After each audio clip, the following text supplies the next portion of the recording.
And you can't even drive? I can. Are you stupid, eh? Are you a stupid fool? Well, why can't you drive then? You can't even drive! A bit grey today, isn't it? Well, hello everyone. I'm here, back once again for The Deepest Lore. And I'm joined by Mr. D. How are you doing on this fine week, Mr. D? I'm doing reasonably well. I'm having my grapefruit and fizzy water morning cocktail. So, I am drinking out of a canning jar. I'm truly becoming a real American, drinking out of a jar. Yes, a real American, like Hulk Hogan, I'm trying to think of some other real Americans, Yeah. His theme tune was Real American. I am a real American. By the way, of Americans. We won't discuss politics. That's unpopular opinions tomorrow. But let's just say things can only get better here in the UK. Things can only get better. What else? Oh yes, please do buy my courses, join the channel, join the Substack, and indeed, what are the other things I sell? Other things available in the show notes. Pick up those things. That helps keep us going here. But other than that, anything you'd like to promote, Mr. D? No. Yes. I have fixed my chair. A lot of people were complaining about the squeaky chair. I discovered, D, that the problem was not the bolts. The problem was not WD-40. The problem was a knob. And that knob is named Academic Agent. Well, I was looking for a knob, and then I found a knob. Heaven knows I'm miserable now. Yeah, apparently underneath these gaming chairs, there's this knob that you have to turn, and it kind of locks the chair in place and stops it kind of leaning backwards and forwards. So I've tightened that, and basically it seems to have stopped the squeak. So there we are. Stupid gaming chair. I'll never buy another gaming chair. No, don't buy gaming. You should have bought the Aeron chair like we told you. I know. Anyway, it's not too much weight. Absolute nonsense. No, the problem isn't weight, it's mass. It's not mass. The problem of mass and scale is a problem in our society in general, but not in my office, damn you. I have other problems, like not being able to write a damn word. I've had a year to write a book, D, and I've written about 1,000 words. I've had 90,000. You can't. The muse is ignoring you. I don't know what gone. You do. It's absolutely gone. I don't know what to do. Anyway, let us get back to what we were going to be discussing today, which is the photography of John Margolies. And we have a section here called Stage Whisper. Yeah, but so before we go on, just a very quick refresher. These photographs were all taken by a fellow called John Margolies or Margolies between the early 70s and 2006, when he stopped the project because he could no longer get Kodachrome film. After 2006, he negotiated selling his archive. I actually did a bit more looking into it, and he actually sold it to the Library of Congress in the United States, which of course puts it with a proviso that it be put into the public domain after his death. So these are basically it's a collection of over 11,000 images of I would say just vernacular American sites, taken by him. So we've been going through these. I've loosely categorized them, into thematic sections. I revised today's section. I felt like, I'm like, I've got to lean it out a bit. I've got to sort of, edit out some images, make it a bit more concise. And then I discover that now there are more images in it than there were last time. So I don't know how that happens, but yeah. Just before we get going here, D, I'll just leave it on this image rather than have the stage whisper, just so people can look at something pretty while we're talking, or not so pretty, as the case may be. But our good friend Stephen, also known as Radical Liberation, DM'd us before the show and said, if you get a chance, D, please talk about how you reconcile your view of art as an elite activity and your obvious love for the vernacular as evidenced in this series. I think that's a really good question, and it might, just help kick things off a little. Yeah. I certainly thought about this many times during my career, because I'm a professional artist. So I think, first of all, to explain what he means by my elite view of art is that I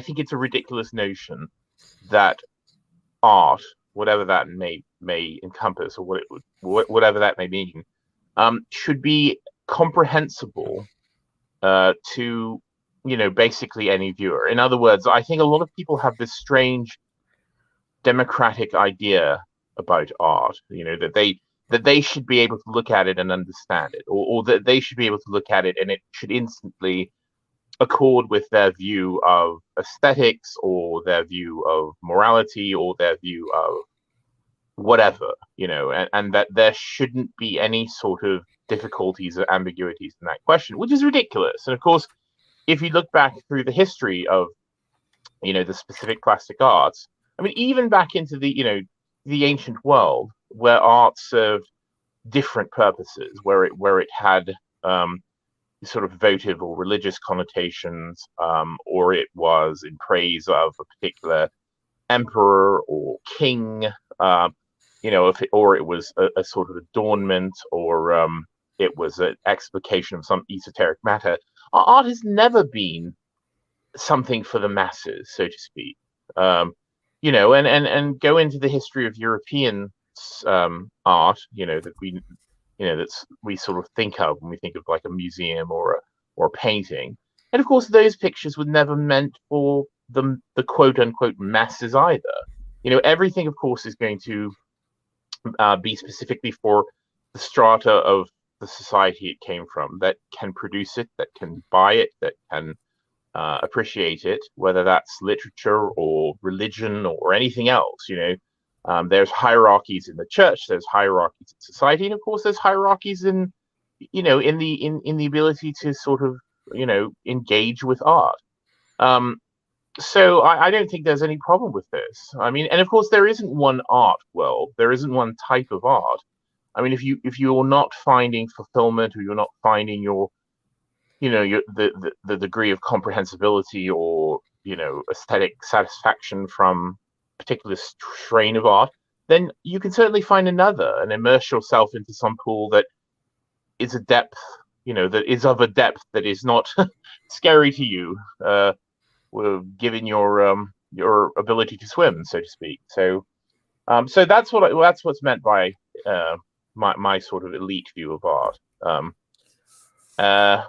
This came up, of course, because we had a wonderful little spontaneous Twitter exchange, you and I, AA, where yes. you made a list of your favorite artists, and I decided, well, it would be very interesting if I selected an artwork by each of these artists and posted it, because for years I've used my Twitter account partially to post pictures of to post artworks that I like or that I think are interesting.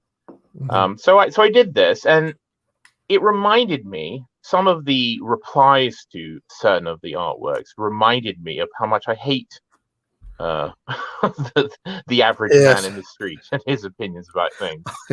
I have to admit, I had a moment where I almost punched through my screen where somebody was telling me that Hockney's biggest splash looks like it was painted by a child, or I don't know, somebody handing in their art homework late or something. I was like, come on. That is a common trope amongst stupid people who.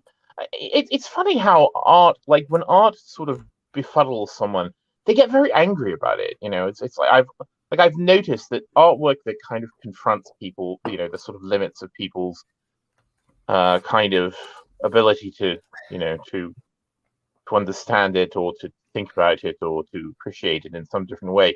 They get very angry, and they often resort to the my child can do that sort of thing. So I just block people. I mean, that's always been my policy. If someone says something stupid, I don't care, and I'll just block them. I'm not on Twitter really to bandy words with peasants anyway. So how about, so that was the fine art point, but how about so that's the fine art point. Well, so I think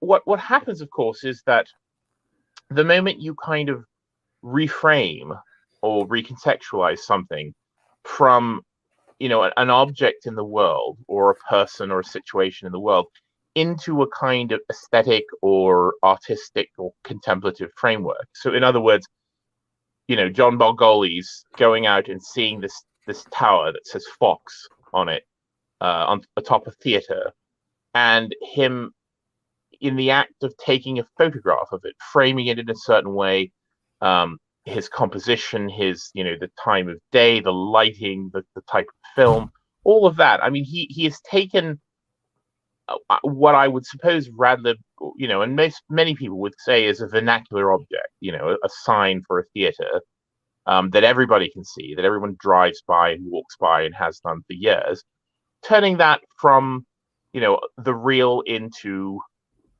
the hyper real, from a thing in the world into art, So no longer is this a sign for a theater. No longer does it serve its kind of vernacular function, as a placeholder or a, again, literally a sign to show what this establishment is, where it is and what you might do there. It's now something else. It's now an image of a time and a place. It's now, pulling all sorts of evocative things. It's possibly contains statements about the society which produced it, whatever. And so suddenly we're not talking about a sign anymore. We're talking about these questions of art and aesthetics and meaning. And I think it is that transfiguration that can turn anything into the realm of the fine arts, certainly. I do think it is that recontextualization that is fundamental. I mean, this is how pop art works. We were talking about David Hockney or Andy Warhol or James Rosenquist or Roy Lichtenstein, any of those fellows. That is exactly what they did. They took the lowest materials, the most common sort of materials of society that would have been overlooked or frowned upon by the elites of the day, and again recontextualize them out of the world and into the world of art. And so it suddenly is no longer a vernacular object; it's an object of contemplation.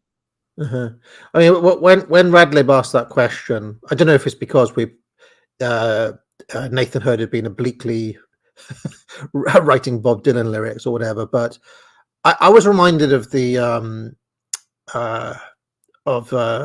when Dylan sings, "In the dime stores and bus stations, people read books, repeat quotations, draw conclusions on the wall." Do you remember that? It's from Love Minus Zero. And I've always been drawn to the idea of the living, breathing, bustling kind of little C culture in a way.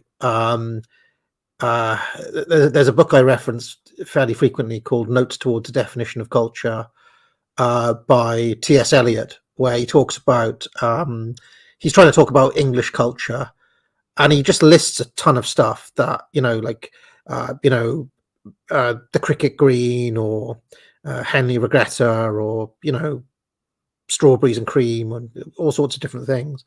And he says basically it's almost impossible to locate or to describe English culture, but you know it when you see it, right? Mm. And there's something of this, I think, in what people call the vernacular, and the process by which you get. I've made a point of saying culture is downstream from law, which is actually quite a narrow point.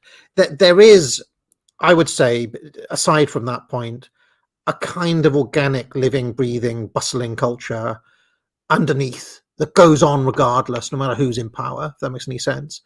And the process by which things trickle through from what you call the high culture, or the elite circles, to the vernacular and vice versa is quite a mysterious process. That is, like all of these things that we've been looking at, D, at one point would have been kind of in reified circles, but now they're reduced to the level of this tower that we're watching here, or whatever. And I find that quite interesting, because it happens both ways around. There's a kind of trickling up and a trickling down. So yeah, and I don't think anybody will ever perfectly describe how that happens, because it's quite it's quite mysterious, I think. But it is a very mysterious thing, and I think in a way it's that there are these central mysteries to to things that and that's what makes it all interesting. I mean, take Andy Warhol, for instance, and he's a prime example of someone who pulled, again, the cliche is that he sort of pulled low culture into high culture, but then he pushed it the other way. Then his recontextualizing of low culture to high culture was then recontextualized again back into low culture, and so you get this strange phenomenon now where when people see a Campbell's soup tin, they will think of Warhol, which is of course a wonderful postmodern experience. This high low exchange. But yeah, I mean, of course, this. Oh, go on. Sorry. I was going to say, but there is something kind of weird and mysterious that happens where, you walk into a Pizza Hut or something. Not that I ever go to Pizza Hut, but you know what I mean. You walk into a Pizza Hut and you look at the wallpaper they've got, and somewhere, like if you follow the traces, like you get to Italian futurism or something. Exactly. It's kind of mental how that process happens. Yeah. Well, and of course, because even after my big thing about the kind of the separations between the experience of a kind of elite art and the experience of a normal person not immersed in that world. I mean, it's all very leaky. These are not totally hermetically sealed kind of categories. Things leak both ways, and of course you see it all the time. I mean, in every building, every horrible commercial building that you see, there will be echoes of Palladio. I mean, these ancient ideas will filter through culture. I mean, it's the same way that people are used to seeing. I mean, people literally will think of figures from the Bible, figures from the Gospels, as looking a certain way, and generally that is being totally informed by paintings, specifically paintings of the European Renaissance, which, of course, were oftentimes depicting ancient figures from the Bible in contemporary clothing. They were casting Christ, and his apostles into modern 15th 16th century Italy, and of course that is that is again this idea of pulling together the everyday world and the kind of spiritual realm, the ancient world, together in the same way that that I was describing in this modern context. So it's not a new idea. It's happened for centuries.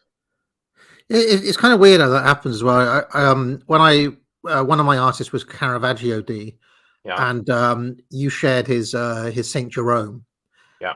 But it's kind of weird, like however vague an idea of people have of Saint Jerome, I can guarantee you it's basically some iteration on an old man who's bald with a long white beard, right? Yeah. But where do we get the idea from? I mean, it's repeated so many times in paintings, but like, does anybody know what the real Saint Jerome looked like? It literally comes from a tradition, that Caravaggio was plugged into. Yeah, indeed, and of course, it's so ingrained in culture at a certain point that we don't even question it at all. There's just no question that that's what people look like. That's what people dress like. But you're actually getting a blending of centuries.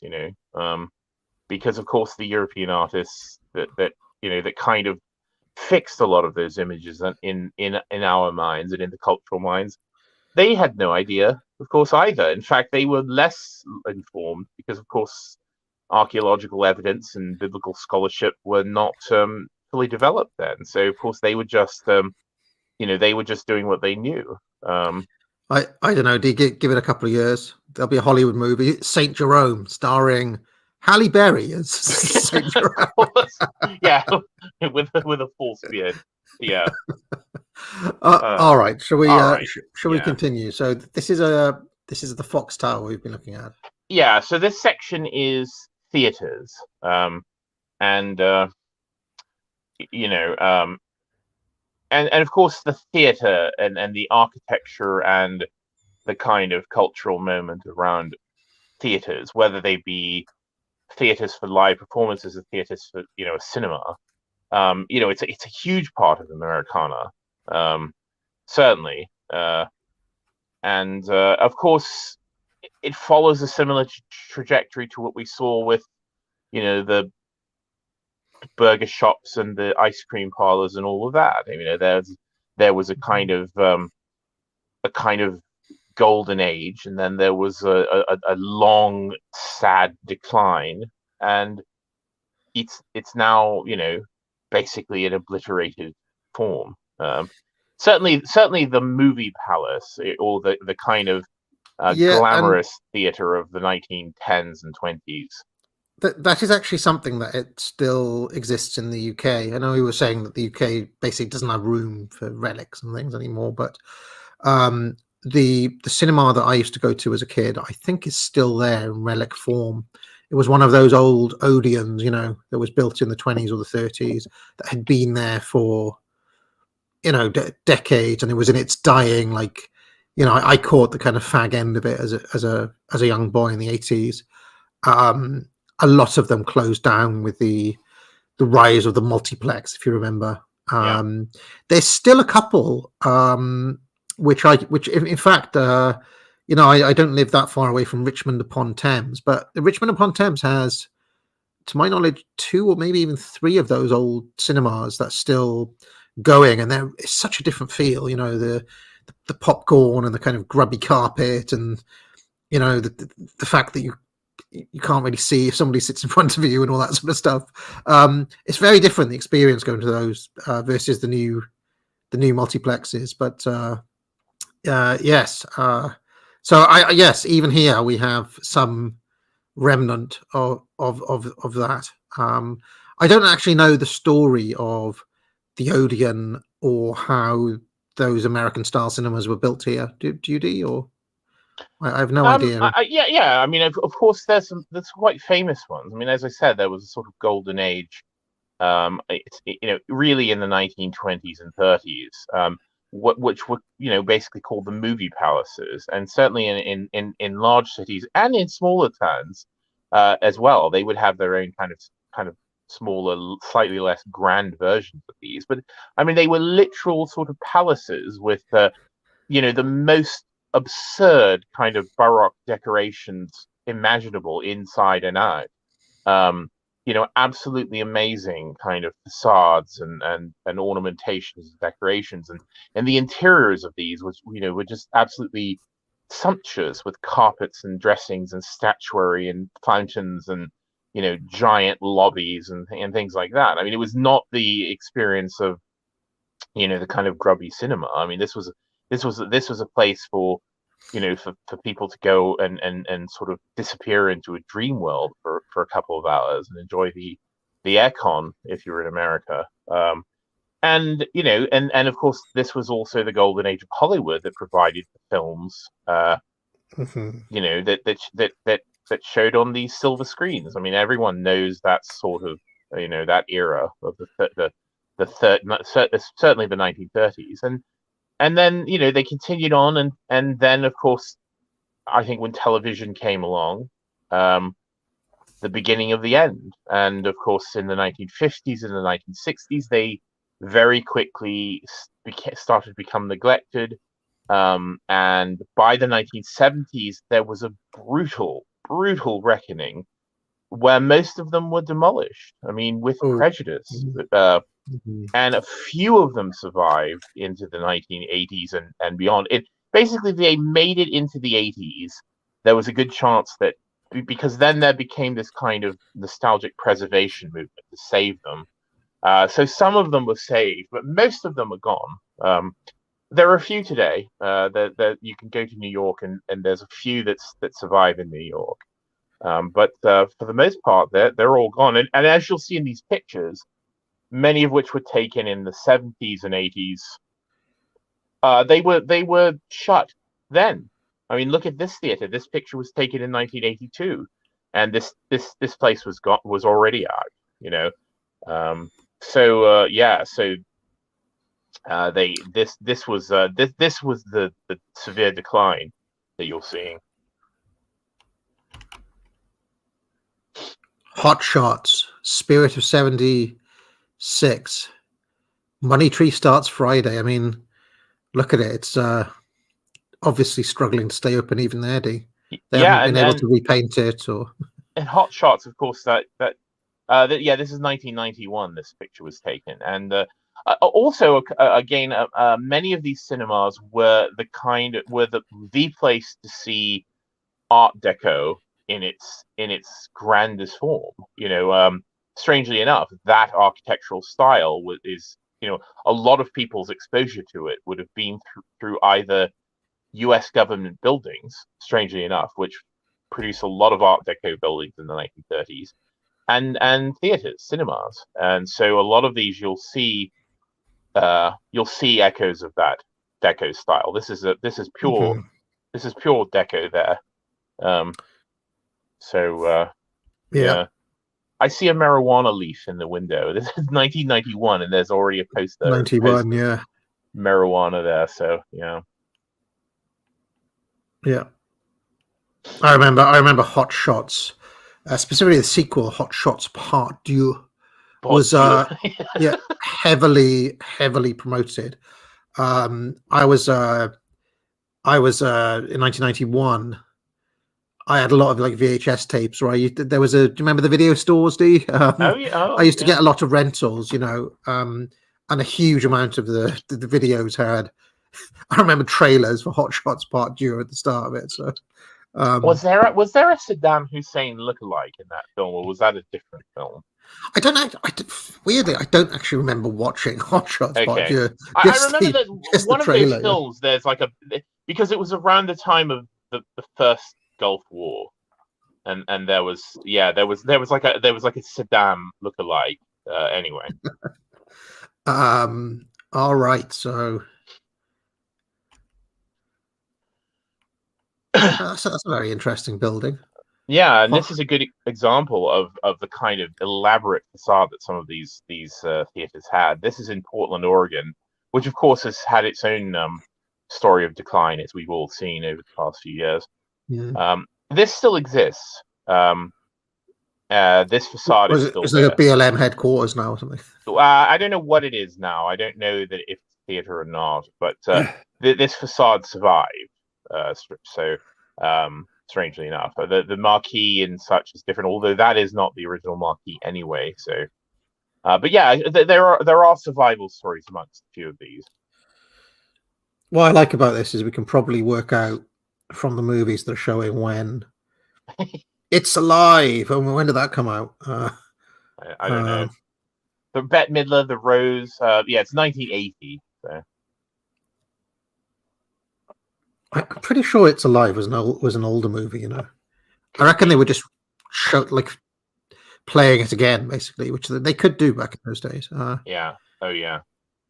So, in fact, that's a practice that I'd like to see more of, which is not only playing the latest movies, but playing stuff from the archives.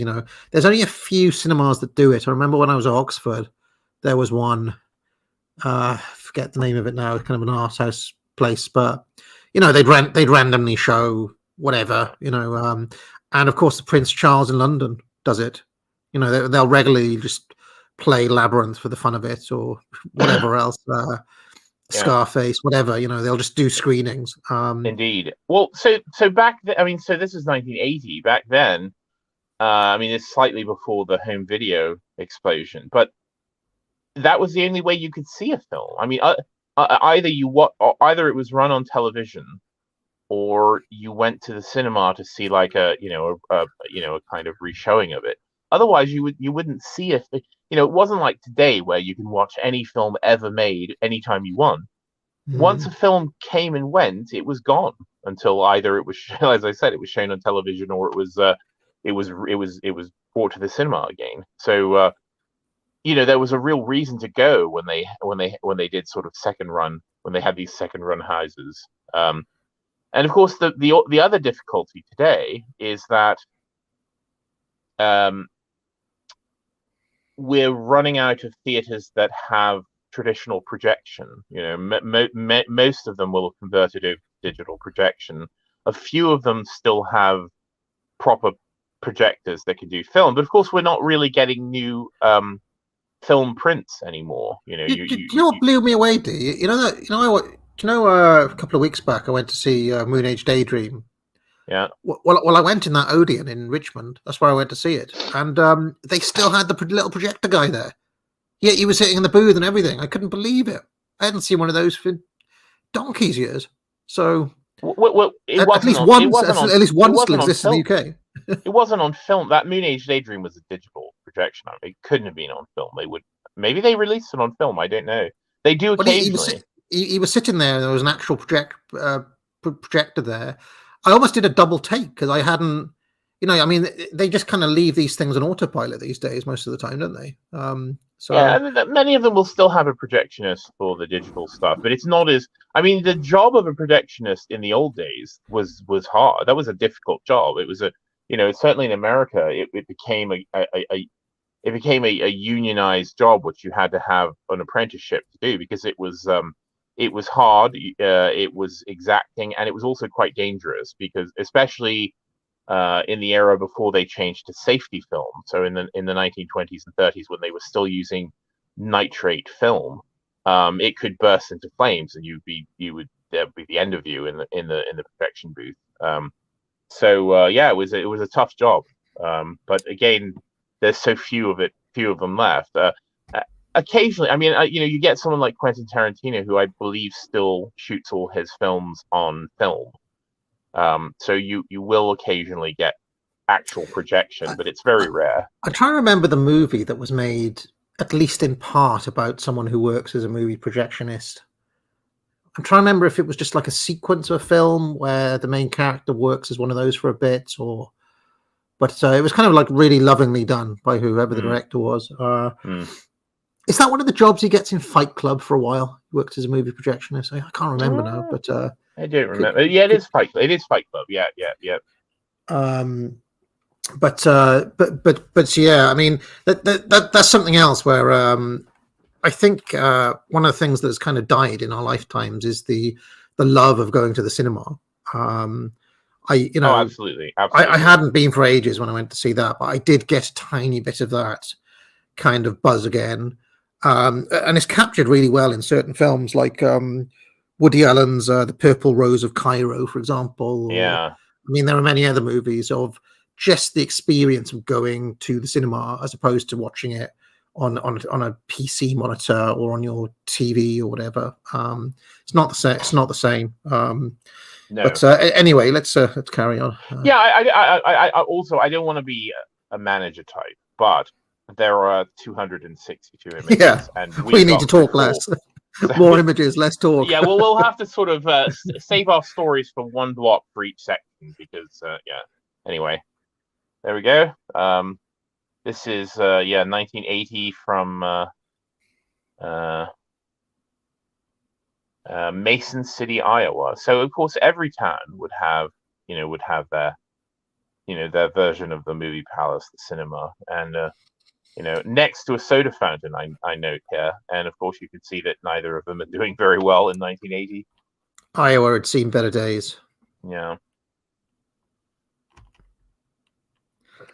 Some of this material would have been very good for Trump, Make America Great Again. Remember, he was showing like the wreckage of the landscape.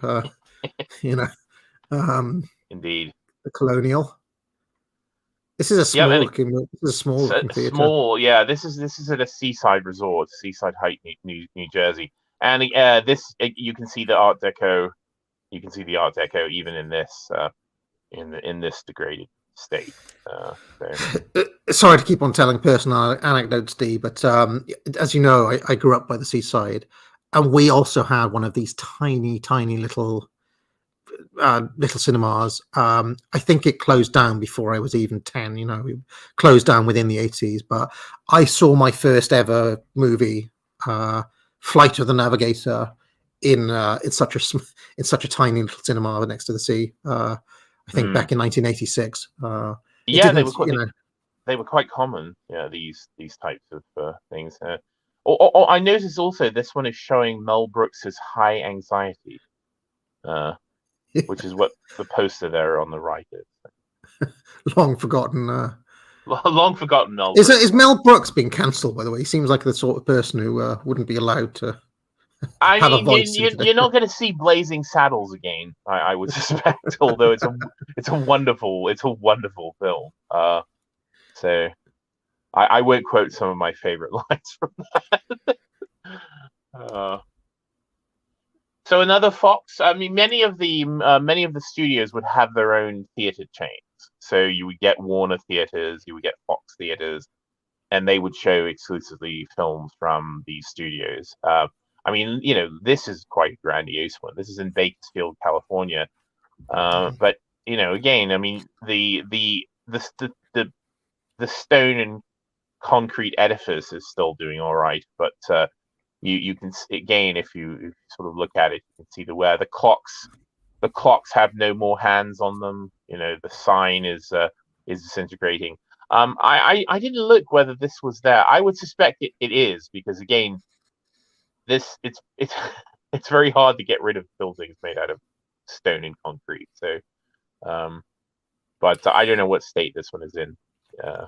Apparently Mel Brooks is dead, but you can still be posthumously cancelled. But by which I mean people no longer talk about his movies. It's kind of not the vogue thing to, they do have a habit of disowning particular legacies if it's inconvenient or whatever. So yeah. Although I would say that Brooks had a few things to make him a bit more cancel proof than certain other people. Well, it didn't work. Didn't work for Harvey Weinstein. No. So. Paris. The Paris in Miami Beach, Florida, which looks to have been completely whitewashed at a certain point. I noticed there's a looks like some sort of there's like a pub, a tavern next to it. I think it's a pool. I think it's a pool hall. Yeah, it's a pool hall, and probably a bar as well. The string of Christmas. There's a string of like fairy lights. The pool hall, by the way, not only a classic place for gangsters to recruit hoods in the pool hall. Yeah, indeed. But also a classic sort of venue for wrestlers to get in fights. And I think I mentioned Hulk Hogan at the start. He was from Miami Beach, Florida, I want to say. So yeah, they'd often the pool hall has long been a place for recruitment of various types of people for various different industries. So anyway, let's go carry on. Ritz. Dear me. I'm guessing this one was closed down, right? Yes, it looks like it to me. I can't quite see what's on the other side of the marquee there, but yeah, again, better days for the Ritz. This is at Natchez, Mississippi. So Okay. make of that what you will. Evangeline. Yep. That's closed down as well, clearly. Oh yeah, closed down as well. But I mean, again, note it's pure 1930s. You know, everything from the wall decorations to the door, the windows, and the style of doors, the signage. I mean, absolutely beautiful. If this had been restored, that one's in pretty good nick, despite, I mean, obviously it's derelict, but that almost looks like a painting, this one. Yeah, and this could easily have been fixed up. People could look at it. It's in New Iberia, Louisiana. So if anyone wants to see if the Evangeline survived, because again, it's rough, but it still looks like it's in a condition where it could have been rescued. But yeah, looks very rescuable, I would say. Yeah. Wasn't Evangeline a song by Amy Winehouse? But I think there's something else. Carry on. Or was it Jolene? Jolene, sorry. No, that's Dolly Parton. Dolly Parton. Yeah. Getting very low quality in the chat. Got no mods, so I'm trying not to focus on that. All right, then we've got another Ritz Theatre here. New Year's greetings, Merry Christmas, Happy Holidays. So this looks non-functional as well. There's a bit of like, what are they, the unheimlich or whatever they call it? Yeah, these are very unsettling images to me. Yeah, look at the baby. What on earth? Yeah, God, the uncanny valley there. Oh yeah, God, zoom in on those, and of course, just looming there, like right before you go into the darkness and the facade. Yeah. Some of these, like this venue in particular, like how in Batman the supervillain's always like, in the abandoned warehouse downtown. Like this would be a great, like, I don't know, like Joker hideout or something, if you can imagine there. Because yeah, an old theater, yeah.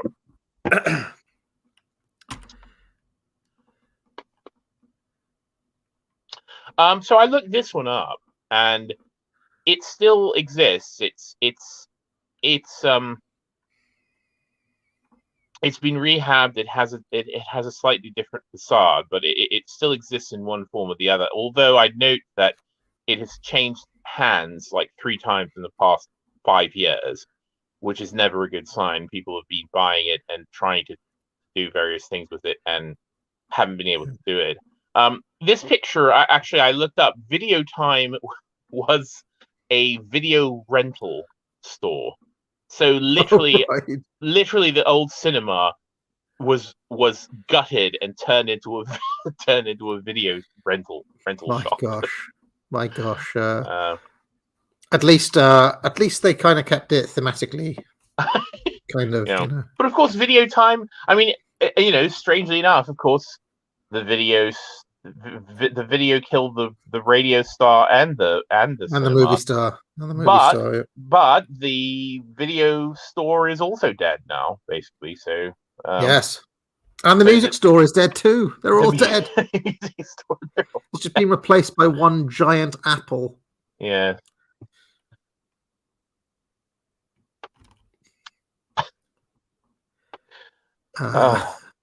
Okay. Yeah, I mean, amazing sign. The Love Star. Cairo. Did this one veer into the naughty movies then, or?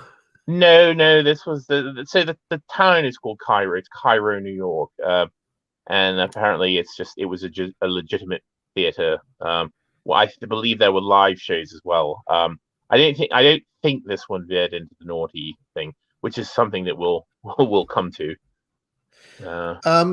You know, we were talking before the stream about that Talking Head song "Cities" and how all Yes. the. I've just realised that one of my favourite songs by a chap called David Ackles. He's got a song called "Road to Cairo." And I always wondered, like, why is he trying to get to Egypt? But it's just dawned on me again. He he, meant, maybe going to upstate New York. he meant the road to Cairo to play a gig in one of these theatres. In one of these theaters. Oh, God's sake! Amazing. Sorry, I often get these little eureka moments when. Okay, let's carry on. So this is a story in two parts. This is a theater, Route 40, Kingsland, Georgia, 1979. And again, this is a small town cinema, or it was. As you can see, it's there's a for sale sign underneath the Coca-Cola sign. You know, the marquee is the neon is all broken and falling apart. So you know, even the smallest towns ended up with a cinema of some variety. And by 1979, of course, you know, fortunes had fallen foul. But if you go to the next image, they start getting turned into a luxury apartment. So I noticed that John Margolies went back to this place. So that previous one we saw was 1979. This is him. This is 2004. So same place. Oh, right. Same place. Yeah. No, he went back, and so that abandoned cinema had been turned into two apartments, which don't look in the best nick either. No, it's all faded.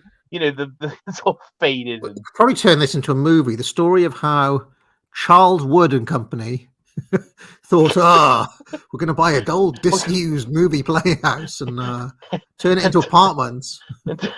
Turn it into apartments with two dead pot plants out front and a very faded marquee. Yeah.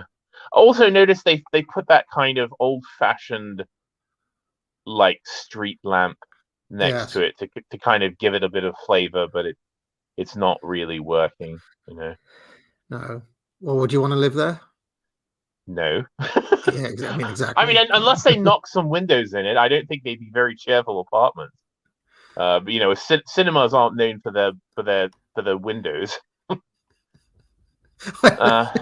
One bedroom, water, lights. Well, we have a sewage. We have a working sewage system. I mean, and it's included in the rent. I wish they'd had the rent there. Dear oh dear. So here's another story in two parts. I mean, look at this facade. I don't know if you can see the detail in that. This all that ornamentation would have been cast terracotta, you know, so quite durable. A lot of the colors would have been enamel colors, so they didn't fade.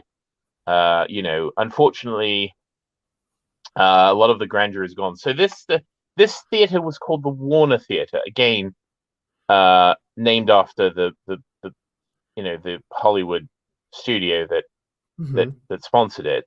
But at a certain point, it turned into the Warren Theater because, of course, the Warner disassociated itself with their cinema business. You can actually look, if people are interested, you can look at the history of this online. It's quite fascinating because there's pictures of opening night, and this was quite an amazing place. And there's pictures available online of the auditorium, which, as I said, is just this completely over the top, you know, sumptuous thing. So by the time this was taken in 1978, the entire auditorium had been demolished. So all that was left was the facade and the very sort of front of the lobby, which now has some sort of a temporary shop in it, as you can see in 78. So I'm trying to figure out what they're selling there. It's saltwater taffy. What's that? Oh, saltwater taffy, yes, which is a very chewy sweet. If you've ever had it, very common in seaside towns in America. It's the saltwater taffy. What was the town this was in? This is in Atlantic City, New Jersey. So Atlantic City was, again, it was very much a kind of late 19th century, early 20th century seaside town on the east coast of America, with all the kind of attractions and grandeur. There were some amazing things, of course, but during the course of the 20th century, Atlantic City became more and more associated with gambling casinos, and now is no longer at all like it was in 1978. So if you go to the next slide. Yeah, I happen to know, by the way, D, that sorry to bring up my wrestling as I often do, but I know the WWF, or the WWF as it was back then, tried to break into Atlantic City in 1978, 1979, and they couldn't draw flies there. Wow. And that's usually a good sign of what kind of local economy is up to. So they struggled to, and they stuck Andre the Giant in there and everything, and they still didn't get anywhere with it. So yeah. Anyway, I would also say Atlantic City is known for being, how should I put this, controlled by the mafia, basically. Yeah, they did go back to Atlantic City with WrestleMania a few years later, and a certain Donald Trump was extremely influential in getting those couple of WrestleManias in Atlantic City. Well, he owns some huge, including a hotel and casino called the Taj Mahal, which I don't think he owns anymore. But yeah, he was once a major property owner in Atlantic City, so he was in with all that crowd. Yeah, and there's some cool early 80s Trump action in those WrestleManias, because he's all over it, because he's the promoter essentially. He teams up with Vince McMahon, and he cheers on the $1 Million Man, which among other things. But anyway, what are we looking at here? Well, this is the theater from the previous slide, except in 1985 rather than 1978. So in the intervening years, someone bought it and did a renovation of it. Put the windows back in, and made a sort of bistro in the as I said, the entire auditorium had already been demolished, years before this. So this is just basically a facade with a small building behind it. But there was an attempt to kind of clean it up and make it a new business. Unfortunately, of course, sirloin steak I can see you can get. Yeah, unfortunately, this didn't work either. So I looked into it, and this building, the facade still exists in Atlantic City, but it basically, now there is nothing behind it. There is literally, it's just a facade with fake doors on it, and it is stuck to the side of the most hideous casino building that you can possibly imagine, on the boardwalk there. So they were going to demolish the facade, but there was apparently some sort of action taken, and so the casino left the facade there, but there's literally, it's just nothing. It's just a facade. So casinos, another fantastic gangster front business. Indeed.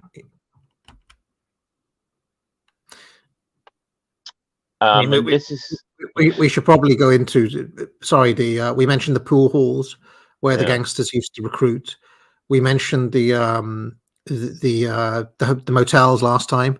Obviously, a very good front for a knocking shop. And what were the other ones? The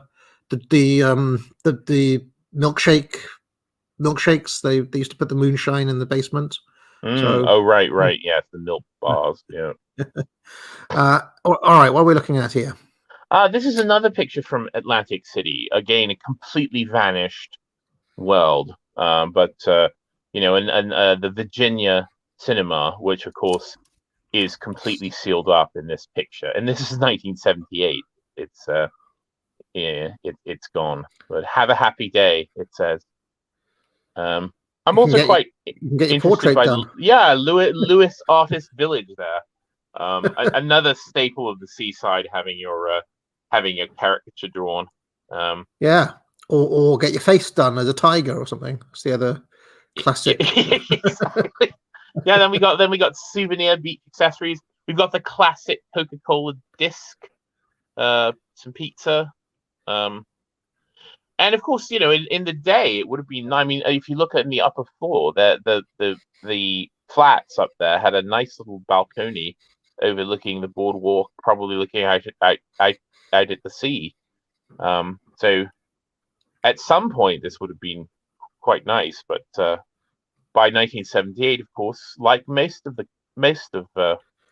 Western civilization, it had gone to seed. I do like, though, the fact they've gone to the effort of putting "Have a Happy Day" up there rather than just Indeed. leave it. And there's a sad, like, welcome to 900 block, shop and save. Like, they're literally trying to promote this block of flats and all the shops. Less than that. What are they meant to do? They have to do something. They have to do something. It's too bad they couldn't keep the cinema open. So if you'll love the next slide. I was thrilled. By the way, is that Merit? Merit? Where? Down on that little sign down here. Oh, yeah, Merit. Merit. There we go. All right. Cat people coming to cinemas near you. I was so thrilled when I thought that. Brilliant. Yeah, David Bowie sneakily works his way into the Margolies stream. So cat people, the joy. This is in New Orleans, so I'm sure it's gone. But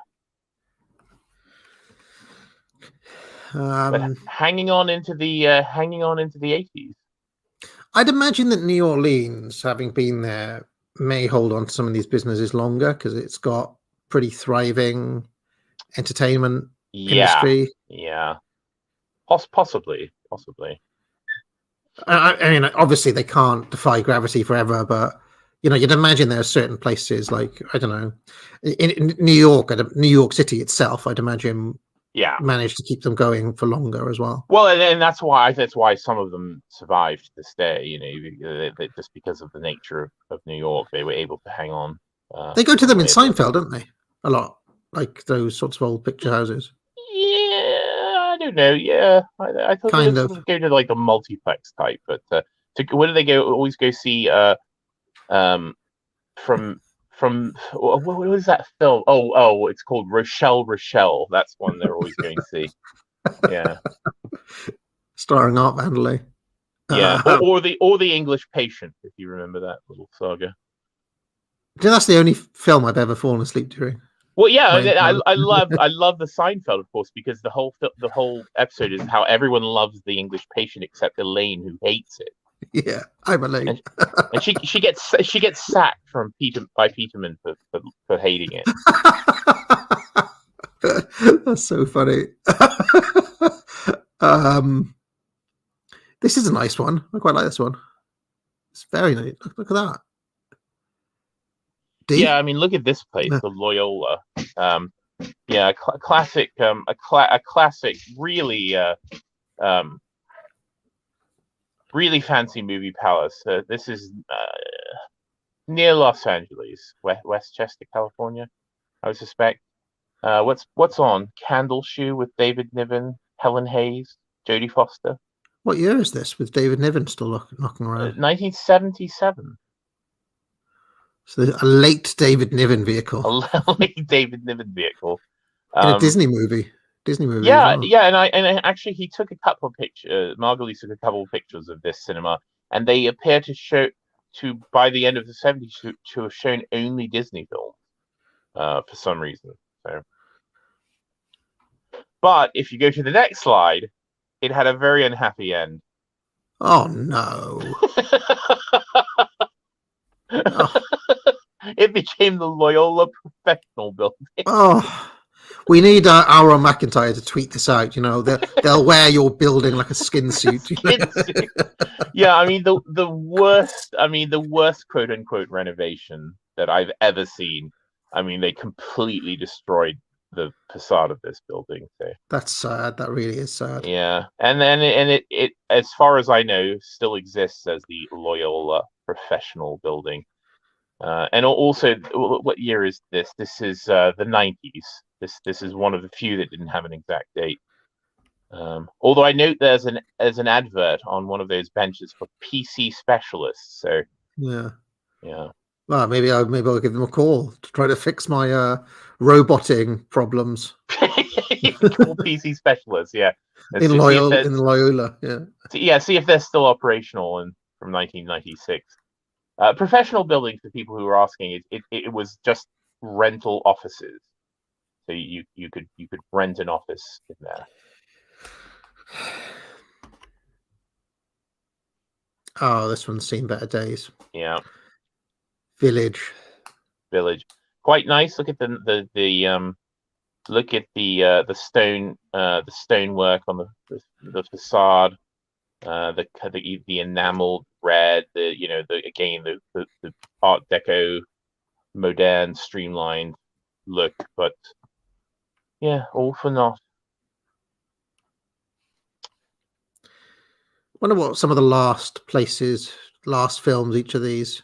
Be an interesting thing to figure out, wouldn't it? You know? Yeah, in fact, let me. Well, I've got some information about that from when we get to another section. Hang on, there. I did have one. Look, they've left the curtains upstairs. Imagine there's someone living there, do you?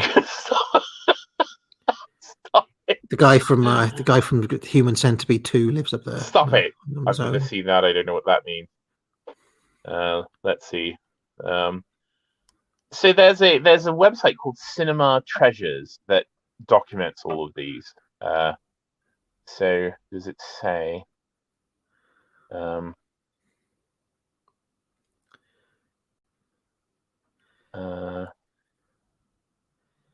Yeah, often it will say what the last film was, but just imagining the guy who lives up there alone, making sleazy phone calls to people in the middle of the night. I'm watching you. Oh.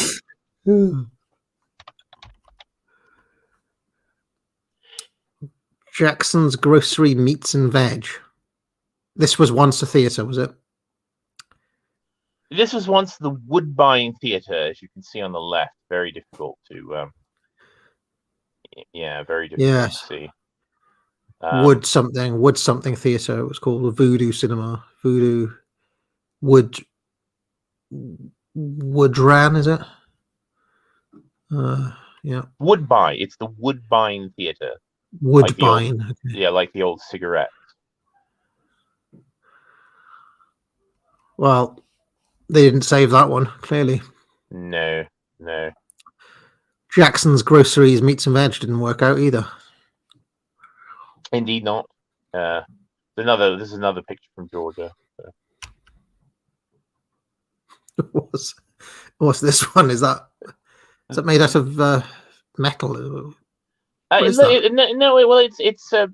just a brick building with a tin roof and a facade, but it's been sprayed silver. It looks like Andy Warhol's people got to it. It's been spray painted silver, and again, long past its cinema days.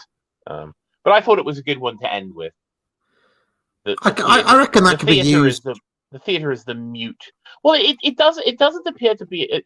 It does appear that it's not abandoned. Someone is using it for something. I don't know, maybe like a youth club or something. I don't know. You could use it for something.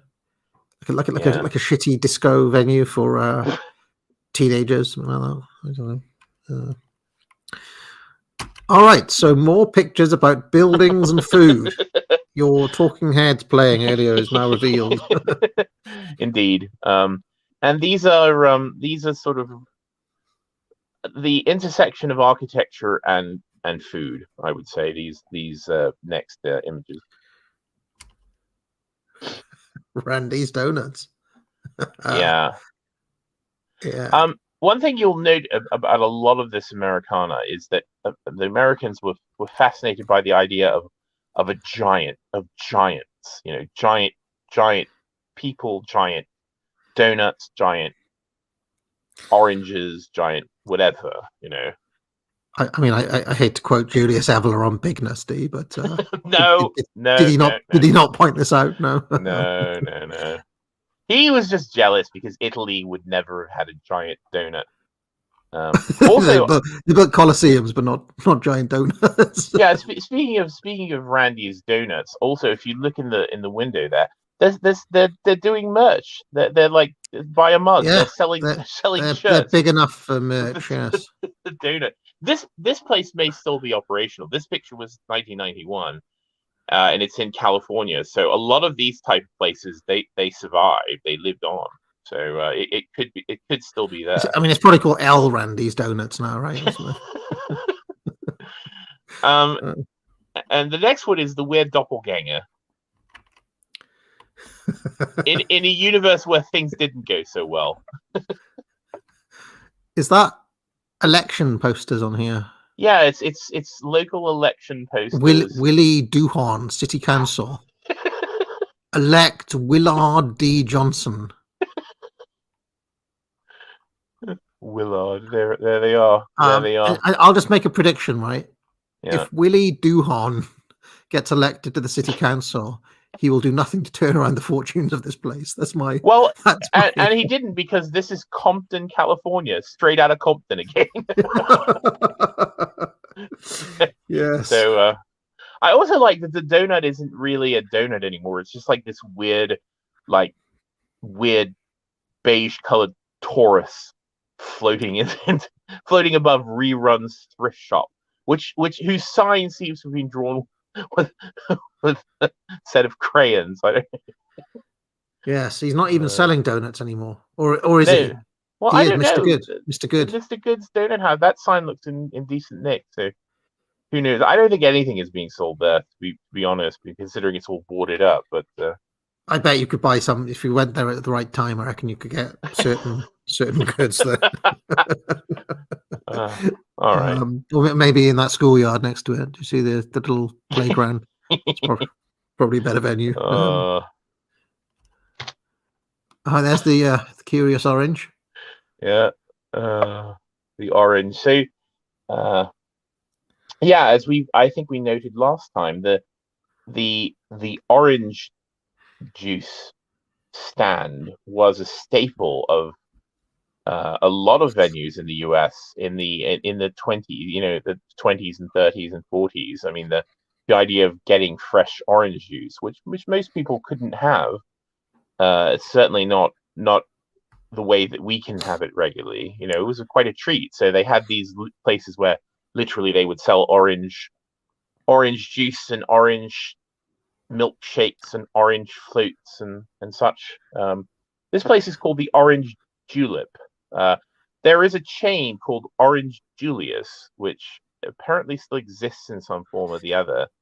But this was kind of a knockoff, I think. They sell nothing but fried chicken, from what I can see. Well, they've got a whole menu. They've got and roast beef. They've got roast beef. They've got king sub. They've got the Binky Burger. Look, Binky Burger. Yeah. They've got baked ham, king roast beef. They've got a lot of stuff there. Let me just see.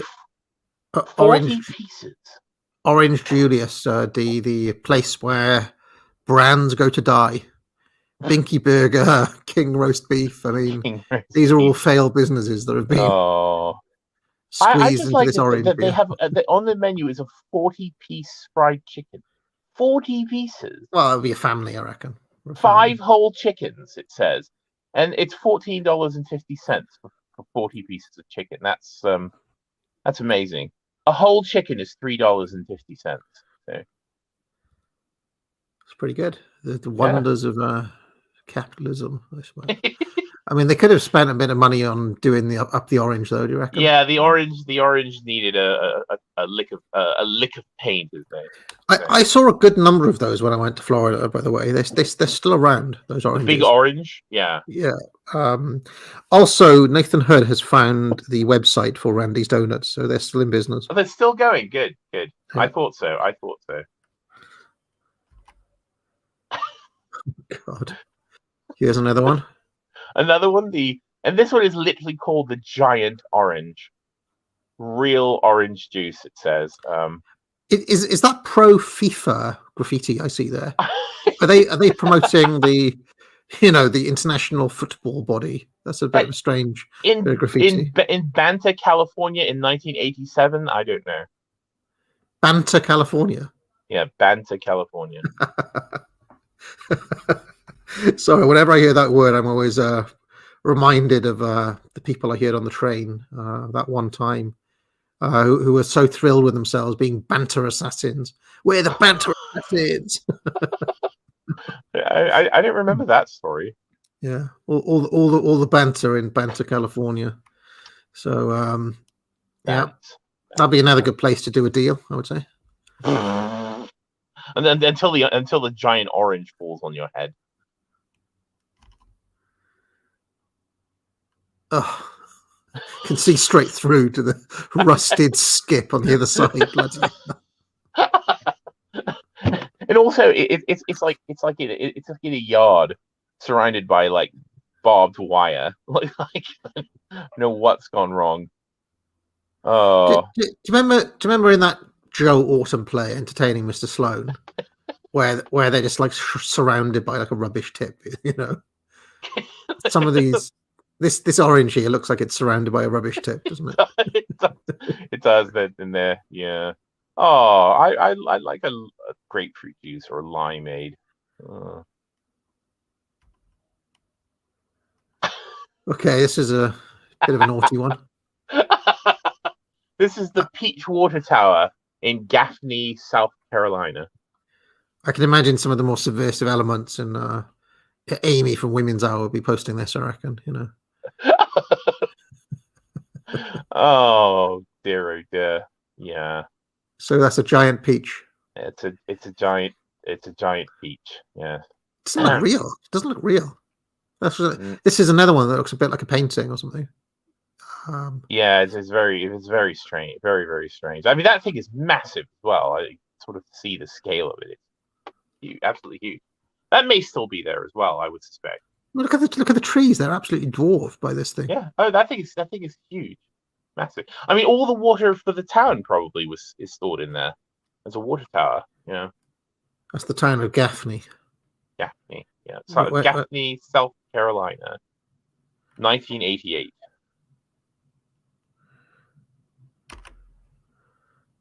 Tangy Catsup by Brooks. Is this another water tower? Is it?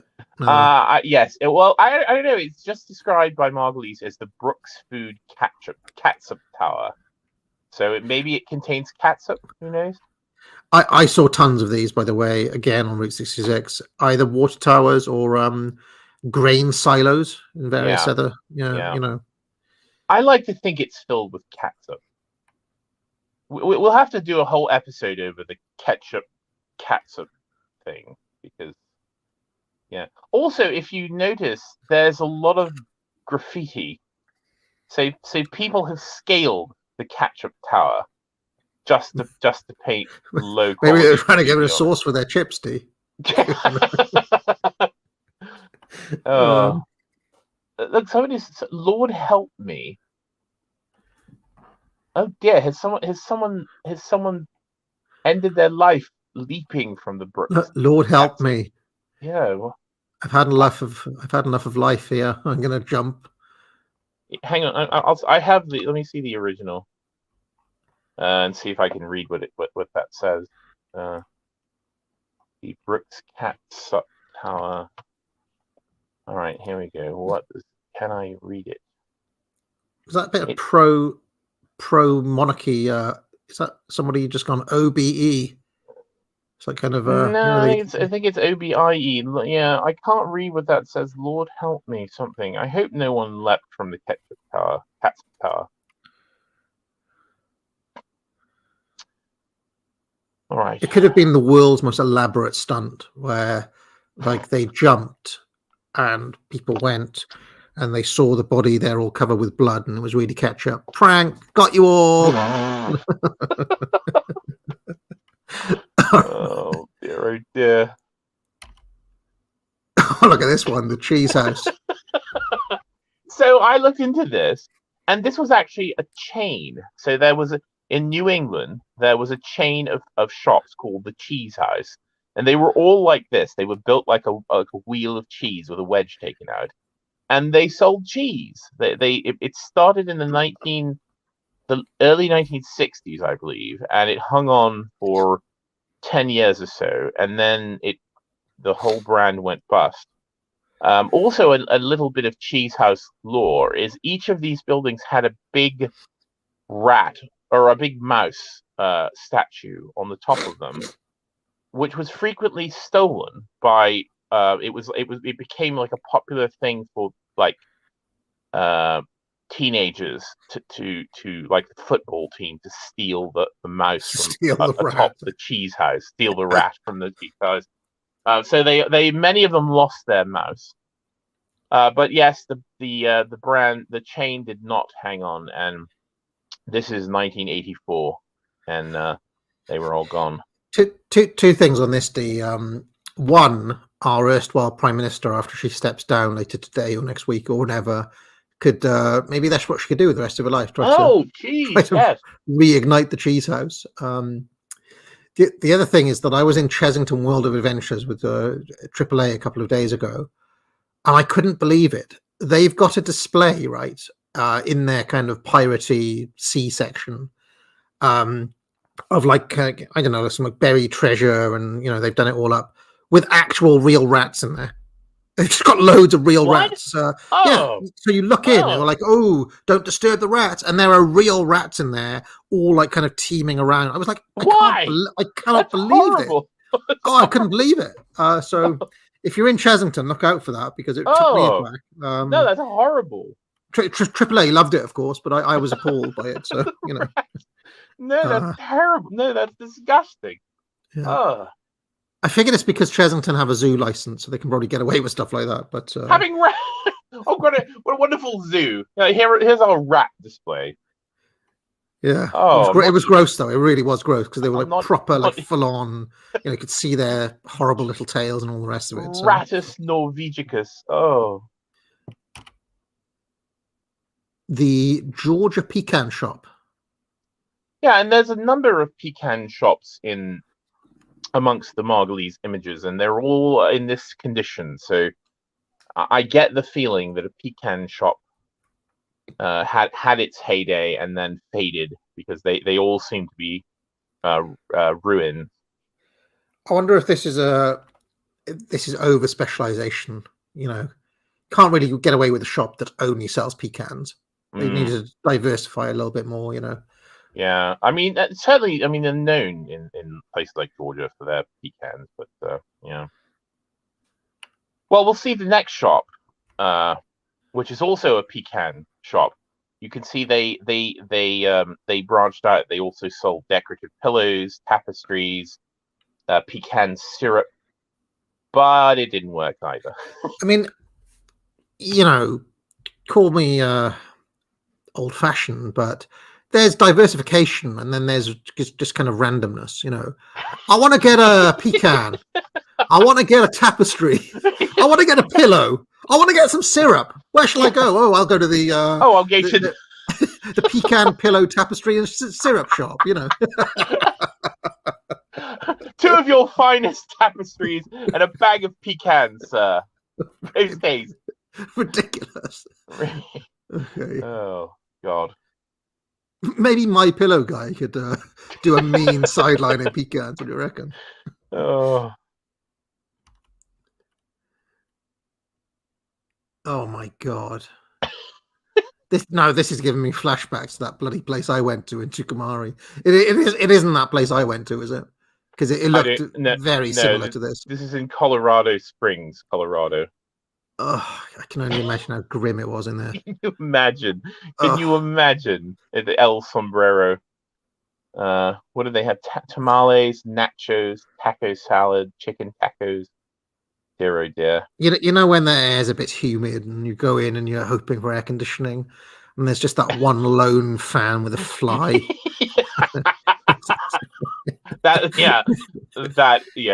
And help wanted as well. They're hiring.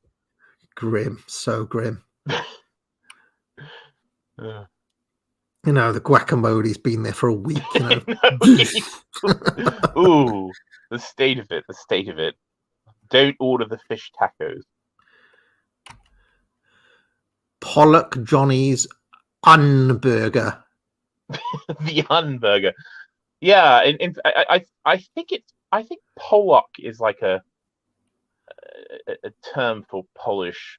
Yeah, Polak. I thought it was, yeah. Yeah. So Pollock Johnny's. You can get the Muffinsky. Yeah, the Muffinsky, which sounds good to me. And for Marcus, fries prepared in pure peanut oil. Chicken dinners. Is the Unburger is a sausage? Is that? Yeah, I suppose the idea is that it's the alternative to a burger is a big sausage. This is another seaside town in Maryland, Ocean City, Maryland. But knowing that Margolies often took his pictures at like 6:30 in the morning, I do give commendation to Pollock Johnny's. There's like a man in there, like. Yeah, I noticed that he's quite kind of, he's an interesting, quite well built young man. He's a quite well built. I'll have your finest Muffinsky, Pollock Johnny. Johnny. Yeah, a Muffinsky and a side of those biceps, please. But I do like that literally everything else on this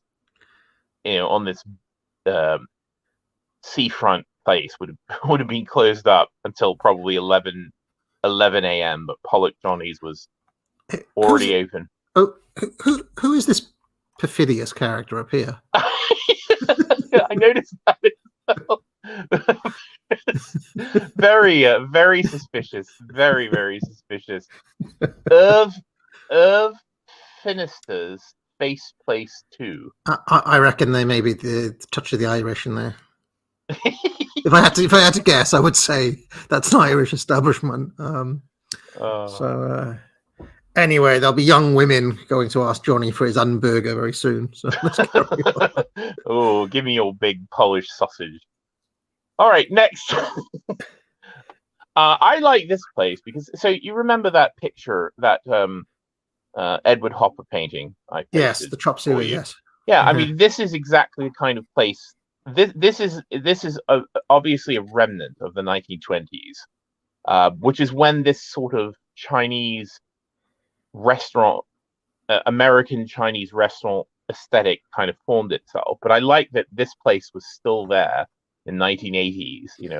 A relic of that completely vanished sort of 1920s craze for Chinese restaurants. I have to say, I prefer American Chinese chic to British Chinese chic in general. I mean, we talked about this before with the boxes that you can get in America, but I've been to a few Chinese restaurants over there, and I don't know, they maintain something of this, I think, even to this day. Yeah. Whereas here it's just...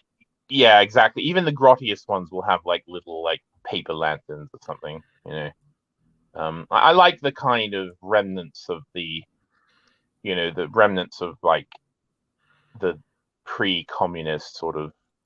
I mean, Chinese call me old-fashioned. I like to go into a Chinese restaurant and see a giant, gaudy golden dragon looking at me, or exactly. like a kind of, I don't know, a waterfall with a couple of goldfish in it, or whatever it is. Exactly. If you don't have if you don't have the lanterns, the dragon, and the poo-poo platter, I'm not interested. Oh man. Uh, this actually reminds me, D, of actually going to the Leaning Tower of Pisa, the real one, Yeah. and having the worst meal I have ever had in Italy, where I swear it was like microwaved, but we were starving and there was nowhere else to go. And we were like, we Yep. have to eat something. And we literally just ate there right in front of the Leaning Tower of Pisa. It was just the worst. You can get the best food in the world in Italy, but if you go to the wrong spot, You can get the work. Yeah, people, if you've never been there, you won't understand that there's a lot of bad food. A lot of bad food there. I mean, I had a lasagna that was literally straight out of the mic. I can tell when something's been microwaved because it's too hot in the middle and all that. It was just, it was appalling. Yeah, shite, absolute shite. And again, another beautiful historical site, just completely ruined by tourists. I mean, it's impossible. It's impossible to enjoy yourself there. It's not a good experience. I wouldn't even recommend going, to be honest. You'd have a better time of it. I don't know. Like if you plan out your time, you'd have a better time just staying in Rome or something, I reckon. Probably true. So, I wonder what the food was like at the Leaning Tower of Pizza. That one. I suspect pretty good. I mean, it was in Quincy, Massachusetts, and there's lots of Italians. The Massachusetts. Yeah, there's lots of Italians there. I do note that if you look closely at the Leaning Tower of Pizza, there are this would have had neon lights on it at one time. You can see the sockets you can see the sockets for the neon. So again, this has gone to seed. Someone in the chat also had the question that I did: is what made the giant dent in the Leaning Tower of Pizza? That looks like a car. Accident. A car ran into it. That was when the Puerto Ricans started moving in. Next. Hold on. The Norman Dairy Inc. Yeah, I quite like this because it's a rare pre-commercial American. This has got a touch of the Grant Woods about it.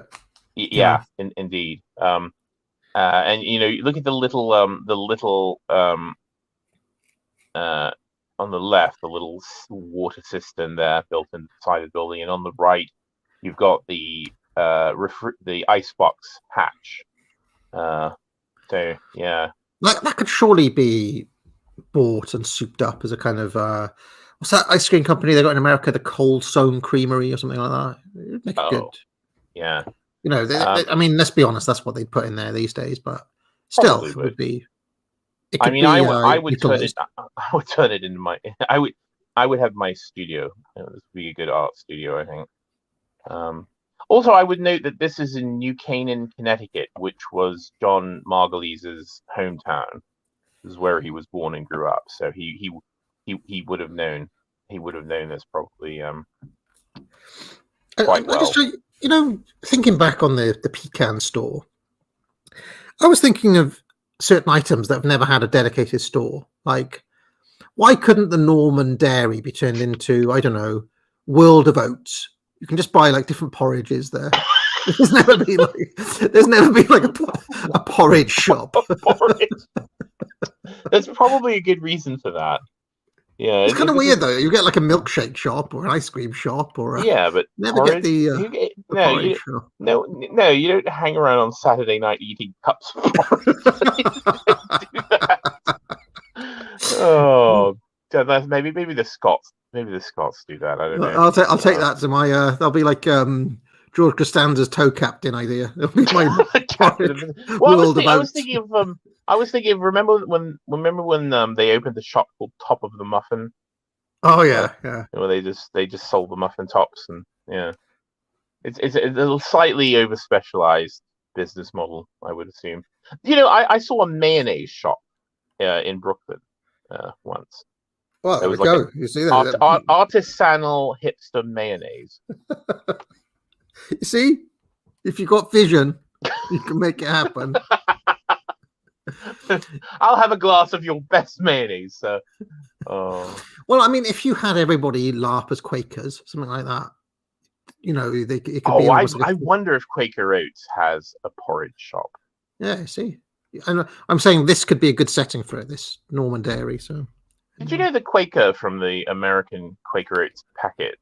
That was painted by the artist who came up with the Coca-Cola Santa Claus, like all those Oh, is it? 19 yeah, well, it's Norman Sundblom, I think his name. He's Swedish. Yeah, all the Coca-Cola Santas from the 30s were painted by the same chap. Yeah.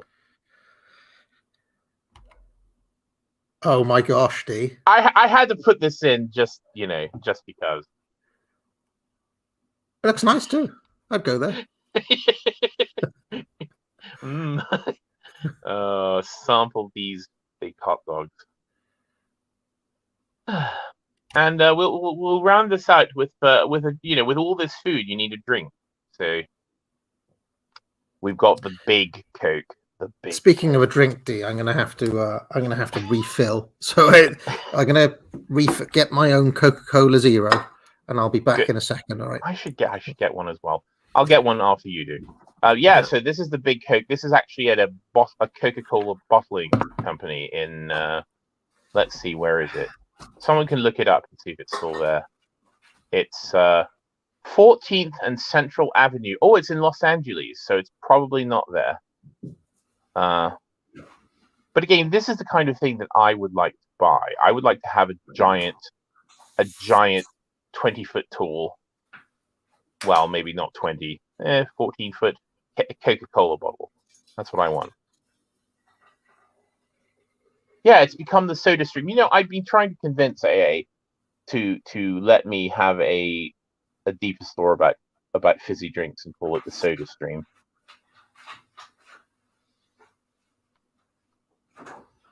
So yeah, the Coca-Cola bottler. Right. There we go. We were just okay. Now I am back. Coke bottle. Yeah.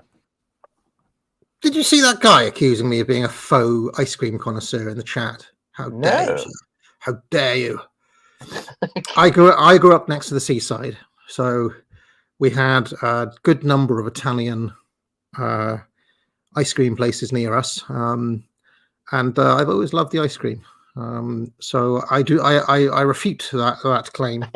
I can give a couple of pointers for how to spot good and bad ice cream places. You're probably aware of this, D, but look at their banana. If they've got a banana, look at that.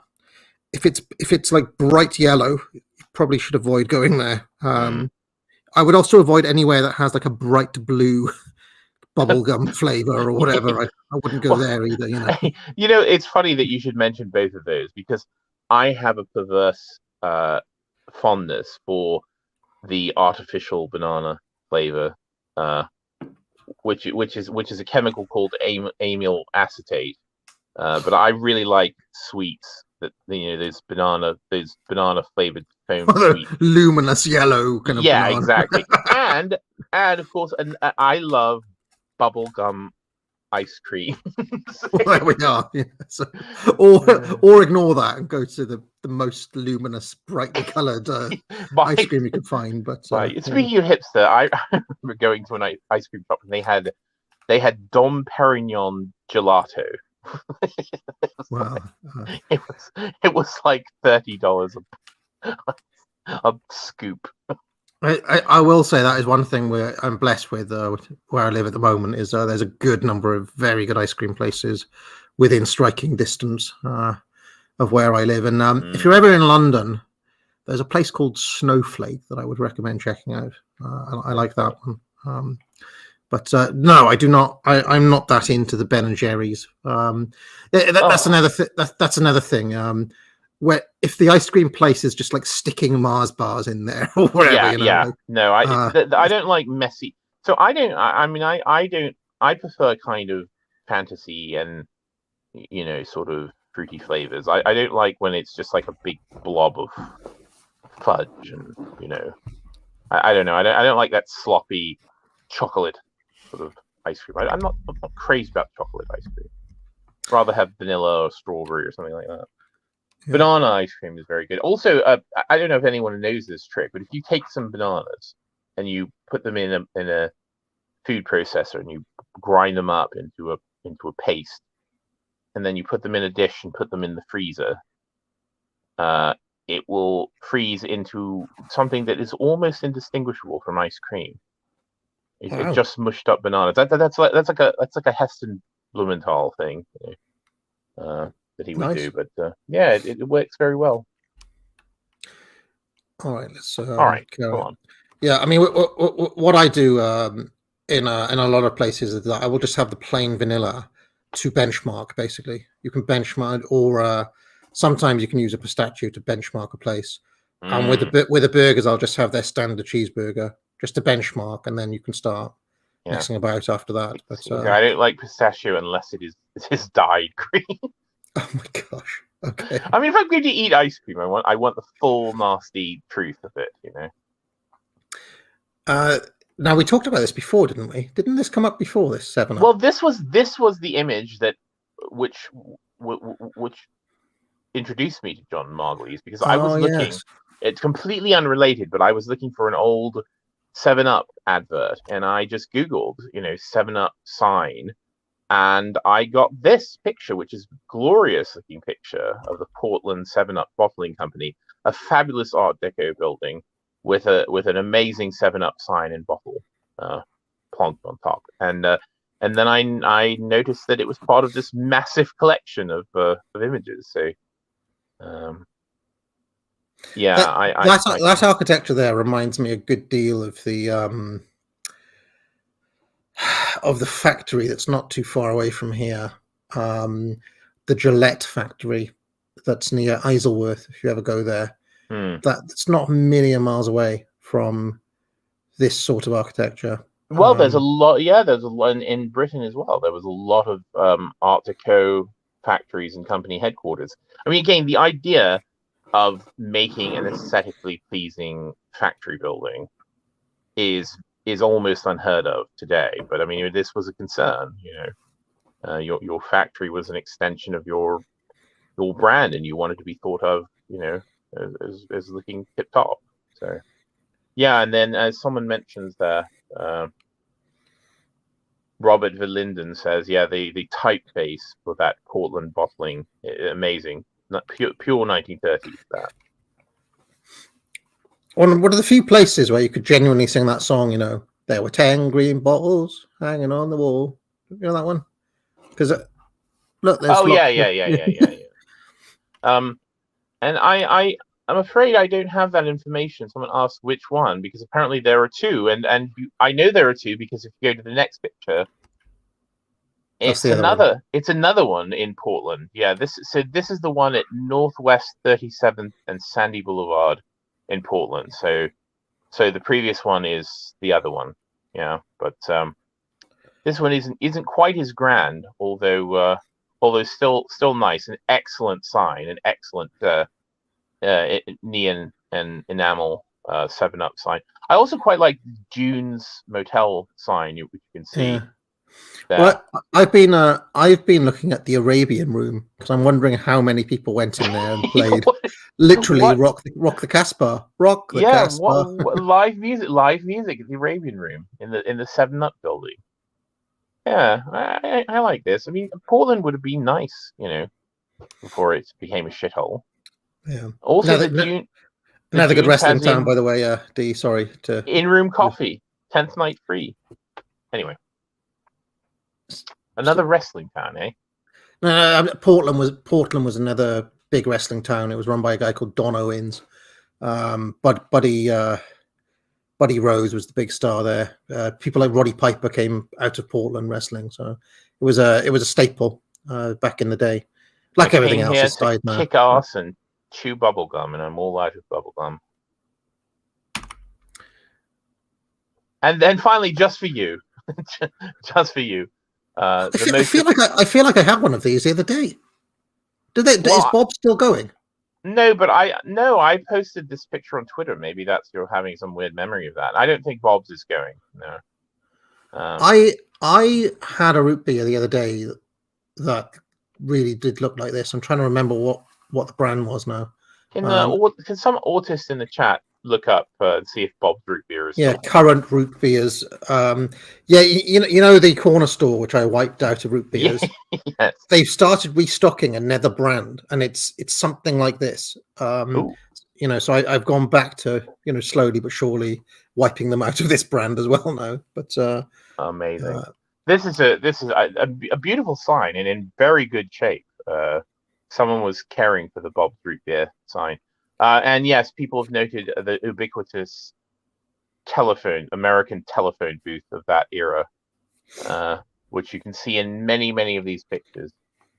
Yeah, beautiful. I would love to have it. Again, this is the sort of thing that I would have in my back garden. It's this big root beer mug.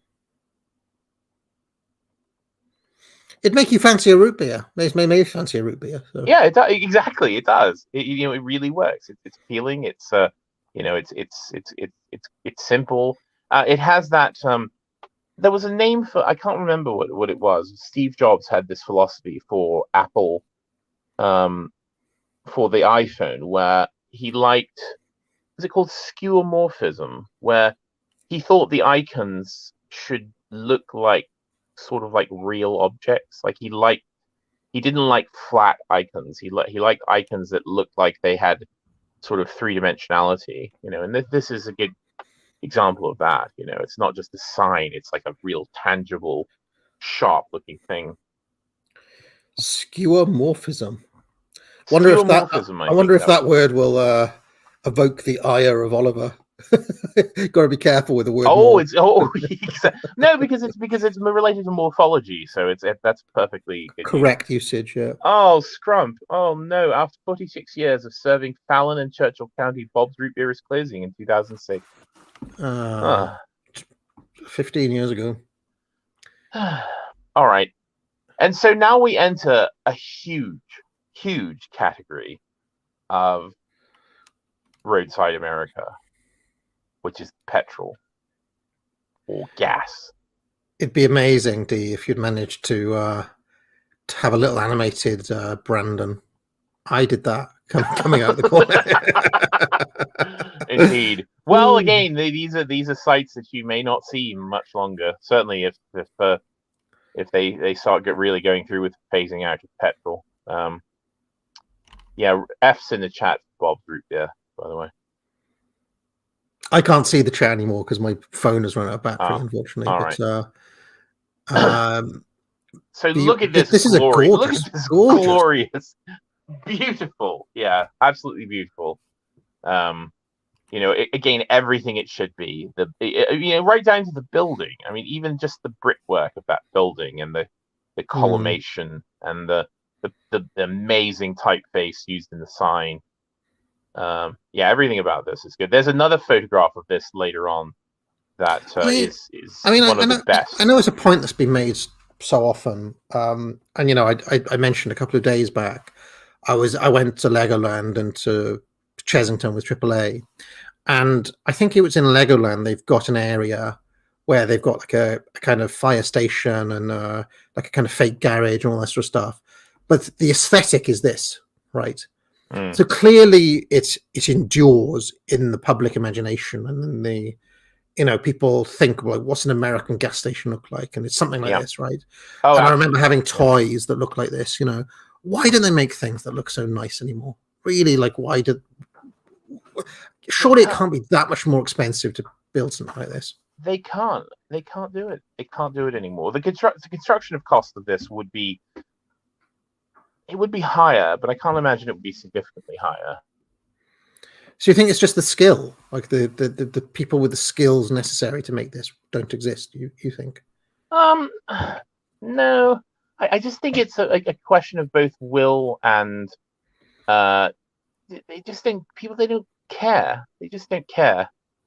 Like the idea of someone of getting like a really good designer to design your petrol station, it's just unthinkable now. It just isn't done, isn't part of the calculation. I mean, and we're people have just been conditioned to expect ugliness now. They don't expect beauty. They don't expect, an aesthetic like this. They've just been conditioned to accept nothing.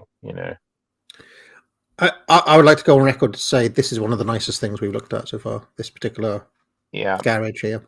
Yeah. In fact, the other picture of this, I think, is one of my favorite of the Margolies pictures, which we'll see in a moment. I mean, all of these look amazing to me. Yeah, they do. Really, really nice. And these were also the product of that same era that we saw all the streamlined things, the theaters, the thing like the sort of train stations, the bus depots, the kind of civic buildings, post offices. I mean, it was the Art Deco, this era. It was just an amazing time for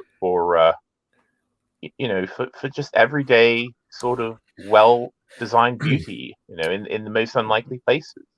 I must point out something, capitalism nerds. Do you see how the Coke and the Pepsi vending machines are next to each other like that? That is actually rarer than you'd imagine, because Coca-Cola in particular were famous for demanding exclusive venue rights for their vending machines. So having them side by side like that, I don't recall seeing that too often. I'm not saying it doesn't happen, but it's often in the contract of Coke that they want exclusivity. It's like you have our vending machine or not, or you don't get it at all. It's funny because I always think of them being together, but you're right. Do you remember I made that video about Coca-Cola having like a price fix, like the 5 nickel Coke over like 50, 60 years or whatever? It was a standard part of their package, where it's just like you get the Coke machine or you get nothing. And that still exists in all the restaurants as well. That's why when you're getting served, they'll always say, "Oh well, will Pepsi be all right, sir?" Because it's either exclusively Coke or exclusively Pepsi in most places. But that was also in the vending machines too. This may have even been a like a crossover thing where the Coke machine would be taken out and moved or whatever after a certain period of time had elapsed or whatever. Well, this was 1984, which I think was. Do you remember the Cola Wars and all that? Yeah. In the mid 80s, like this was right around that time. And didn't they come out with a taste test? Pepsi challenge, yeah, that was it, yeah. And of course, Coke had their famous new formula Coke gimmick thing. Oh, with the bomb. That's your retire. That's my retire the Big Mac. Only mine is thought out, whereas I'm not sure Coke was. Well, and also, I mean, my theory, which I'm almost certain is the reason, is that it was a way for them to mask switching from cane sugar syrup into high fructose corn syrup, because that is when the change happened. When they came out with Coke Classic after the big debacle, it was corn syrup. Before that, it was sugar. So I think it was all elaborate cover for them to switch sweetener, and of course change the taste of the drink forever. By the way, my eternal rules: are you the Coke? Are you the Pepsi? The Coca-Cola is the right winger, the reactionary. The Pepsi is the upstart and the left winger. So you're either like Coke, Super Mario, or you're like Pepsi, Sonic the Hedgehog. Sonic the Hedgehog is clearly the Pepsi. I'll have to get I wonder if Charlemagne knows this. He's a big fan of Sonic. I know he is. Yeah. I am Coke Mario all the way. Coke Mario team. Although I was going to say Pepsi had a great. That was a good era for Pepsi's logo. That machine looked great. I'm also drinking a Pepsi Max, by the way, not a Coke Zero. I forgot which one I bought. So this is a Pepsi Max I got here. Filthy mod. Yeah, postmodern traditionalist. Also associate Pepsi with certain demographics as well for some reason. Interesting. Okay. Yeah. Maybe Michael Jackson sponsorship. The Michael Jackson demographic. Yeah. All right. Oh, these are lovely. Yeah. The gas stations have been like the nicest the nicest thing so far, I reckon. Oh yeah, there many of them are nice. I mean, of course, in America, like in this country, the petrol stations, as we call them, are typically super corporates, right? Yeah. Whereas, of course, in America, it could legitimately be what they call a mom and pop store, right? You could have a gas station owned by an old couple somehow. I don't know how they did it, but yeah. Well, so what they would do apparently was that it was similar to a franchise, except you weren't quite as locked in. But basically, you would partner with one of the gasoline, manufacturers, like in this case, Gulf. Whoever owned Bellwood Gas and Groceries, would have their contract with Gulf, and Gulf would supply the gasoline. Then they would be part of the branding, and then you would have whatever sort of shop you had on top of that. I mean, sadly, these are almost all gone. It's almost all corporate, corporate stations. Interestingly, look, the Coke machine. There's no Pepsi this time, but they do have a Dr. Pepper. They've got a Dr. Pepper there.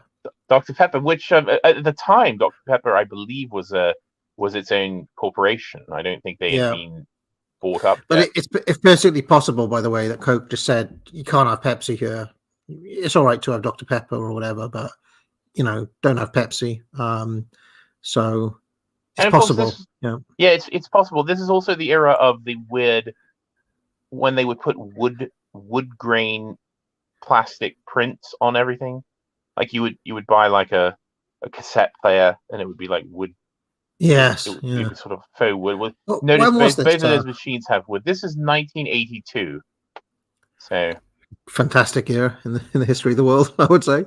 Yeah, I think there's a song on, the Twinkle Twinkle Uncle Floyd on Heathen.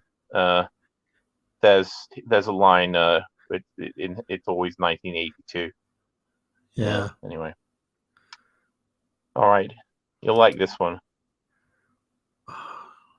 This is a space. Took a trip on your Gemini spaceship. Yeah. Flying saucer. Yeah. Oh, it's amazing. And also, this is in Ashtabula, which crops up in a Bob Dylan. Ashtabula, yeah. Yeah. I'm trying to remember. Which song is that? Nathan Hood is Nathan Hood still here? Ashtabula. I can't see the chat, unfortunately. Let's see if my phone has got battery back. Hold on a minute.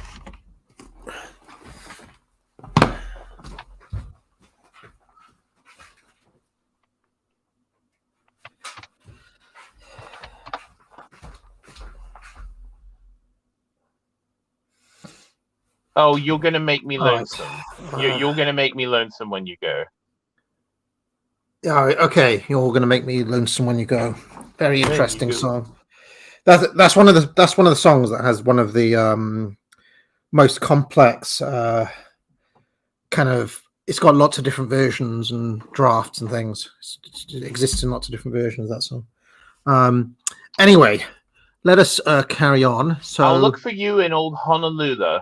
San Francisco, Ashtabula. Ashtabula, yeah. You're gonna have to leave me now, I know. But I'll see you in the sky above, in the tall grass, in the ones I love. You're gonna make me lonesome when you go. Dearie dear. Difficult for me to listen to that album these days, for reasons. Uh-oh. All right, let's Idiot win. Yeah, exactly. It's a wonder how. It's a wonder if you're listening. There's a wonder if you still know how to breathe. Who am I talking to? All right, let's carry on. All right. Welcome. Well, it was nice. It was nice, wasn't it? Yeah, we're back down into the ashes here. I saw a good number of these sorts of places on Route 66, by the way. Yeah. The weird old petrol station is a fixture of Route 66. I like the crazy stone, the crazy paving on the building. Yes, we're open. Beer. And if you look, it's very difficult to see, but someone has written with a marker on both of those pumps, "No gas." No gas. One of the things that I did see on Route 66 was some extremely old gas stations as well. You know when they yeah. you know when it looked more like a lollipop, the kind of gas pumps. It was more like a Yeah. Oh yeah. Can you imagine a picture of a lollipop? We've got them coming up. So. Oh, fantastic. Okay. Yeah. Brilliant. All right. I'll save it for that. Next. Teapots are back. Yeah, this is the Teapot Dome, the Teapot Dome gas station. And if you can see I'll read it from my high res copy. There's a sign above the door that says, named Teapot Dome after the Wyoming oil lease scandal under President Harding, present owner Dick Thomas. So yeah, there's a big thing in American late 19th century, early 20th century American history called the Teapot Dome scandal, which I don't know anything about other than the name. So sounds good though. Sounds I like the okay.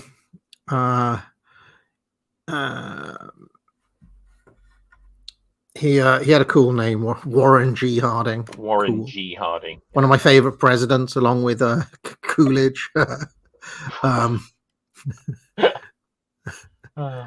Charles II. Remember, I like Playboy leaders who don't do anything. You know, they're known for not doing much.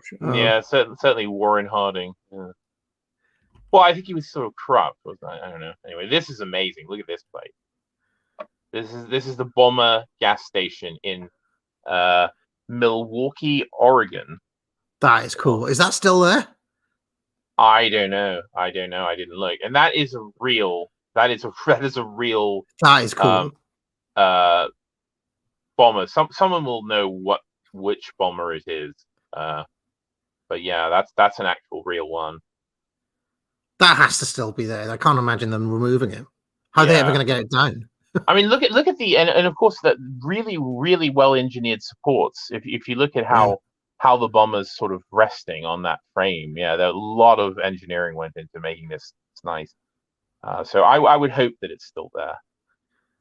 Tell you what, the gas stations have been knocking out of the park since they've come in. Yeah, there's until we got to this one. Yeah, hang on. Bomber gas station. I'll go back. I'm looking.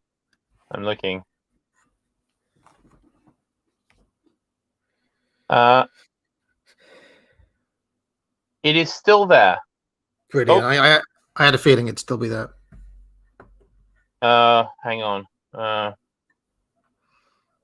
It's a B-17G named Lady Lacy. Began undergoing a serious restoration effort in 2012 when the nose and cockpit were removed. In 2014, the rest of the bomber was removed and the restoration proceeded at the B-17 Alliance Museum in Salem. The Lacy family estimated the plane could be worth millions if restored to flying conditions. Well, which meant the bomber will not return as the gas station awning because now the plane is worth too much and they didn't put it back up. Oh, so no! It is gone. Yeah. Damn you, Joe Biden! I'm blaming him. 2014. You can blame Obama. Yes, sadly, sadly, it is gone because the plane is worth too much money. Bloody money ruins everything. I'm telling you, it does. I'm looking at 2000.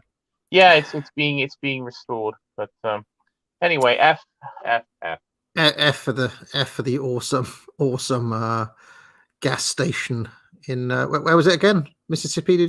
Milwaukee, Oregon. Milwaukee. Okay.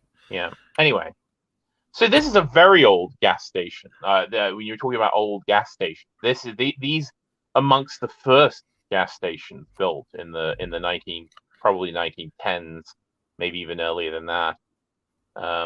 So yeah, it was still Joe Biden back in 2014, by the way.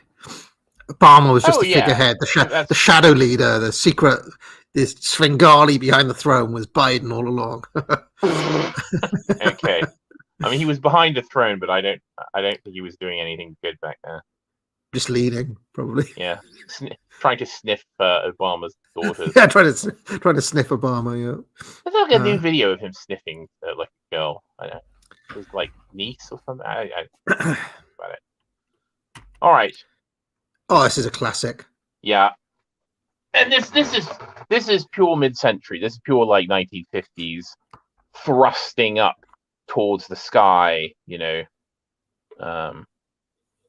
And of course Phillips 66. Yeah.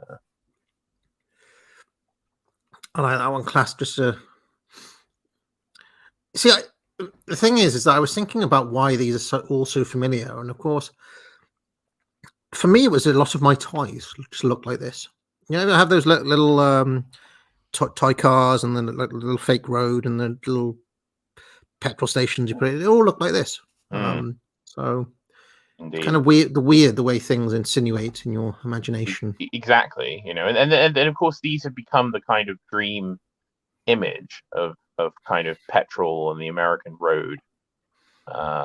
You know, since this, even though many of them are gone. Look at this next one, and beautiful, amazing, gorgeous. Yeah, absolutely amazing.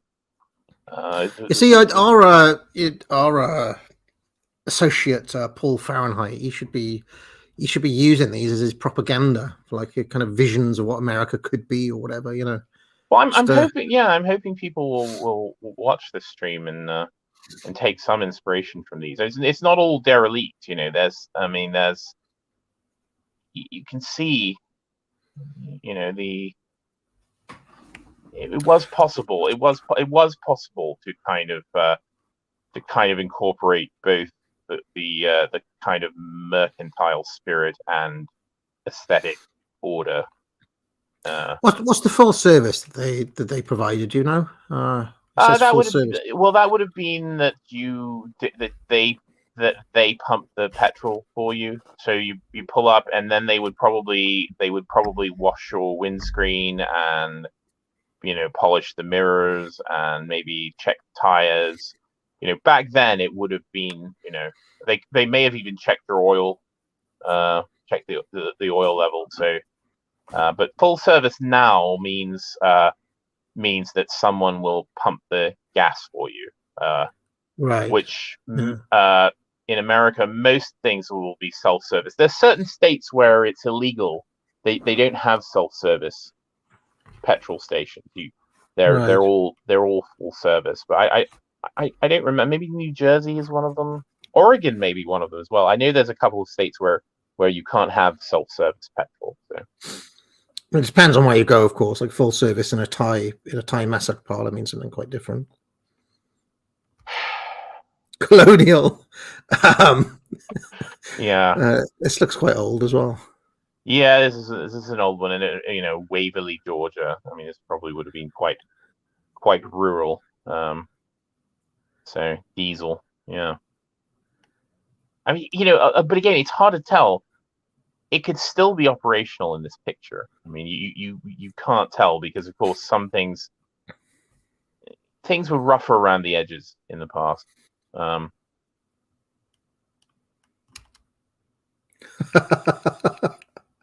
Dinosaur.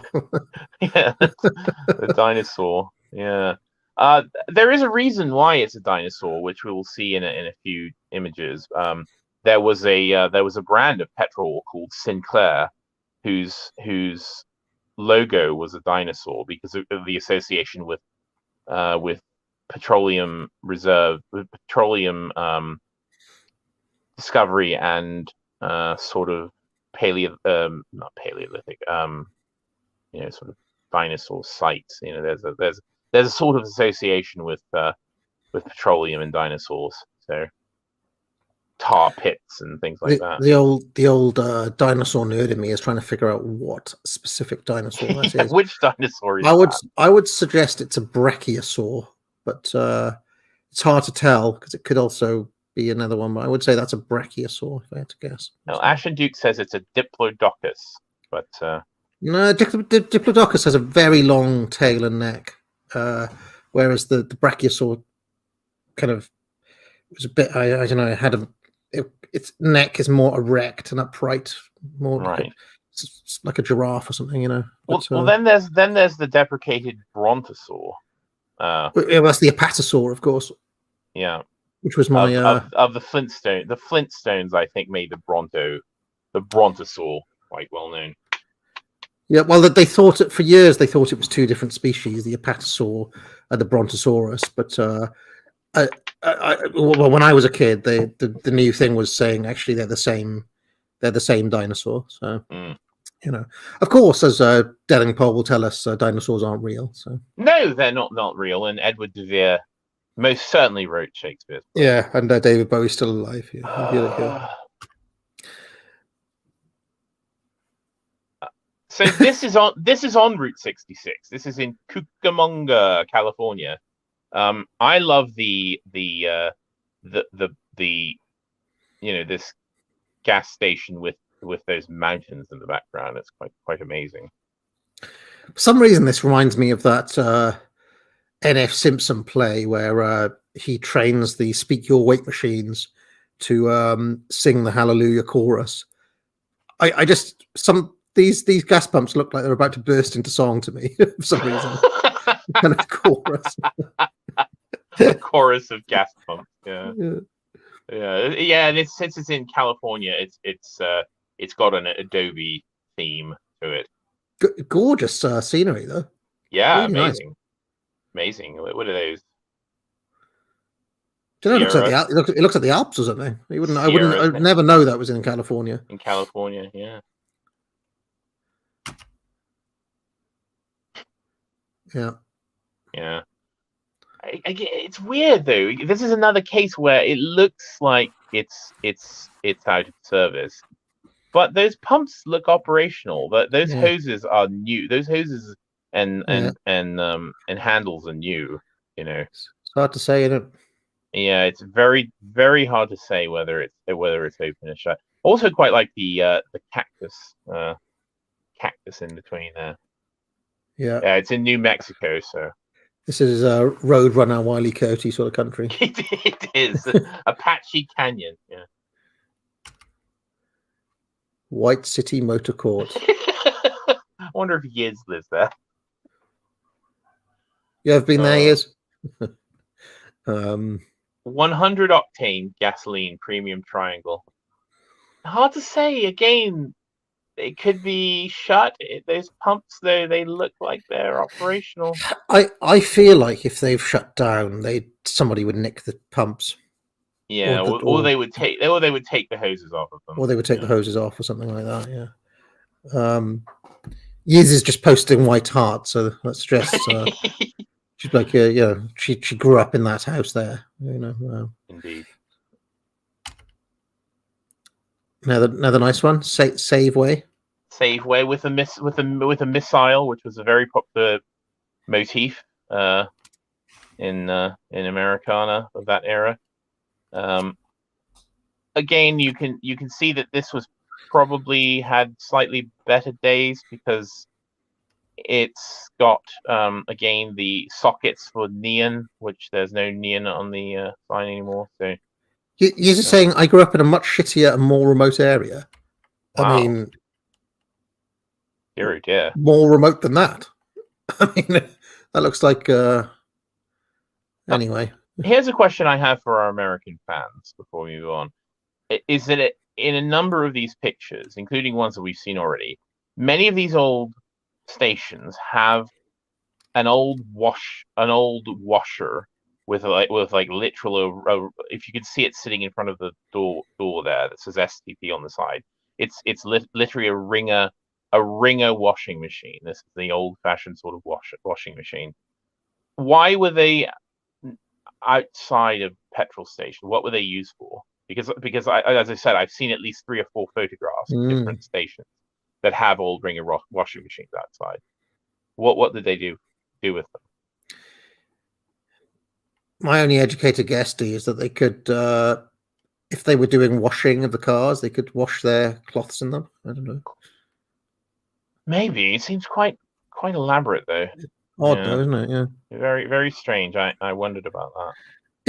If Time Stealer or Alex Masters are around, I would like to know what is that there. Wait, where? The train in the background. Oh, that is a I believe that's it's a it's a liquids tank, so that would be used for transporting any number of fluids. It could be chemicals, it could be raw materials, but I do believe those are generally used fluids, and you still see them. All right, let's carry on. Ace good luck service. Yeah, the luck ran out. Yeah, see, the pumps are all gone from that. The pumps don't work because the vandals took the handles. The vandals took the handles. Indeed, there's some kind of weird screed which I can't read because of the posters in the way. Oh, gasoline, not made from old something crude. It doesn't smell like rotten eggs. Yeah, there's strange manifesto on the wall. At what point, by the way, should I admit that I like the smell of petrol? I think everyone likes the smell of petrol. I kind of dig it, you know. I always have dug it. Yeah, you don't get too fond of it, but I don't like sniff. I don't like deliberately sniff it. Or okay, anything, good, you know, good, yeah. Although it's become less strong over time, I guess you don't smell it as. Yeah, it's changed. It's refined in different ways. Of course, depending upon where you get it, which company you get it from, there'll be different levels of sulfur in it. Yeah, we'll have smells. A huffing fumes like a mad chav. Yeah. All right. The hat and boots, Texaco. Quite nice. Quite nice. I mean, a big hat, big boots. What more can you ask for? Oh, the used tires are back.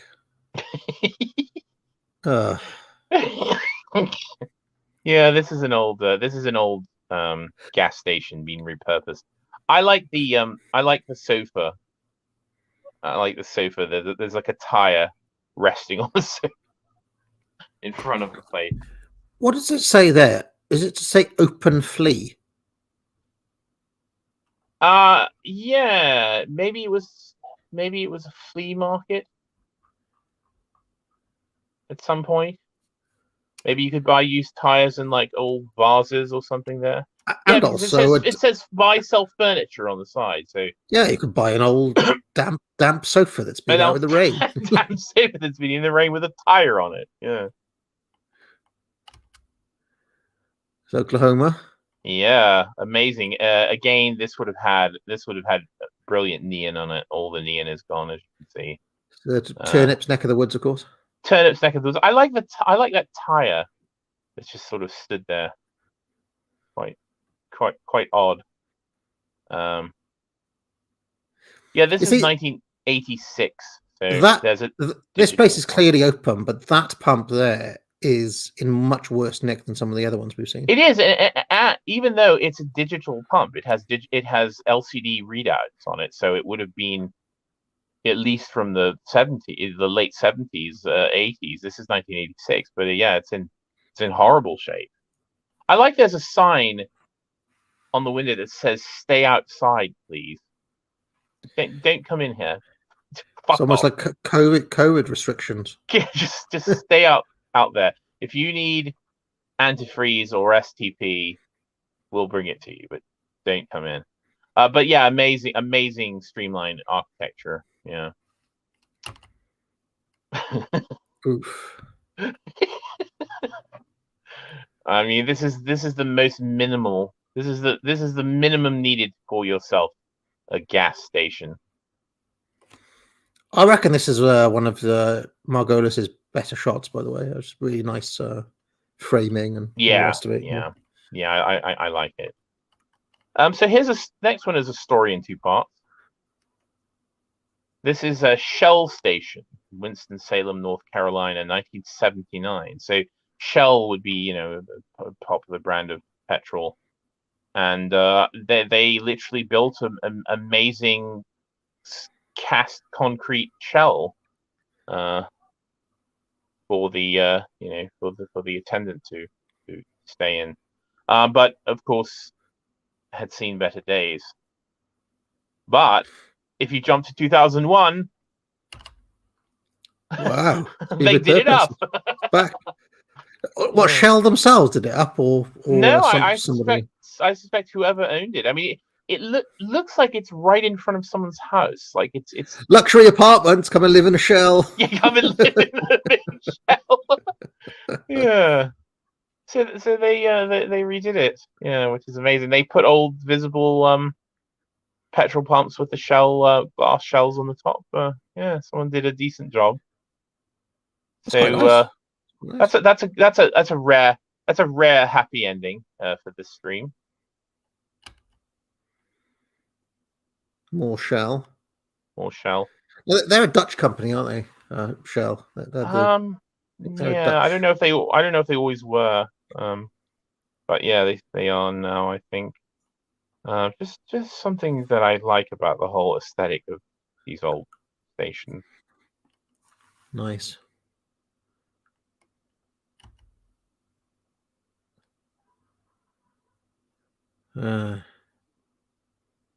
Interesting.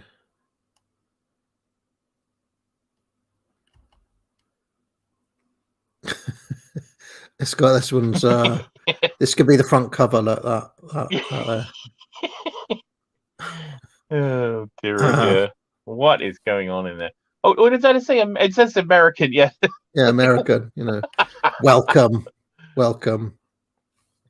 Again, I like to think the cousin of the guy who lives upstairs. Remember that abandoned cinema? Oh yeah. Yeah. Maybe his cousin lives here, making creepy phone calls. Yeah. Ever seen that movie Black Christmas? Nope. You should. It's good. Oh, Shell is Dutch Petroleum, Royal Dutch Petroleum. Gulf. Do they still exist then? Gulf. I don't see them around here. But yeah, I don't know. There was a weird merger in that they became Gulf and Western, and they like got into films or something. I don't know. Very very odd.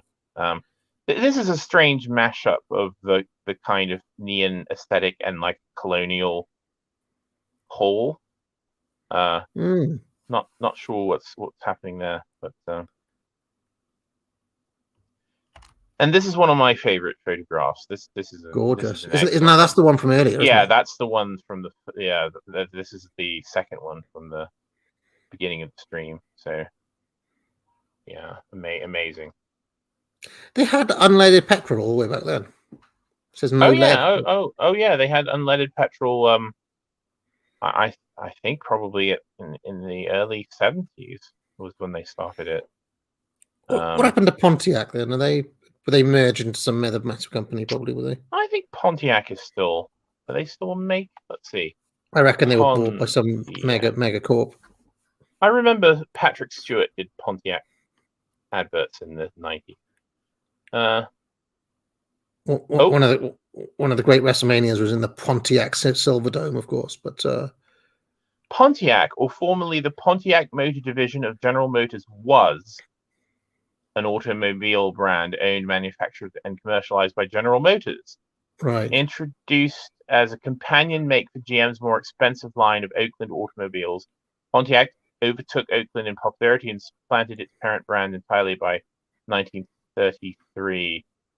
Facing financial problems and restructuring efforts, GM announced in 2008, very significant year for GM, considering that they were entirely bought out and kept from failing by the US government, that it would follow the same path with Pontiac as it had with Oldsmobile in 2004. It would discontinue manufacturing and marketing vehicles under the Pontiac brand by the end of 2010. Franchise agreements with Pontiac dealers expired the 31st of October 2010. So yes, Pontiac has folded after the Chapter 11 reorganization of General Motors. Thank you very much, Obama. And there's also, I'm reading in the chat that Gulf were bought out by Chevron, apparently. So Chevron, okay, yeah. But I feel like Chevron are also owned by somebody else as well. I wonder. Yeah, and as Robert Vinland points out, it was just bad. It was just a badge. It wasn't they weren't really producing their own vehicles by that I point. mean, most brands are that though. They're all zombie, Yeah, owned by Megacorp. You know, yeah. all the entire economy is fake, as I've tried to explain to people many times. Well, they I mean, started. I mean, and that was the thing in the end. I mean, the big thing in the 80s. There was a big thing about Lee Iacocca, who was the chairman of Chrysler, I believe. But basically every vehicle that they produced was the same vehicle. It was the same base. I think the K platform, and they just they produced dozens of cars. They all looked different, but they were all the same car, built on the same basic platform, and they did that for years. They did that for years and years and years. Yeah, just like how all the different Cuban cigars are one company. No, the U.S. economy is the same. I'm telling you. No, if only the U.S. economy was capable of producing things like this. This is a nice one. I like that one. Yeah, this is great. I love the I love the color scheme. Although you can't use it anymore because Slava Ukraini. But there was a time when yellow and black yellow and blue were good color combination. And now every time I see like groups of gas pumps, I'm just imagining them singing. What would they sing? What would this group sing? Is it? Are you talking about the Rat, the Zelensky and friends? Is that what you're talking about? Or well, I'm talking about the blue and yellow, yes, because now of course it's just eternally associated with Ukraine. But anyway, note also that they had ethyl or ethyl probably in America, gasoline, which is the horrible stuff which they mix ethanol and petrol together. It's Brazil does it now. I think all their petrol is a mix of alcohol and petrol. And America is doing it as well. It's terrible. Ethanol does not have near the energy density of petrol. It's a terribly inefficient way, but it's propped up entirely by corn subsidies in America. So maybe old Marcus seed oil Benito. Maybe he's got a point. Oh God, the corn. Yeah, the corn. The corn lobby. God. And then I just have some various petrol pumps. I like the Sunoco. That Sunoco logo is quite good. Also, if for real, you have a real eagle eye, there's a can of Dr. Pepper and a can of Pepsi in the background. Yeah, I can see. I reckon they've been used for shooting practice, maybe, or although I mean, who's shooting a gun near a petrol? Yeah, I don't think. I think the pump attendant has just kept his soda cans there. So it's also interesting that the key cutting business is in and around. That's something that's remained. There's always a little in this country. It's a Timpsons. They're usually within striking distance of a petrol station and a Sainsbury's. They come as a package these days. So. Yeah, I've got to clear something up. Artemisia absinthium says ethyl refers to tetraethyl lead. That's not true. Ethyl, when it's ethyl gasoline, it is a mixture of alcohol, and it's ethyl alcohol and petrol. All gas had tetraethyl lead in it. I mean, that's what leaded and unleaded is. But they would never, they would just call it regular and unleaded. They would never they didn't call leaded petrol ethyl. That's a different thing. It's just because ethanol is ethyl alcohol and tetraethyl lead is, and tetraethyl lead was necessary in old vehicles to keep them from knocking. It was basically a lubricant. It's a horrible substance, and of course I was an AA as well. I mean we grew up at the tail end of so we probably got a massive dose of lead from living in the era of leaded petrol. Well, so I was just sniffing it. No, I wasn't. Anyway. Okay, this is an old school one. An old school one. Yeah, this is a clock. This is called a clock face pump. Wow. So, Yeah. Wow, there is another one. Yeah. These are, and the thing is, all of these petrol pumps are really desirable. People collect these very heavily now. So when these pictures were being taken, I don't think these were considered collectibles. But well, that one's clearly closed because they've taped over it. yeah, and they've got newspaper taped over the windows as well. Handle's gone on that one. The pump is gone. Yeah, yeah. Although notice it's a Bowser brand pump. Yeah. Bowser. Got the vines growing on it though, sadly. I've not heard of Bowser other than as Mario's arch nemesis, of course. That's why I brought it up. I knew you'd appreciate that anyway. By the way, I noticed when I was scrolling back through the chat when I put my phone back on, we were talking about the Coca-Cola Super Mario versus Pepsi Sonic. Some bright spark was like, "I'm Luigi, Dr. Pepper." What a of course. He must be a millennial, one of those individual unique snowflakes. He's unique. He's very unique. Yeah. That's a nice one. I like that one. That's a really nice one. Yeah, I like when they also had the pumps had the same aesthetics as the automobiles. That they had the same kind of rounded corners and chrome streamlining and all that. Yeah. Again, it's very difficult to tell if these are functional or not because that shop behind them looks open to me. That looks like it's still in business, that place, because it's like fresh cabbages, or I don't know what's there, but cabbages. That looks like it's. I don't know what's that there. Hold on, this is fresh produce, isn't it, being brought in? No, there's just like boxes of rubbish. Yeah, but I mean, there's an old projector in the window. So that green in the window on the right, that green case, I think that's a projector case for a 16mm projector.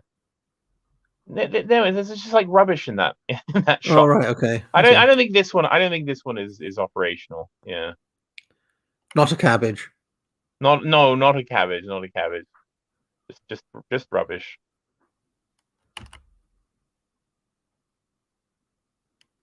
This is a Sinclair pump, and again more local elect choice. Yeah, I love the idea of who is running. It's Stockard. Stockard. Here's a prediction: Stockard reduced crime when he got in as sheriff. unlike the guy we saw earlier, he actually sorted out some problems. I reckon he did. Although Stockard is a Democrat, but in 1982, a Democrat in Haw River, North Carolina, was probably a very different beast to today's Democrat. He's probably got a radio show. A radio show on. Appears as a regular on Fox now or something. Yeah, maybe a bit too spicy for Fox, I would say. Yeah, that pump does have leprosy. Yeah, leper pump. Okay. They've just put a box around it. Well, no, they've nailed they've nailed a steel cigarette advert, a cigarette sign around it. They've really put this one out of commission. See, the sign is rusting as well. Live modern. What's that? Mufflers. What's that? Mufflers.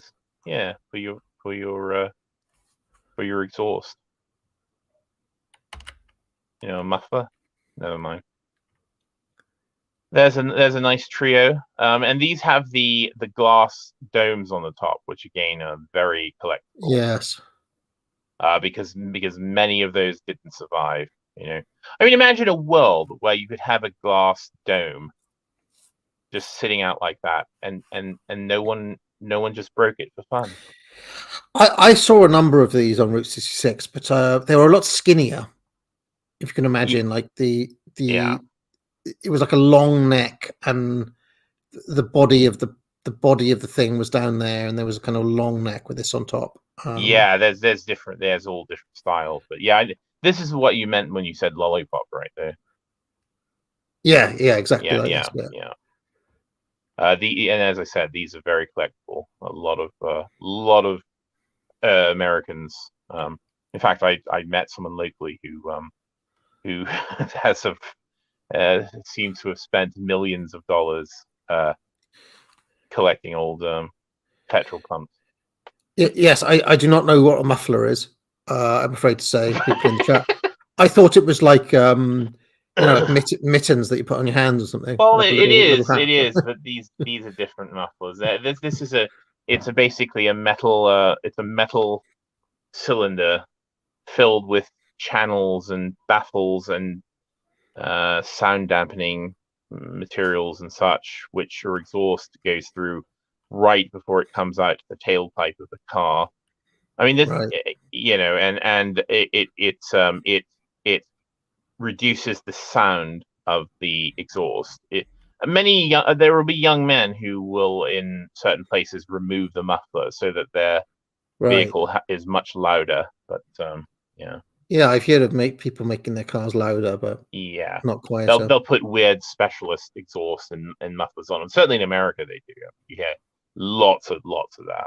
All So right. it muffles the sound, which is why it's called a muffler. I have never had any interest in cars, as I'm sure you're aware. Oh, So okay. I am into them. I do remember I went out with a girl once who had a brother who was really into doing that, and he used to make I used to call them pikey mobiles, where where people like, what do they call it, bling my ride or whatever, like the pimp my ride. Pimp my ride. Yeah, there was a whole scene. There was a whole like raft of guys who, rather than going to university or leaving like lots of us did, they just stayed there. They stayed around. But rather than kind of turning the town into Trumpton, as you'd imagine, they just pimped their rides and drove around noisily, annoying everybody, rather than Indeed. So that's what a lot of young men did who followed an alternative path. So probably Tony Blair's fault.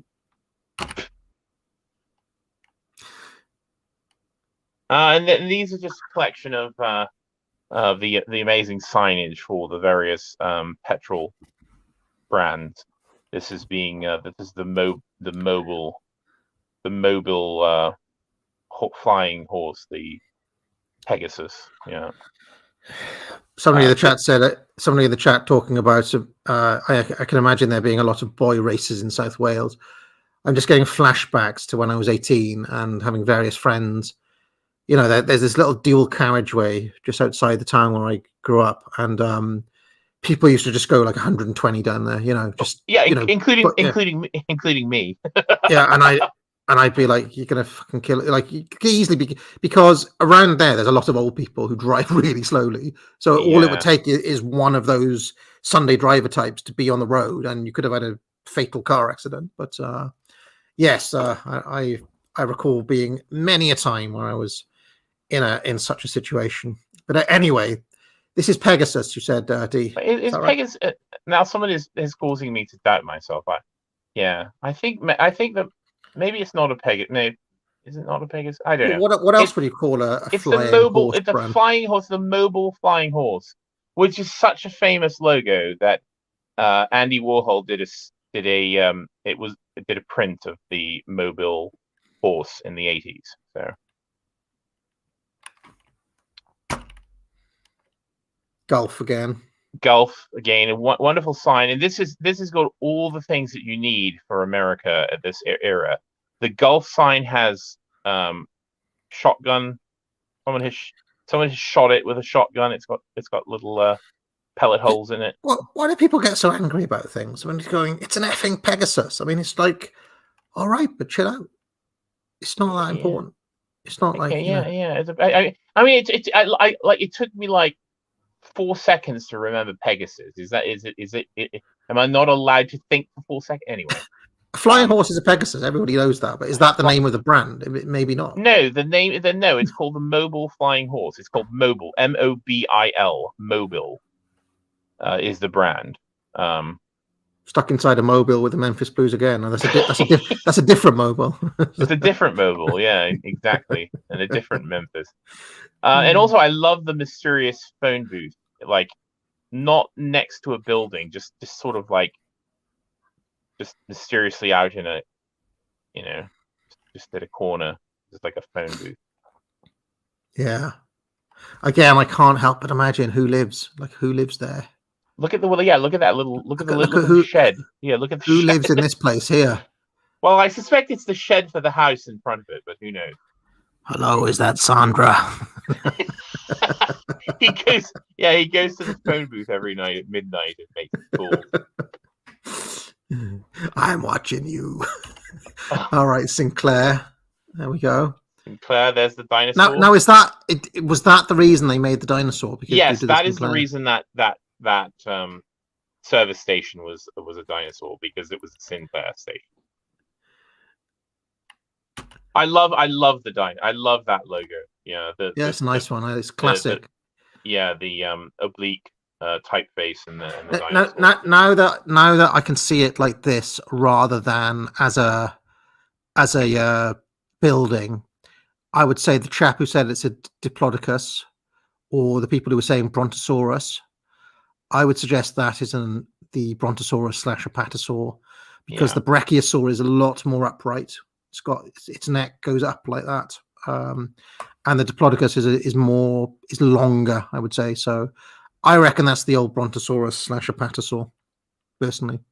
But you can look that up in your own time. That's just my 7-year-old nerd taxonomy obsession coming out. Look at this beautiful sign. The next one, Lion, very nice. Lion. I don't even know Lion. That's an old brand. I've never even knew. Yeah, I've not really heard of Lion. I've not heard of the next one either, which is Cougar. Oh, I went the wrong way. Cougar. Now there's a word that's been stretched out of all definition by the degenerate modern worldie. Indeed.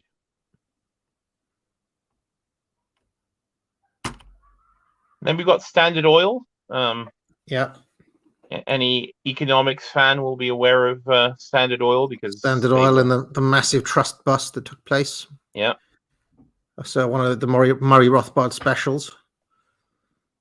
They were the funniest thing. They were done for having a monopoly on this market, but they were sued by 78 other companies. God's sake! It's like, how does that work? I know, and of course, think about. I mean, just the idea today of like trust busting and monopoly. Like, come on! There's like 7 companies that own the entire world. Yeah. So.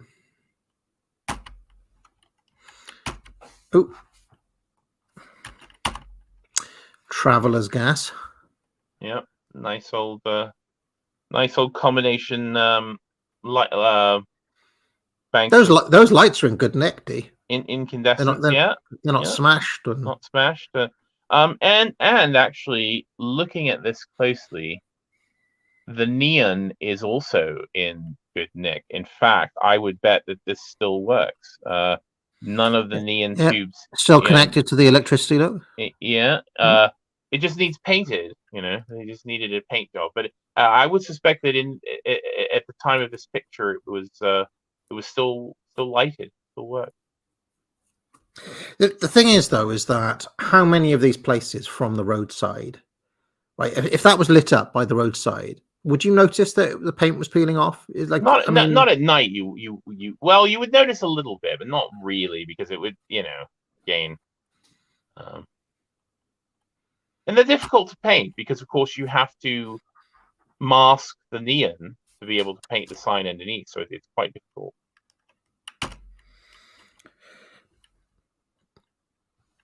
This is a really nice one. Yeah. I mean, not in the greatest nick, but I love the rocket sort of traversing the sign, just pulling this big diagonal over the sign. Really, really nice. I have to say, you have to have some confidence to put a permanent price on your gas. Just you see, this gas here, was it 2 cents? Oh no, that's the What is that there? that's save 2 cents off of the. Save That's like, two, right? So whatever the price is, you whatever get the price 2 is, cents off.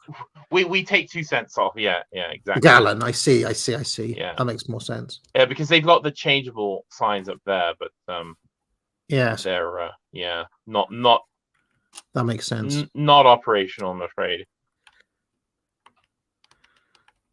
And last but not least, The gas station will be fully operational. The stinker. I love the stinker cut rate gas. Amazing. I mean, come on. Amazing. I can't help but think of Terry Thomas whenever I see that word. Stinker. Absolute shy stinker. Yes. And of course, Okay. the implication here is that, of course, like cheaper brands of gasoline would not have been as refined, so they would have more sulfur content and they would smell bad. So I like the idea that it's cut rate gas, and they're literally playing up the fact that it smells worse because it's cut rate gas and has lots of sulfur.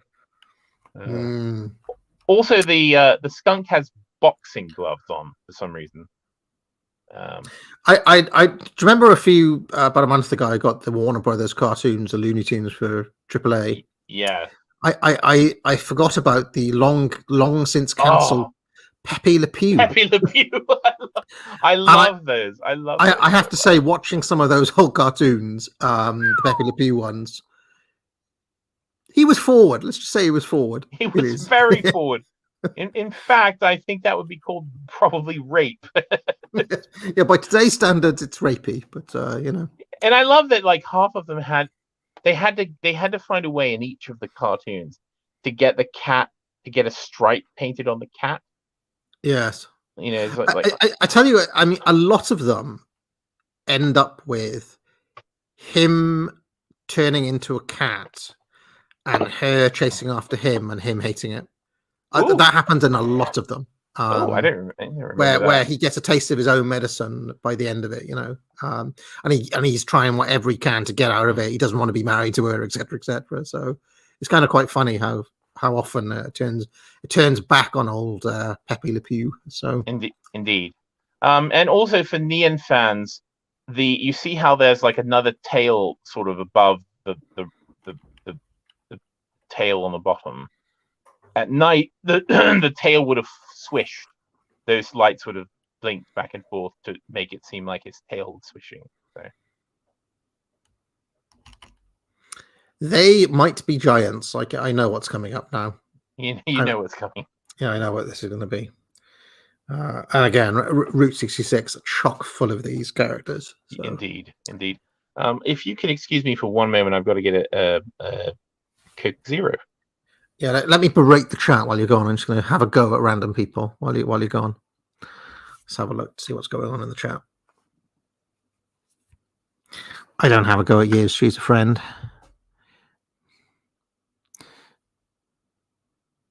Nobody's saying anything. Nobody's saying anything objectionable. Sadly. Promo code Stinker. Yeah. No.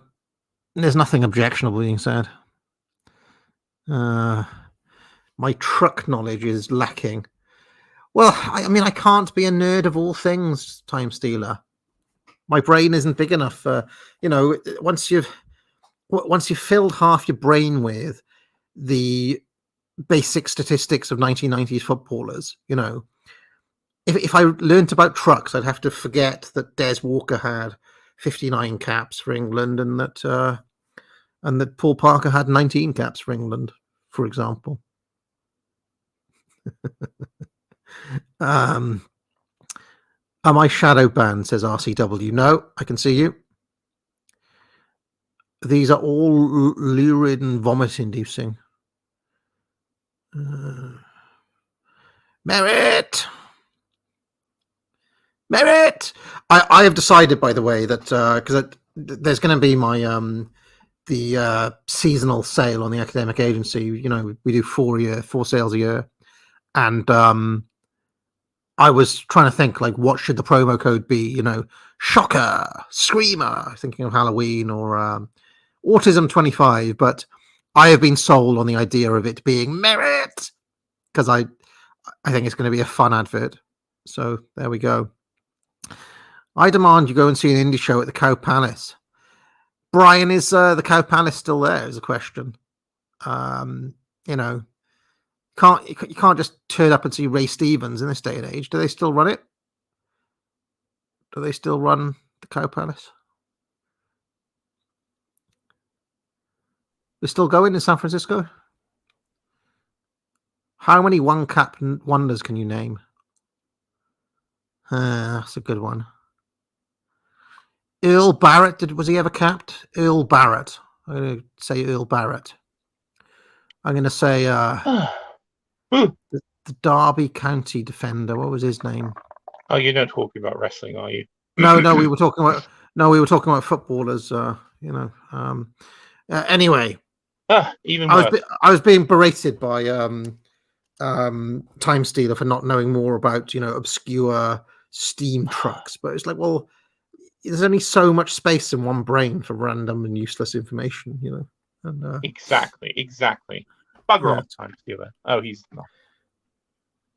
Okay, let's carry on. I'm your only friend. I'm not your only friend, but I'm a little glowing friend. But really, I'm not actually your friend, but I am. Someone asked me to sing "They Might Be Giants" song. So. Blue Canary in the alley by the light switch. Who watches over so you? Do you know? Little bird house in your soul.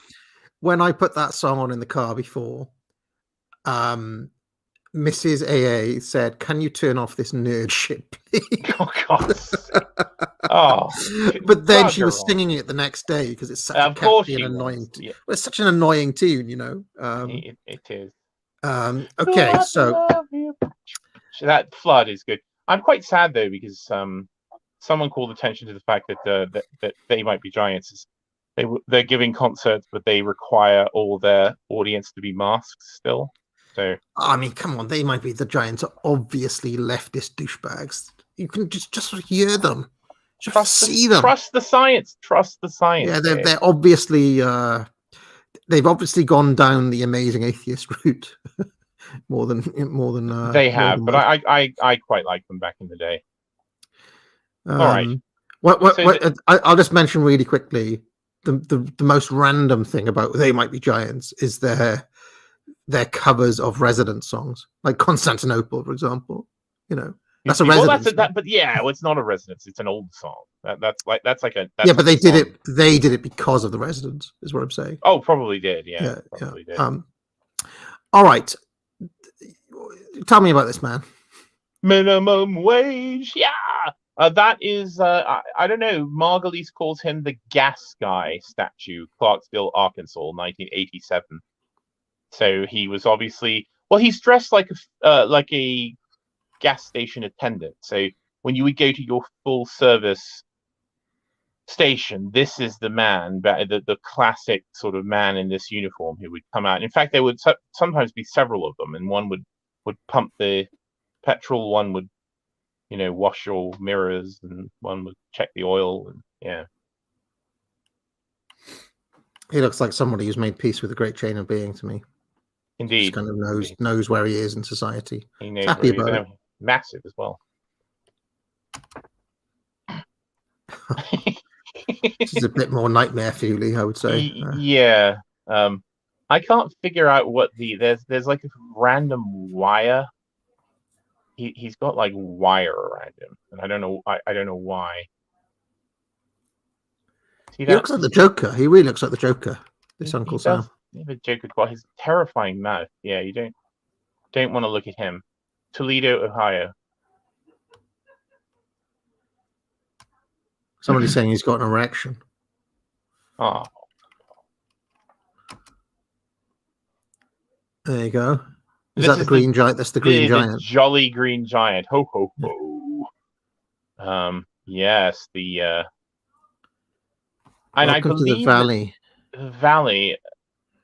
Yeah, I believe that this is Blue Earth, Minnesota. That may be where the headquarters of Green Giant veg. was located. I'm not sure. The master of all sweet corn. This giant. I remember there was another man. You know how they did. You know how they had Scooby and then they brought Scrappy. Yeah. Well, I think they did that to him. I think they had the Green Giant, and then I think they brought in a character called Sprout, who was like a Scrappy Doo.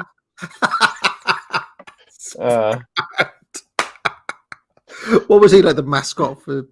Yeah, he was exactly the same personality as your Scrappy Doo. He's an annoying youth. Does anyone remember Sprout? I don't remember Sprout. He couldn't have made it. because I don't remember him. Didn't make it over here. They didn't. No, I think it was an American only thing. But I remember the ho ho ho Green Giant. That's obviously Giant. Very good advertising because I remember it. So yeah. I mean, drawing everything back to Seinfeld. You remember when Jerry got the Menon by Menon?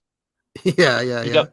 But I love the fact that you could make a 3-note jingle, like with 3 notes, and you could get it into people's heads. I mean, literally, Green Giant, yes, by Menon. Yeah, 3 notes, and you can literally install that in people's heads forever. That's very, very strange. Who was that guy? Tiny Tim, was it? Who was a kind of jingle specialist? Oh, by the window, by the window. Because there were jingle specialists, weren't there? Where the tulips? I don't think Tiny Tim did jingles. But yeah, there were people who did jingles. Yeah. I'm trying to think of other 3. Stanza. Someone in the chat remembered the Costanza one. I'm trying to remember any other sort of. Oh, there's loads of them. It's called Toys R Us, Toys R Us, Toys R Us. That was another one. Yeah. I'm trying to remember. I mean the Dell one. Oh yeah. That clone. Yeah. Brian Eno composed the Windows 95 startup sound. Very odd. Yeah, Windows 95 startup sound. Brian Eno. Literally Brian Eno. Kiora, yeah. Kiora, oh god. Yeah, I mean, obviously, when we stop thinking of Green Giant, all the other ones will come to us. They will. The trouble is, we're being dominated by Green Giant right now. And of course, there's a longer jingle. I mean, it's amazing to me that I have entire song. I can still. What is it? To all beef patty, special sauce, lettuce, cheese, pickles, onions on a sesame seed bun. I remember that. I didn't even eat at McDonald's. Robert Fripp also helped with Windows Vista. Yeah, that's right.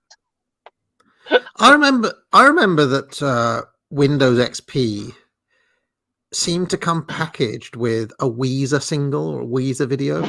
There was just that sometimes they have sample stuff.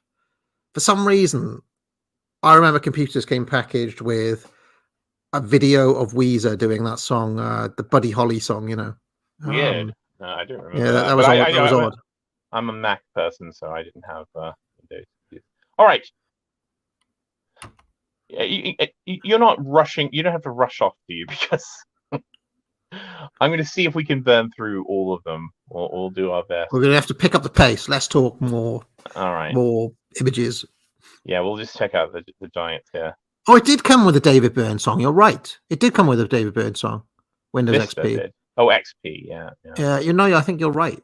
But there was a Weezer one as well. Maybe that was Windows 98 or something came with a Weezer, and that one came with a David Byrne. Okay. Oh. You can get cheese or bananas at this place. Cheese. I want to know the price. You can get 2 pounds of cheese or 4 pounds of bananas, but we don't know. And BNL chuck steak, I would assume. Just like the idea of random shops. You can go here to get cheese or bananas. Here, pecans or pillows or tapestries. All right. Here's another story in 2 parts. There he is. There he is. It's Mr. Peanut. looking a bit scabrous and. So what was this? A peanut shop or? I don't know. I don't know what it was. It's just a sign apparently. So this was if you the title is Mr. Peanut Sign Hair Affair, Route 6, Swansea, Massachusetts. Yes, there is a Swansea, Massachusetts. There's a Swansea in Massachusetts. Yeah. Bloody hell. Oh. But so this is one of the cases where the sign lasted a lot longer than whatever the business was associated with it. So at the point he took this picture in 1978, there was a hair salon there, but they just kept the Mr. Peanut. Kept the peanuts, I see. Yeah, not There's looking probably a great. shop selling like, I don't know, peanuts and footstools or something. Well, as we'll see, there is a planter's shop. Well, But another look, one. Yeah. it's the same sign in 1984. They repainted it. Wow. They literally repainted Mr. Peanut. Wow. See, this is a very interesting thing because it's essentially a sign that's not advertising an actual product. No, it's just there. They just kept it there. Yeah. It's just like, well, who's going to tear Mr. Peanut down? He's got to stay. Anyway, people should know my fondness for Mr. Peanut. I've got one glaring at me right now that's beside my desk. This one was not in such good nick. Yeah, it's hard to say. For sale, used mobile homes. This is for Trailer Sales, Clinton Highway, Knoxville, Tennessee, 1984.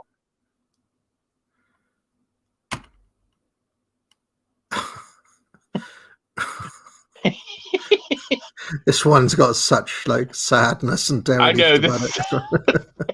The rust, just the rust draining down his rust body.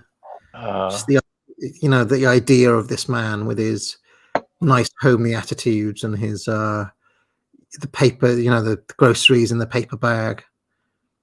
Every aspect of the world he knew was gone. and yet, like Cibula in from the beginning of the Wasteland, he's forced to sat there, decaying for eternity. That he will be forced to be fixed there and watch the world fall apart. I am Ozymandias, King of Kings. A lone wreck. So sad. Oh God! And of course, even the sky, like even the time of day he took it's very foreboding. I always like this the idea of the past looking back at us and judging us rather than vice versa. I always think that the progressives have that the wrong way around, and really this guy is just looking, if only you knew how bad things could get. And next, oh God, God's sake, what is this? This is Mammy's cupboard. All right, is that Mammy then? That's Mammy. Yeah, I like. So you literally go under her skirt in order to go in and get your oat sandwiches and coffee. Why do I think that Mammy hasn't made it to 2022? I wonder they would have a hard time because Mammy is concrete and brick, and I feel like Mammy would be very hard to get rid of. If anyone wants to look, it's on Route 61 in Natchez, Mississippi. And look, Mammy even sold Shell petrol. Natchez, Mississippi. Natchez, yeah. Interesting name. Yeah, Natchez. Coke, sandwiches, and coffee. Yeah, I bet it was nice in there. I bet Mammy was lovely. Yeah, I mean, it looks well kept. It looks quite well kept. Also, like she has she's holding like a lunch tray. She has like an old usherette at a cinema with like the the sweet tray. It's still there apparently. Still there. Good. Mammy's still there. It would be very hard to get rid of it. It really would. You would have to dynamite that to get rid of it. Yeah, we got. They can't exactly white face her. What are they going to do? No, she's just got to stay Mammy. She's got to stay there. There's something a bit weird about eating in his skirt, though. Under his skirt. I know you have Mammy. to slip underneath the skirts to find the coat. I don't know. Kind of fitting allegory in a way for something. I don't know what. So, you know, I mean, when I say that, when I see this is something you rant about every week, but when I see the eagerness of people to just kind of clamor under the skirt of various female leaders, you know, I kind of think, you know, so. Yeah, but the thing is, Mammy is actually going to give you a Coke and a sandwich. Yeah, she will actually deliver the Coke and the sandwich. Whereas exactly. Macaroni isn't going to give you shite. Oh, there's another picture of Mammy. Yeah. Someone says they've white-faced.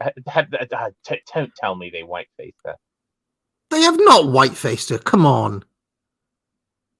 I'm going to look. If they were right, if they do that, I have to share screen. Okay, hang on. I'm looking. Mammy Natchez, Mississippi. She's got a rack on her, Mammy. I tell you. Oh, all right. Sorry, but she has from this side. Oh my God, they have literally white-faced her. She's what? Literally white. Yes, she's white. Oh, I have to see. Yeah, just can you stick Google... it in the private chat, or what do I put just Google, just Google Mammy Natchez, Natchez. Mammy Natchez. What's the state? Mississippi, but just Mammy Natchez will find her. Okay. Oh my God. Yeah, she's white now, wearing a pink skirt. My God, I mean, Democrats really are the real racists. I mean, what the fuck? Oh, what? God. It's what Mammy would have wanted. I mean, what on earth? I don't know. She doesn't sell petrol anymore. You know, I was just joking, but they really have. They've really literally painted her white. That is insane. Because you always see white women in the South with bandanas on their head, you know, bringing you food. It's also so like disrespectful to the original Mammy. You know, it's like you're basically saying that this woman was a stereotype, so therefore we have to get rid of you. You know, it's the funny thing. The Summer of Floyd basically wiped out every non-white mascot from supermarket shelves. So no longer is there Aunt Jemima, no longer is there Uncle Ben, no longer is there the Indian woman on the Land O'Lakes packaging. I mean, they literally went through and removed every ethnic person.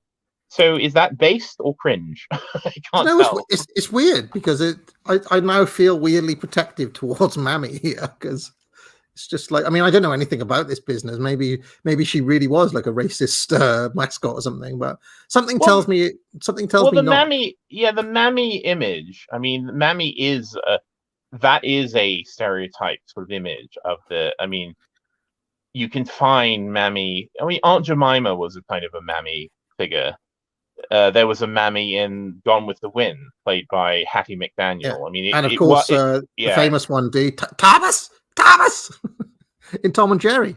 Yes, that's right. There was a Mammy there, and there's tons of you can find Mammy cookie jars and Mammy, you know, Mammy pencil sharpeners, and it was a well-established sort of figure, but I suppose we have to get rid of them. I mean, somebody's saying the Quaker Oats man walks alone, you know. He's the last one standing. Yeah. Him and Colonel Sanders, like the KKK mascots, you know. who is weirdly become, I don't know anymore, but I remember there was a period in the 2000s where they hired a black actor to do his voice.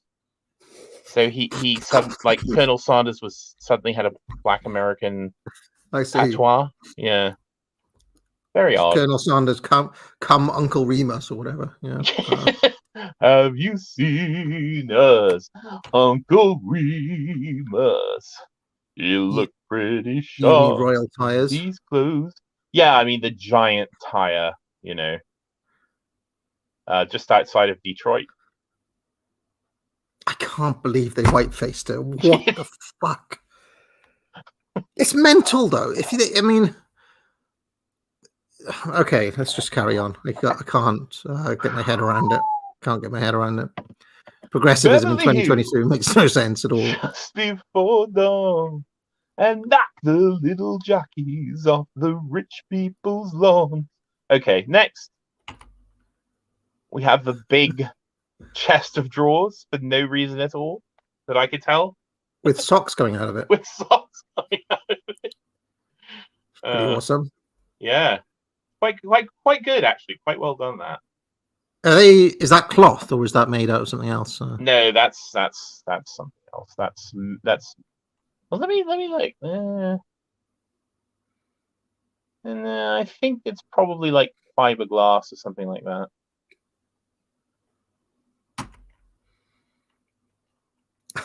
Here's another one. Yeah, this is Pocahontas gift shop in Pocahontas, Iowa. And yes, I looked, and there is a town called Pocahontas, Iowa. Now, has Pocahontas made it to 2022? Pocahontas has apparently made it. Yeah, she's all right. Okay, she's all right. Okay. Yeah. They haven't painted her face white. Or... Well, she's white here. I mean, she's like to be fair, literally Caucasoid. Yes. My other favorite detail about this is the piece of rebar that is sticking out of the top of her head so that she can be lifted by a crane. Like they really thought of everything with her. But you could go in and buy, Native American souvenirs. I went to one of these in Tucumari, where there was one of these sorts of things, and they were selling like little trinkets and things. I didn't buy anything though. Wampum, yeah. I'm Jimmy Coral Black, the Indian of the group. It's a snowman. Yeah. A giant snowman. As you will. Yeah, I can't find any justification for him. He's just a big snowman. I like him. Whew. So that was the end of the giants. That's the giants.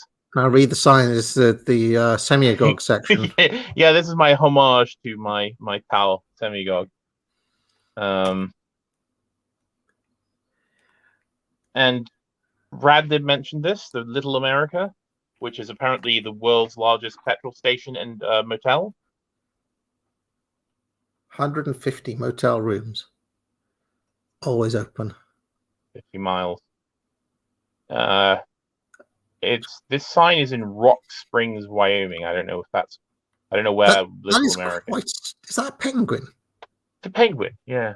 It's quite a strange one because look at it the wrong way and it could be like a fish or a dolphin, or it's just oddly drawn. That's all. Very weird. And why a penguin? Why? That's another little jingle that pick up a penguin. Oh yeah. Parade of Presidents Wax Museum. Keystone. 2 acres of free parking listed AAA.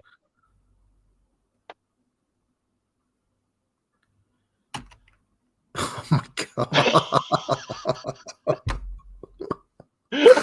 Oh, shades of the fun time from the other place. Do you remember last week? Again, I think the barbed wire is a good touch. Is it trying to keep us out or them in? You want to ask. Come to Storybook Gardens, Georgie. Hey, Georgie. Georgie. Hey. They all float out here. Oh. Burgers, chicken, tacos, and shakes. Oh. He's seen better days as well, hasn't he? He has. He looks a bit like the El Pollo Loco thing from Breaking Bad, Better Call Saul. Yeah. He's got a bit of that feel to him. I like that the chicken is armed, though. He's literally got a revolver there. You get a good sense of that landscape I was talking about last week as well there, by the way. Yeah, indeed. Like shrubland or whatever. Oh, Here we go. Pollos Hermanos. That's right. Yeah. There we go. I might do a stream one day, by the way, on what's that character's name? Gustav Fring, Guz from Breaking Bad, as a modern American icon. I think I'd be really interested to explore the question of Gus as a modern American icon. But anyway, fascinating. This is a great old survivor. This sign. This is from the early Coke. Yeah, this is 1930s. This is and I mean, this is the picture's 1979, but yeah, this would have been a sign from the 1930s. They used that little, I don't know what his name was, that little imp, that little horrifying imp, who was kind of like a bellhop who would like bring you Coke. There's something really dark about this character, because to me it makes me think, in Pinocchio, when they go to Pleasure Island. Yes, it's dark and there's something that this kid looks like he's from there, like he does. He looks like what was the bad? What was the bad? The bad kid. Laughwick, was it Laughwick? Lampwick, yeah. Lampwick, that was it. Lampwick, yeah. He'd have been a donkey. This kid. He's quite sinister. Look at his scowling eyebrows. Yeah. Ugh. There's something about him that looks like he's involved in situations he's lost his innocence. This young boy, unfortunately. And now he just brings. Now he brings Coca-Cola on behalf of Satan. Yeah, exactly. Yeah, rot your teeth, kids. Yeah. The bellhop of Satan. Yeah, and of course, people. Yeah, also clearly the Fallout universe took a lot from him. This sort of character. Yeah, massively. Amazing sign though. I love that style of painting, and of course these would have been hand painted. These type of signs. I like it's the fact that it's faded and washed out though, D. Yeah, it adds to it for me. Of course, exactly. It adds to it. Speaking of faded and washed out, Omar wallpaper cleaner. Non-crumbling. Yeah, non-crumbling because don't you hate it when your wallpaper cleaner crumbles? Do they still sell Omar then? They don't. I looked. I mean that sign had been there a very, very long time. Mascots, who didn't really make it, the Omar couple. Who were just so excited to clean their wallpaper. This also is a trope that you will see a lot in America, which is the sign either painted or attached to a barn. Yeah. And I've got another example of that next, which is this is a very famous sort of sight. The barn with a chew, male pouch tobacco. Treat yourself to the best. Yeah, male pouch tobacco, which someone told me still exists. But, why did chewing tobacco not take off in this country but took off in America, I wonder? That is a very good question. I do wonder about that. Because snuff died a death. Snuff died a death. Yeah. Why did snuff not remain? Yeah, I mean, snuff was very popular into the 20th century. Snuff boxes and. I see the dark hand of beignets behind it all. You can. Apparently the House of Commons still has snuff if you ask for it. Wow. If you're an MP, because of course you couldn't smoke in the chambers, so that it was a tradition to have the ushers would have snuff boxes, and apparently they still have them. If you ask for snuff, they'll give you snuff. I want to arrange a trip with a hat to go to the Ritz Cigar Lounge or the other one, the one Davidoff, the Davidoff one. Yeah. It looked cool in there. I only peered in, and there were these 4 rather fat men sitting around the table, looking kind of rich and debauched. So, well, if you and Hat go in, there'll be 6 fat. I love snuff, by the way. If I'm feeling very 18th century, I will get out my lace-edged handkerchief. Carl said he's still got 4 cigars left from the event, so he was angling for some sort of cigar trip as well. So we'll see if we sort something out. Leftover? How could you? God, I would have smoked them in the first day. Well, he's probably put them in. I mean, knowing Carl, he probably doesn't have a humidor, so they've probably gone dry. But yeah, he's put them in the fridge. All right.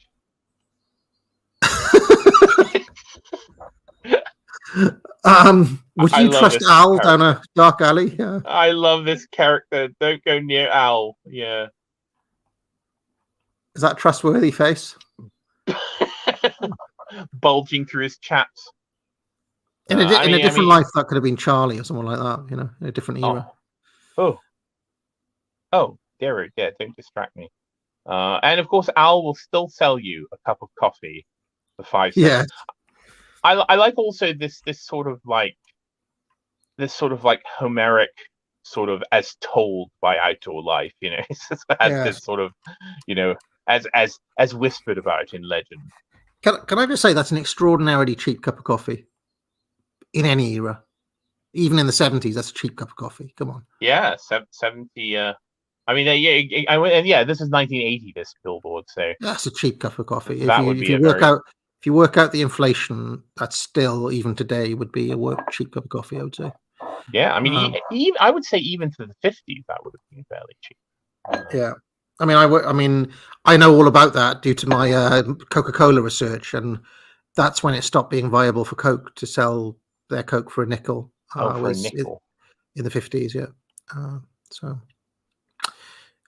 Although the real story for that was those vending machines were designed to only take nickels, and it was too expensive to update them all, so they just stuck with it through thick and thin for like 70 years straight. Till they couldn't do it anymore. I remember when vending machines were very cheap. Dear, dear. All right. The historic courthouse, built at Thebes in the year 1848, overlooking the Mississippi River. Abe Lincoln, Dred Scott, and John Logan. Yeah, this is another one of those Thebes. Thebes, Tennessee. Yes, another one of them. Is that very peculiar really picture of Lincoln as well? Is that really there then? Because, I mean, is that true? Then you could go and see the historic courthouse. All right, I'm going to look. I'm always on the lookout for carny tactics in America, you see. Yes, it's called the Thebes Historical Courthouse. Oh, great! You could go there. It is and it's oh dear. Ooh. Oh, what's wrong? I'd say they need a grant to do some renovation because it does not look very well. Right. Okay. Doesn't say when that picture. I mean, that's the reason I asked this, because this sign does not look like it's got federal or state money behind it at all. No. This was totally local affair, I think. Oh, the courthouse now houses the Thebes Historical Society. Right. They're probably based. You probably go and you should try to infiltrate the. We'll take over this historic courthouse and turn it into something cool. I like that. I like this claim to fame. Dred Scott may have been in prison here. May have been. Yes, indeed. Dred Scott was there. Yeah. Okay, this courthouse, completed in 1848, was the county seat of Alexander County until 1864, when the county seat was moved to Cairo. The building was constructed. Another one. Local sandstone hewn timbers, hand-sawed boards, plaster, and with a split shingle roof. Dred Scott was imprisoned here, so that this is saying it definitively. In the dungeons below, he was a fugitive slave for whom the judge's decision was made, establishing a Negro's right to his own person. Well, that's an old sign. But yeah, if people look it up, it really needs some help.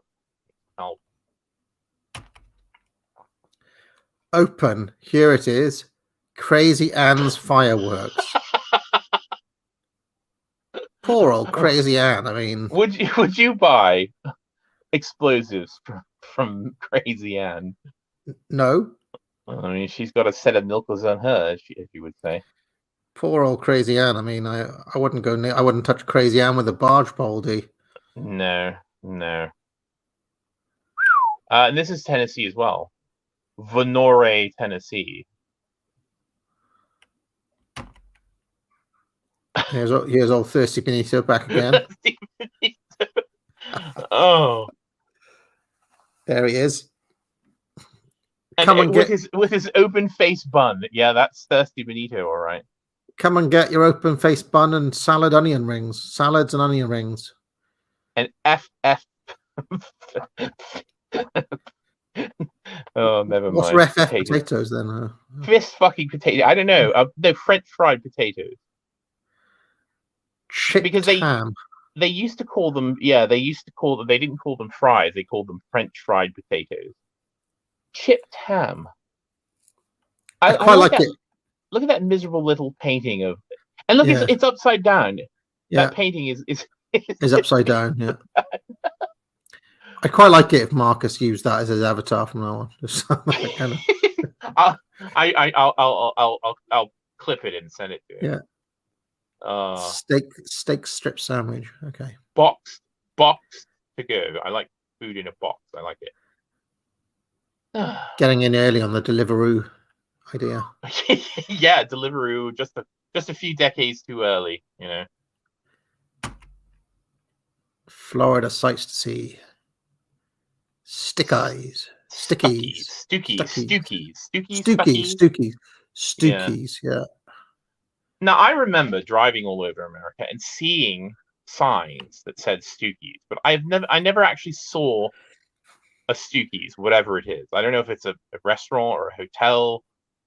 I just saw the signs and never actually saw one of the shops.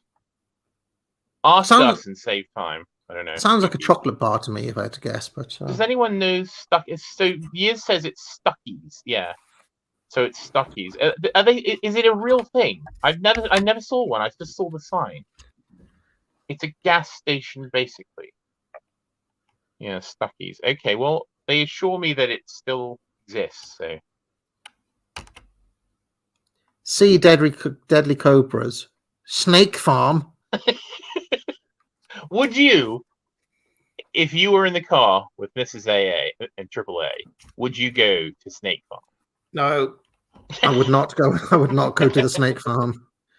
Yeah, I did not go to. There's probably some weird Baptist sect. Do you remember I was talking to Turnip and Radlib on that one stream, and they were telling me about the old snake charming thing that used to go on. Snake handling, that was in fact, I think it in probably isolated places still goes on. Snake handling. No step on snack. Yeah, I want to go to if they had frogs. It was like a frog farm. I would go to a frog farm. Speaking in tongues, another probably the last good Talking Heads record. All right. Cut and dried. So what's the theme here? You'll have to figure it out. Well, that explains that. Bennett's Barbershop. Bennett's Barbershop, waxing, but also notary and tax service. I like that. You can get your hair cut and get documents notarized and have your taxes done. Yeah, in this extremely useful town, you can get your pillows, your pecans, your taxes, haircut. So one thing I noticed about all the barber shops and beauty salons in this collection is that they're all in these tiny little box buildings. There's something really appealing about a tiny little single purpose structure like this, housing just one man and his business. There's just something nice about that. Yeah, I remember in Staines upon Thames there was such a little building which was a cobbler's that had been there for many, many years, right next to the train station. I think it basically was one of those things where when the guy retired or when the guy went, that was it. Yeah. As with all these businesses, I think that there are.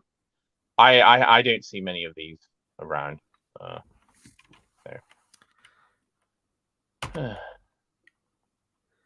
Sandy's Barbershop. Yeah, I quite like it. I also like that that Sandy. I guess you could get a Coke in there as well. Yes. He's got. And my favorite part about this, very rare for a John Margolies image, is that there's a man in the window. If you zoom in on the left there. Oh yes. You can see that may be he is the only second Sandy. man we've seen today. Yeah, that may be Sandy himself. Do you remember the first man that we saw a couple of hours back? Johnny the Polak. Do you remember? Oh yeah. The hot Polak with a big sausage. Yeah.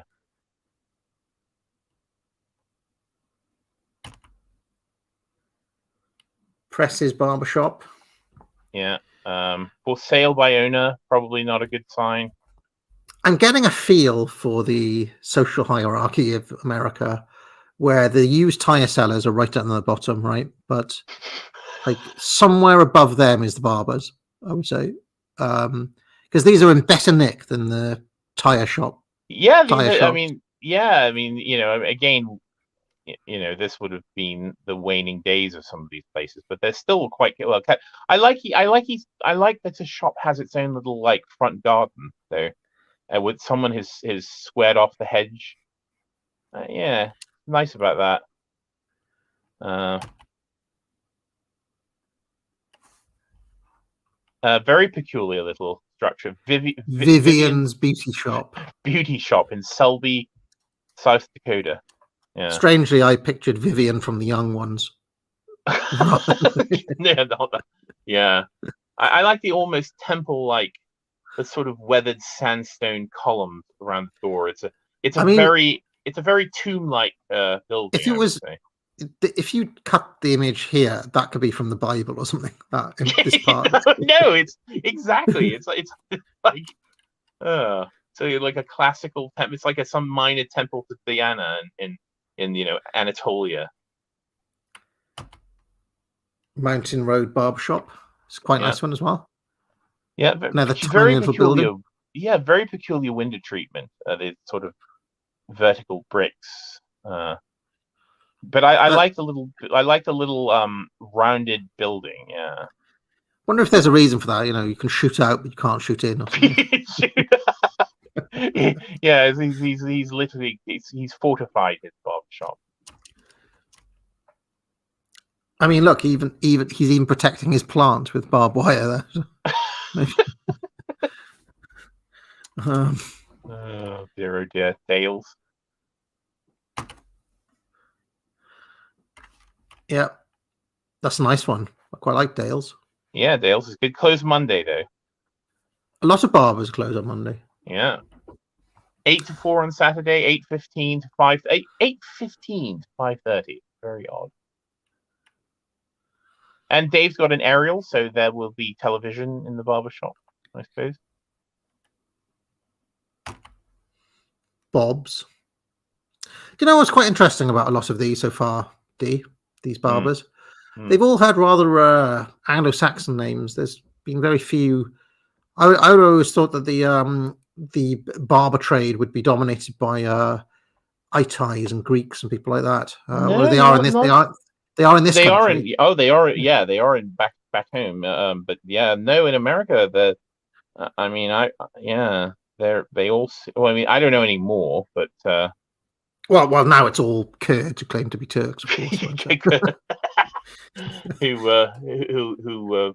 who don't take cards because they're not front or anything, Yeah. Well, to be fair, I think a lot of these shops probably didn't take any. You probably paid cash. These would have been cash businesses. Now the classic front, by the way, the barber. Yeah. Again, probably a more recent phenomenon. Adorn BT shop. Yeah.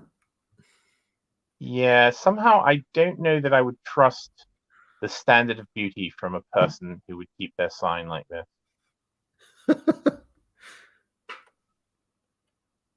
There's a perfect version of this somewhere. This is like the portrait of Dorian Gray. This is the one that they keep in the hidden away in the attic. I think there's a very slight hint of Elizabeth II influence in that. Yeah, I was just thinking like the stamps and Looks like a stamp, doesn't it? It does. Shabby chic. Yeah, the Theodore Adorno beauty shop. Model barbershop. Model barbershop. That's another thing in America, by the way. Is that isn't there quite a culture around the black barber, like the black hairdresser, because of course their hair is different. And I seem like it's rather big in things like Spike Jonze movies. They're always like hanging out at the barbers and things like that. I mean, I don't know if you've got any pictures of any of them, but I seem to remember it's quite a thing in that community to have. I think you're right. Again, Margolies, I mean, someone said this looks like the hood, but this picture was taken in Bozeman, Montana in 1980. I really don't think they had the hood in Bozeman, Montana in 1980. I don't think apart from Compton, he hasn't been to many black areas, I would say. No, maybe some of them, maybe Natchez and Jackson, but although, I mean, this shows my own cultural prejudices, D. I just imagined that every single tire shop owner was black. Well, when we were going through that section. Yeah, we mentioned that. Yeah, but he sat outside with a harmonica, Yeah, but maybe they weren't. Maybe it's just my own prejudice. But I just probably is. I feel like I don't know. I was just checking the spelling on the signs and drew conclusions. So anyway, it's a nice looking another one. They're closed at the moment. Closed at the moment, but still operational. This is Perry, Oklahoma. Turnip might know something about this. 1996. Okay, that's a fairly late one. Also, it says styling by Carolyn. What's this down here? That is Raleigh. A tin of that is Walter Raleigh tobacco. That is pipe tobacco, or that is or cigarette tobacco. Yeah. In fact, those are both tobacco tins. I would surmise. So yeah. Is Walter Raleigh still selling tobacco then? I believe so. That's cool. You can still get Prince Albert in a can as well. Look, someone in the chat is saying, "What is the origin of the striker cylinder?" Yeah, someone in the chat is saying that. Yeah, I believe that the cylinder goes back a long way. I mean, it may have medieval origins. I seem to remember that the striped pole is a very old symbol for barbers. So does that have anything to do with the gondolas in Venice? So, don't they have the similar stripy? Yeah, they do, but I don't think they're. Let me just do it quick, because barber pole. That, by the way, is one of the most protected bits of law. Do you remember I did the what level of deep law are you on? A lot of people didn't get someone in the chat. They didn't know that bit of law. So protect the business, protect the business. Oh, you're right. Okay, yeah. Yeah. Okay. So right. So maybe people don't know, but barbers used to do surgery as well. There was what? Yeah, you don't know about the barber surgeons. They even had a guild, the Guild of the Barber Surgeons. Well, you go in, get your hair cut, a bit of a liver transplant on the side. Well, they didn't do that. I mean, because of course surgery was quite rudimentary. But yes, often the barber would be the person who would perform surgery. He would also take your teeth out. So again, I mentioned Stephen Sondheim. If you watch Sweeney Todd, the Demon Barber of Fleet Street, there's a whole section about because it's set in 1845, 48. And there's a whole section where they do shaving and tooth extraction, because that was still the era when the barber surgeon was a thing. They removed stones. I think Samuel Pepys had a kidney stone removed by a barber surgeon. It's all coming back to me now, because I remember I used to play this old game called Jack the Ripper. It was like a Sherlock Holmes detective game, and the Ripper had some surgery skills, right? And I remember it was a plot point within the game that this didn't discount barbers because of this. I'm now remembering. The original pole had a brass wash basin at the top, representing the vessel in which leeches were kept, and the bottom representing the basin that received the blood. The pole itself represents the staff that the patient gripped during the procedure to encourage blood flow, and the twin pole motif is likely related to the staff of Hermes, the caduceus, evidenced by, for example, by early physician Van Helmont's description of himself as Francis Mercurius Van Helmont, a philosopher by that one in whom are all things a wandering hermite. Yeah. At the Council of Tours in 1163, the clergy was banned from the practice of surgery. From then, physicians were clearly separated from the surgeons and the barbers. Later, the role of barbers was defined by the Collège de Saint-Comé et Saint-Damien, established by Jean Pitard in Paris in 1210, as academic surgeons of the long robe and barber surgeons of the short robe.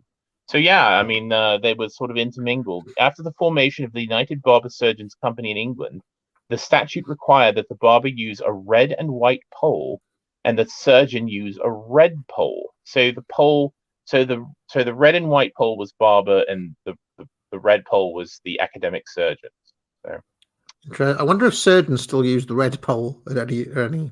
I don't know. I noticed some of these barbershops you had just red poles as well. I'm just like, you go in, I was trim on the beard, short back and sides. And by the way, here's my open flesh wound. Can you stitch it up? Right. Well, they did. Yeah. I need blood with leeches. Blue is not standard on most barber poles in continental Europe, but appears in the United States possibly as a homage to the national colors, because of course they wanted red, white, and blue. So the ones with red, white, and blue are American, possibly because of the flag. There we go. And it's apparently there's apparently the waning popularity of the barber pole. Prior to 1950, there were 4 manufacturers of barber poles in the United States. I love this kind of information. I want to know. There were 4 manufacturers of barber poles in the USA, right? In 1950, so just 4. Yeah, only 4. I see. William Marvey of St. Paul started manufacturing barber poles in 1950, so there were 5. Marvey made his 50,000th pole in 1967, and by 2010 had produced 82,000. Well, that's slim business then. Yeah, the William Marvey Company is now the sole manufacturer of barber poles in North America and sells only 500 a year. Wow. Well, this is the deepest law, friends. You're not going to get this sort of information anywhere else. You're not going to get this information anywhere else. And there we end with a quite grim one. Ooh. Drive-in Saturday. Because they was always buddy. So, do Zoomers know what drive-ins are? Do they know? They're still drive-ins. They must do. Yeah, they're still drive-ins. So these look like matchsticks, do you? They do look like matchsticks. I never thought about it.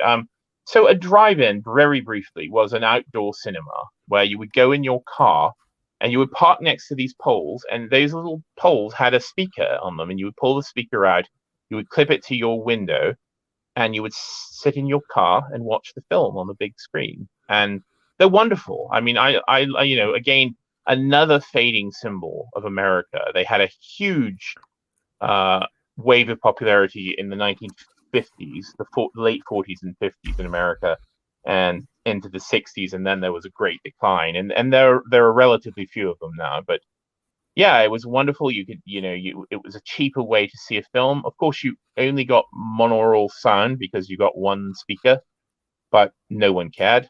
And it was also very popular in the American imagination as a place to go and snog, because of course. Yes, and I have been obliquely referencing horror films for this entire stream for reasons unknown. Very much. I've been slipping in a lot of horror references, but I think, correct me if I'm wrong, in Night of the Living Dead, the original one, in the 68 one, they go exactly to a drive-in for a smooch, and or do they go to a drive-in for a smooch, or are they just in the car? But it is a very well-worn trope around that era in horror movies and elsewhere to go, you know, for that to be the setup, basically. And then the zombies come or whatever, you know. So yeah, and also in a car, it's a good opportunity for a jump scare because you can have something pop up at the window and it will be quite horrifying. And people will think about that because then you're in your car at the drive-in and you think about something popping up and grabbing your hand. So yeah. Yeah. Now I think about it, I don't think they go to a drive-in, or The they've been Blob to a had a drive-in scene. They've been to a drive-in and they're sneaking off for a post-film smooch or something, you know. Yeah. Anyway, yeah, So and the matchsticks are just that's you know, it's funny because you have evolved to a point where you no longer listen to anything that I say. It's wonderful. I explained a minute ago that those are where the speaker is. So you would the speakers. Oh, sorry. Yeah. Yeah, you would pull up there, and the speaker would generally come off that pole. It would be attached to a spiral cable, and you'd clip it onto your window, and that's where you would get the sound. So, but yeah, as Tricky Woos. Hold on, you clip that onto your window. Yeah, that little thing on top of the match generally will come off the pole. You'll just pull it. It's like a walkie-talkie, right, kind of thing, and you clip it onto the window of your car, you know, or you pull it in and clip it to something in your car, and that's where you get your sound. Well, that had never occurred to me because in my imagination, having, you know, we don't really have them in this country, the drive-ins. No. In my imagination, it just was blaring loud. You know, you're just like, you know. You don't hear the audio unless you have one of the speakers. Yeah, and as someone in the chat says, they always had a spiral curled, like old telephones. They had that same sort of spiral cable, so you could stretch it into the car. Now, as someone else said, a different someone in the chat, Tricky Woo, says they use radio frequency. So you just tune in your radio to a certain frequency, and you can listen to the audio. But yeah, I remember going to them. There are some. I know there's at least one or two in England somewhere. I can't remember where. Anyway. Apologies, by the way, D. It's because I have a autism brain. I can only, if I'm tracking what the chat is doing, I can't. Sometimes I don't always take it. I thought maybe you were having your hamburger coma again. Okay. All right. So, and I've got another one just so people can see the different stuff. Here, if you zoom in, you can see the little things that come off. Although these don't have curly cables, but yeah. Yes. That looks like weirdly totalitarian, doesn't it? Doesn't it? I mean, just imagine doing the 2 minutes hate there or whatever. You know. Well, there you go. Perfect. All right, so we'll go through these. I think we may make it through all the images if we're quick. Of course, the decay is something that you're going to see, and most of these are gone. I mean, again, even in these images, they're gone. Death Wish 2, based. And Pennies from Heaven. That's a beautiful sign. That flamingo sign. That's absolutely great. Lovely, this is 82, so I didn't see Death Wish 2.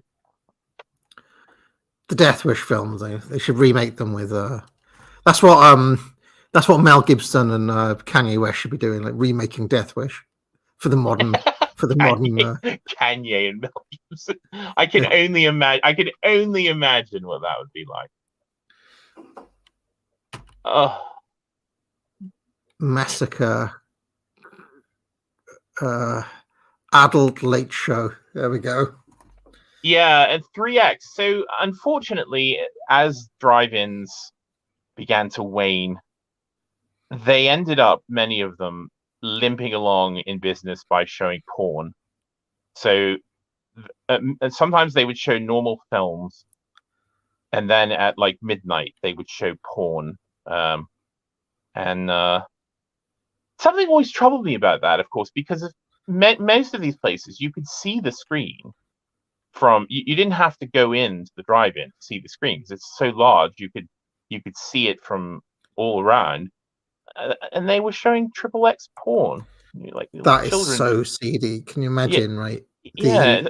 All those cars, the You know what they giant screen, and then within each of the cars, Yeah. I'm cooming. Oh, cooming. Oh, and Disgusting. the little speakers would get very sticky, and oh god, that is revolting. Yeah. Well, that was the fate of most of these drive-ins, as you will see. Sordid. It's very sordid. Oh dear, oh dear. Yeah. Yeah, either for sale or showing porno. Or like the next one. Just closed. Closed. The dream is over. Dream is over. Oh dear, oh dear. I like how you can tell when the picture was taken by the film. The Winchester. Look at him, the cowboy with a gun, and of course, again, if you see the neon around his hand at night, he would have waved. He would have had an animated waving hand. You want to go see Sleepless in Seattle at the Winchester Drive-In? Yeah. When was Sleepless in Seattle out there? And that was late 80s, wasn't it? Yeah, 93, according to 93. Okay. This picture was taken in 93. Line of Fire. I don't know what that is. Cliffhanger. Long forgotten films. Yeah.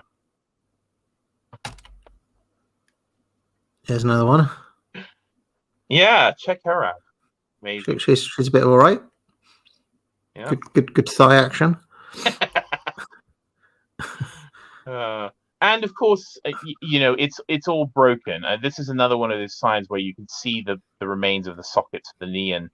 But once upon a time, there would have been little neon circles all around that big blue circle, and when the sign was lighted, her baton would have twirled around. See, it would have had a little like a neon baton, and it would be animated, so it would twirl around. This is not America. All right. Pink Panther strikes again, and the return of the Pink Panther. Yeah. Those were late 70s movies. The Pink Panther. Yeah, movies. 1977. And this is Quinnebog, Connecticut. So I'm going to be a bit controversial and say he was wasted in those movies. He shouldn't be making other stuff instead of being in those. Oh yeah, I hate Pink Panther films. I really hate them. Big triple feature. So seedy. Oh, so seedy, isn't it? God. The Red Run Drive-In Theater. What's Rat D? Rated D. I say rated D. Double X adults only. Oh, rated. Yeah, rated XX. Yeah. Ugh. Yeah, I mean, Peter Sellers is great in everything. I just think he was wasted in those movies. I.e., it was taking time away from doing other stuff when he was in his prime, basically. So. Indeed. Closed forever, and the O has fallen out. Oh, well, that's why I chose this as the cover for the first stream, because I think it says something broader about this America. Sad, isn't it? Yeah, it is. Poignant. Look, somebody's thrown a stone or something. Yeah, exactly. Just started randomly vandalizing the sign. All the light bulbs are gone. There's all those sockets would have had those light bulbs in them.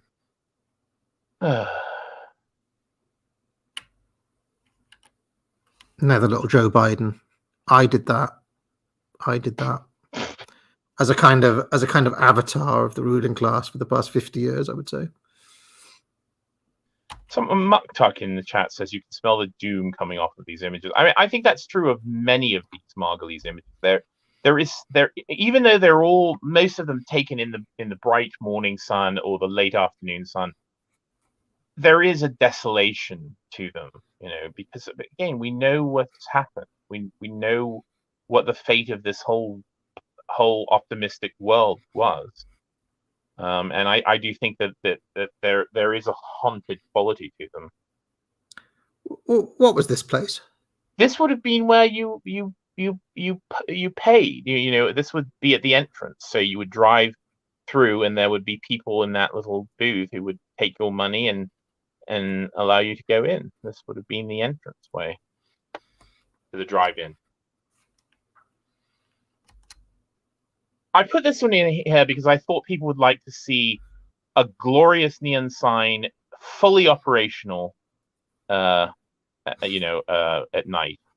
Yeah, that's a great one. And again, you see her twirling baton. Nice. Yeah, amazing. I hang on a minute. No, I know what you're doing. Every Which Way But Loose and Heartbreak Pass was playing. Yeah, Every Which Way But Loose.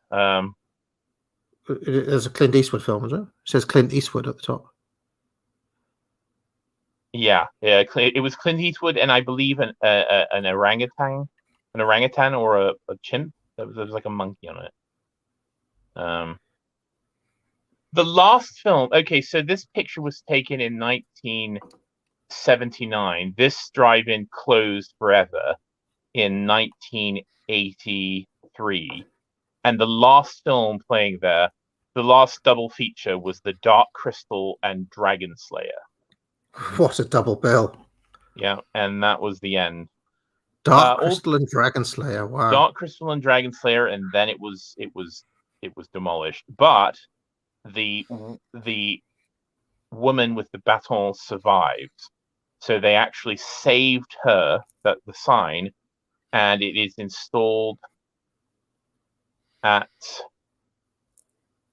a shopping mall. Yes. So they didn't destroy the woman. Do you know what people could do in their various basket weaves and things like that? They could find a list of all these cinemas that you've shown today, Dee. Find what the final screenings were, and recreate the double bills of the last. You could easily have a good night doing was it Dragon Slayer and Dark Crystal? Yeah, but, indeed. And then after you could show porn. Yeah, well, I suppose. This was San Diego, California, the campus drive-in theater. And yeah, Save Our Heritage organization gained ownership of the Neon Majorette in 2001, and it is installed at a local shopping mall outside. So, there we go. And you certainly would never see a white woman wearing a Native American headdress like that anymore. Trail. Yeah. So many of the structures of some of these drive-ins are amazing. I mean, they're monumental, slabs of concrete built to hold, for the screen. And again, when you build a huge structure out of concrete, it's very hard to get rid of it. So a lot of these things just hung around for years and years and years after the cinema was closed forever. In fact, many of these you'll see that the cinema had long been gone, even in 1982. And this is on Route 66 as well, in Amarillo, Texas. Yes, I remember going to Amarillo. I've told the story so many times. What is there to do in Amarillo? We're only here for one night. There's nothing to do in Amarillo, sir. Go back to your hotel. Go back to your hotel. Yeah. Okay. Go on. Yeah. Trail drive-in. So this must have been a big drive-in brand, Trail, clearly. And maybe they may also be unrelated. I mean, we've got a kind of Oregon Trail thing there. Oh, I see, wagon. right. Yeah. This may have still been operational when this picture was taken, but as you can see, it's problems. Many of these had giant murals, which would have been hand painted as well. Cool. Yeah. So what are we looking at here? The side of the screen, is it? Yeah, this is the reverse. This is the verso of the screen. I see. The recto of the screen, where the business end is on the other side. So this is what you would see when you sort of drive past it, and you can see the scale of it by the size of the door at the bottom. So these would have been massive screens. Some of them. El Monte Drive-In Theater. Yep, El Monte, California. Another. Many of these sort of senorita there showing some legs. You see, I mean, I was talking about the Pepe Le Pew. Another character who's featured quite prominently is Speedy Gonzales, of course. But yeah, the culture was flecked through with all sorts of stuff like this. And again, it's another thing that's just been killed. It's just like, you don't get this because, it's quote unquote offensive or whatever. But it's like, well, why? Why do they destroy everything? What's wrong with the old sombrero wearing, like, Spanish dancing woman or whatever? Like, what's wrong with it all? You can't. It's just. I mean, it's strange because, again, the net result of all this is that there is absolutely no sign of any ethnic character in popular culture at all. You can't have any of them. So you no longer see, your Indians and your senoritas and, your mammies. You don't see any of it. All you see is, sassy, frizzy-haired black women, in adverts, and you're not going to remember that. So in a weird way, it's like an ethnic. It's a weird way. It's like ethnic cleansing. Yeah, it's strange, isn't it? But the world was more exciting. Back then, I reckon. Hell of a lot more fun. Yeah. Yeah. Arriba, andale. Oh, I dug into a bit of Speedy Gonzales' deep lore, and they tried to cancel him, and it was the Mexican community who lobbied to say no, we want to keep him, we love this guy. So it was the Mexicans who kept him in, Yeah, it is funny how the sort of Hispanic types. I mean, they're the same people who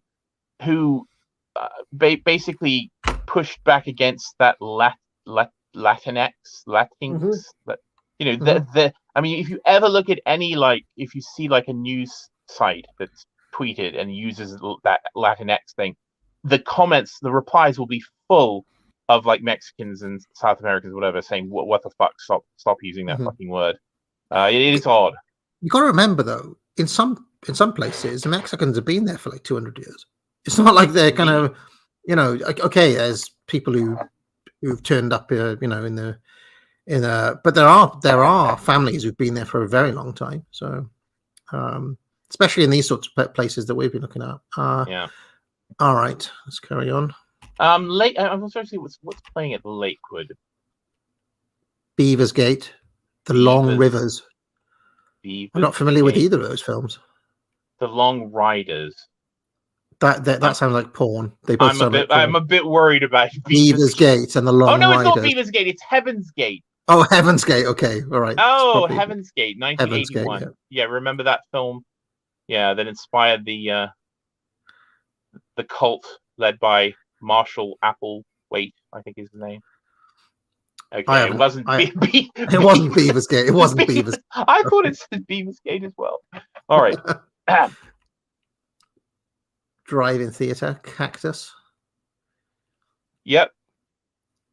Prick your hands on the cactus tree, rub them on your dress, and send it to me. Yeah.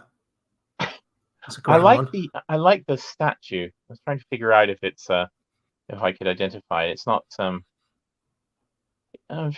no, it's not the woman with multiple breasts that you see in. Yeah. Seeing this just brick wall like this, I am now converted to the idea of having a giant image there. Well, you have to, because they're quite ugly without something, I mean, obviously when these were new, they would have looked all right because they would have been painted and such. But once the image is gone, or the ones without the images, they're really ugly, these structures. Here's another one. Yeah, I like this. This is just it. I thought this might be rust, like literally just covered with iron oxide, like it's Corten steel, but it's not. It's painted orange. Yeah, but very odd, almost like monumental sculpture. Starlight. Starlight, a classic 50s typeface. Was this a cheaper setup then? This one here. Yeah, this would have been a sort of smaller deal because these were much cheaper to erect. I mean, if you're building a cast concrete screen, that's quite an investment. I like this because they at least made an effort to make it sort of palatial looking, Mm-hmm. and also you could get petrol out front. Yeah, there's a 7-Eleven store there, and Beer and wine to go, groceries, and Coke, of course. and always Coca-Cola. Yeah, and also I see a Burger King advert in the back. Yeah. Burger King. Yeah. 77. Oof. Oof. Ooh. Very good. Now here's another case. Someone is living in that little shack there. Oh God. There's someone in there. There he is, Yeah.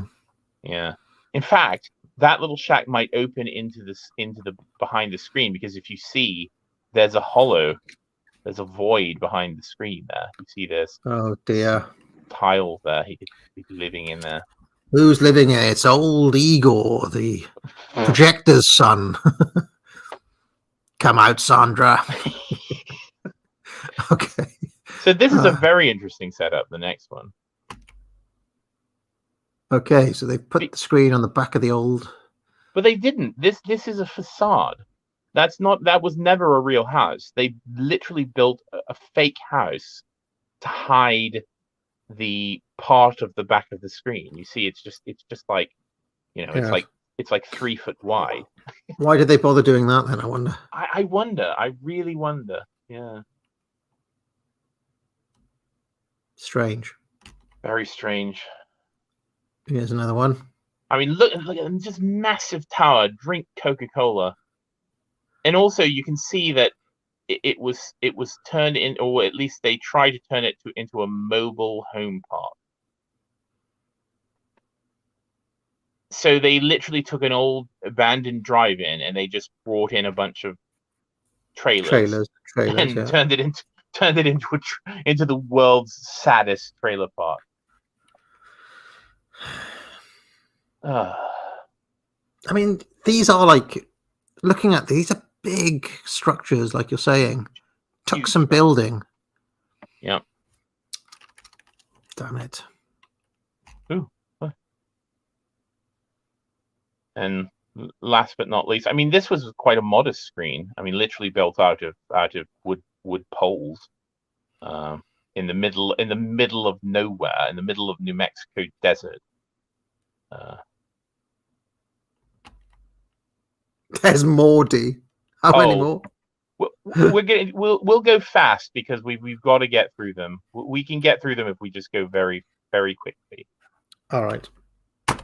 So this is nightlife. These are where you go after you've had your burgers and everything during the day. You go to the Fleur de Lis cocktail lounge to unwind.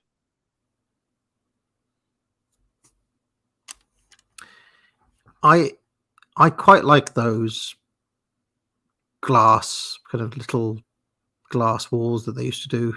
Yeah, there's glass blocks. Yeah, that's a sort of 1920s thing. Very popular in the 20s and 30s.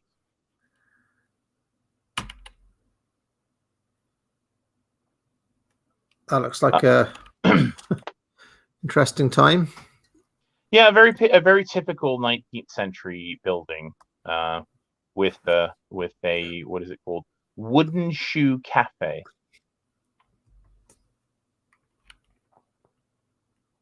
But you could go in there and have a beer. You can go in and have a beer. Yeah, you could have a beer in there. Or you could go into the Diamondback Lounge and risk your life to have a beer. Yeah, this is the Diamondback. Yeah, and I also like that sign. It says Bob Rogers, Mud Director. I don't know what that means. Is that a campaign? Political sign? I don't know. Mud Director. Well, he works in Ukraine now, doesn't he? What's the store next door? What is that? The store next door. What is? It's a little Mexican man. Look, it's a little Mexican man. Yeah, he's got a sombrero. Yeah, he's got a sombrero. Sam's cat is maybe it's a cafe that serves tacos or something. Very weird. Oh look, the Cozy Inn. The Cozy Inn. We can go with. We'd have full staff beer. Full staff and beer. Yeah. Yeah. Never heard of it, so to speak. And look at this. Look at the cursed drinks machine. Look at it. Yeah, deeply subversive, D. Deeply subversive. It's Pepsi, but they've put better with Coke on the side of it. Or it started out as a Coke machine and they turned it into a Pepsi machine. It's transition. Interesting. Yeah, it's gone through its transition. Sign of decline. Cause on tap. Cause is terrible. Ooh, awful. Sign of decline. Pepsi, yeah, the Cozy Inn was brought to you by Pepsi.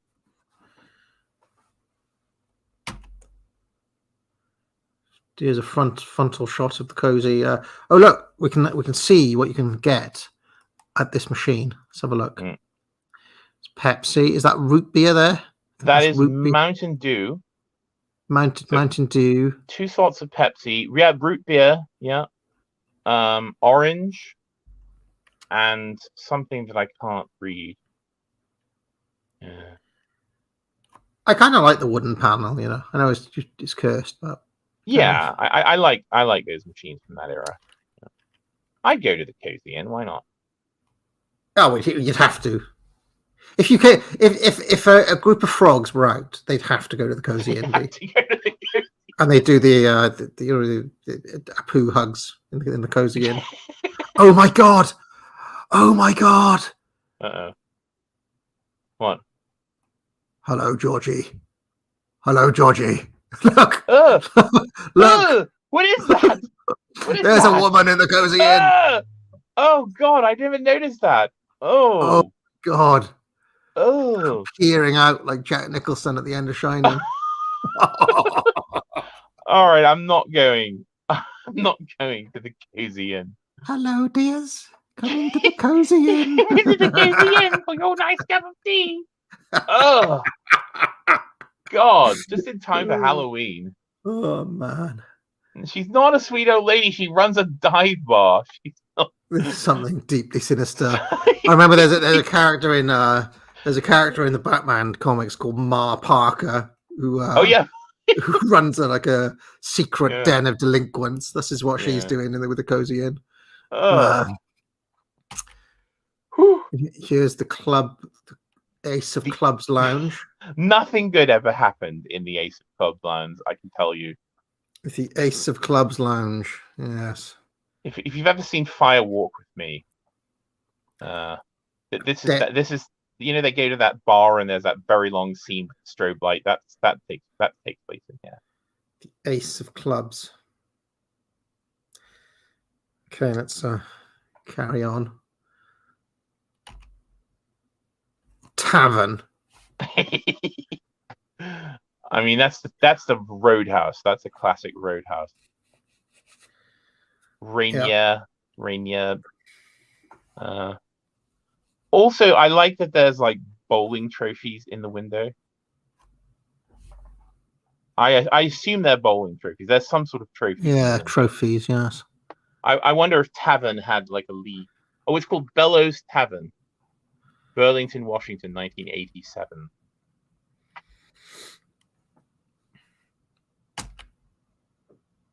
The Nat. The something ballroom. The something ballroom. Superstar. I like the layers of things that this was. Like it's been a number of things over the years. Mr. G's something orchestra. And his orchestra. Yeah, Mr. G and his orchestra. Mr. G and his orchestra. The Something Ballroom Superstar. This also looks like you know when Bugs Bunny and Yosemite Sam fight each other in forts and things. Yeah. It's done out like one of those forts that they fight over. So that's that's also it's Mr. D in his orchestra, is it? This is also in Amarillo, so you can do that. And we've got the Frolics nightclub with Salisbury Discount House in the bottom. And this is in Salisbury Beach, Massachusetts. Oh, look, it's little it's little sand pails. So this must have been a seaside place. Yeah. But Frolic, what happened at Frolics nightclub? It's what Lord Salisbury would have wanted. Oh, look, there's a little notice board down there. Yeah. Right, see what it said. Can't really see what's on there. No, there's lots of things on there. Rub your hand on the cactus tree. My gosh. Send it to me. Can you imagine the sort of characters who've cropped up in the Cactus Club? You know, unbelievable. What is that sign in the? What is that? It says Monmouth, North Dakota. Yeah. School reception. School reunion. Oh, all school reunion, July 22nd, 1983, maybe? Yeah. I wonder, I'd love to be on a fly on the wall in the North Dakota school reunion in the Cactus Club, you know. I love the void. That is a David Lynchian. This is a very David Lynchian place. Because look at the void in the door, like and the sheer dark, you know. I know. That's a Caravaggio dark. That's Caravaggio black. It is. Rub your hands on the cactus tree. Okay. Oh God. The shindig. Brilliant.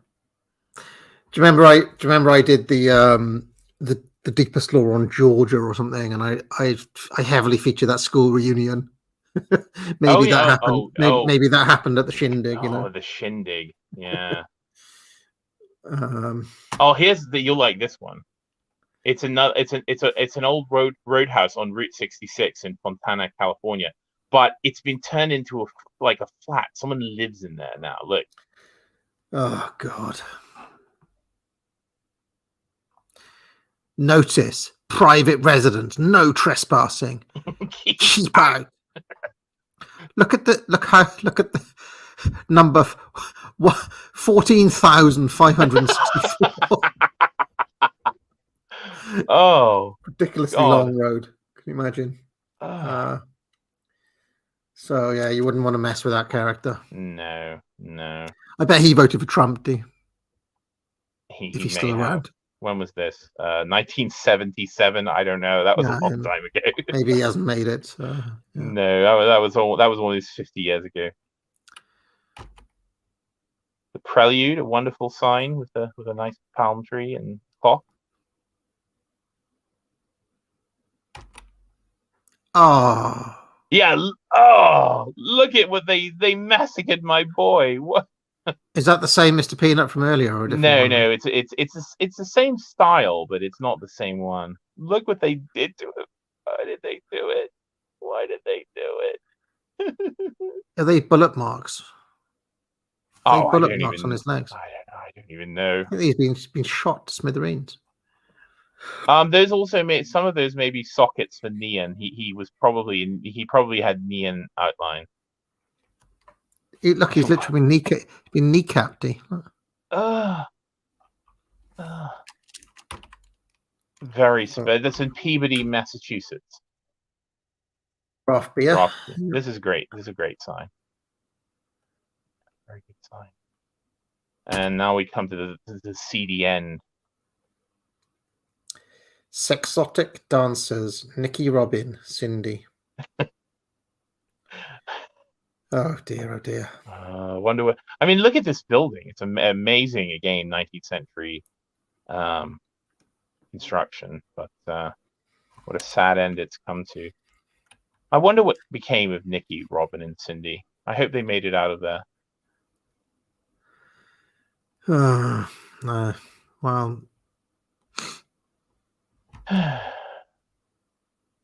nude dancing at Saturdays.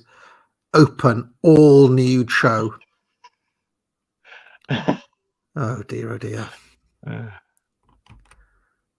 Here's another one. Where was this one? That's in Wilmington, California, 1977, and it is called the 181 Expo Adult Theater. It's a monument to grimness. I mean, everything about it. Look at these guys shooting their loads. Oh, dear, oh dear. Oh dear. New movie every Friday. Male and female dancers. Something for everyone. You know, I've been reading all these books about like civilizational decline and things. It's just difficult not to. When we look at that 19th century building with a nudie adult theater in it, you know, that's yeah. God's sake. Also, there's a sign that says "ladies free," so ladies could go look at porn for free. Yeah. Why would you ever want to go if you were a lady? Who's taking their dates to the adult expo? You know, in 1977 in Wilmington, California. God. Bestiary. Yeah. So these are various great beasts. This is the famous wool drug dinosaur who is still there, by the way.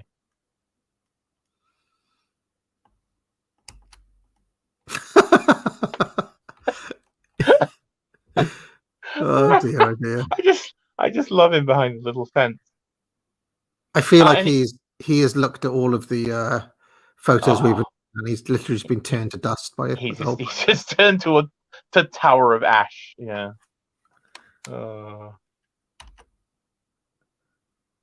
Okay. Dinaville Motel. I mean, come on, look at that cute. Look at him. Cute. Cute. I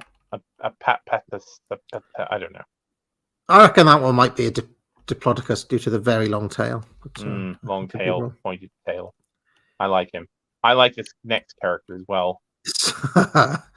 Kind of cowboy shrimp. A cowboy prawn with with dual revolvers. Dual revolver prawn cowboy. Yeah, this is at Christie's Restaurant in Houston, Texas, 1983. And here's a friend. Here's a friend for everyone.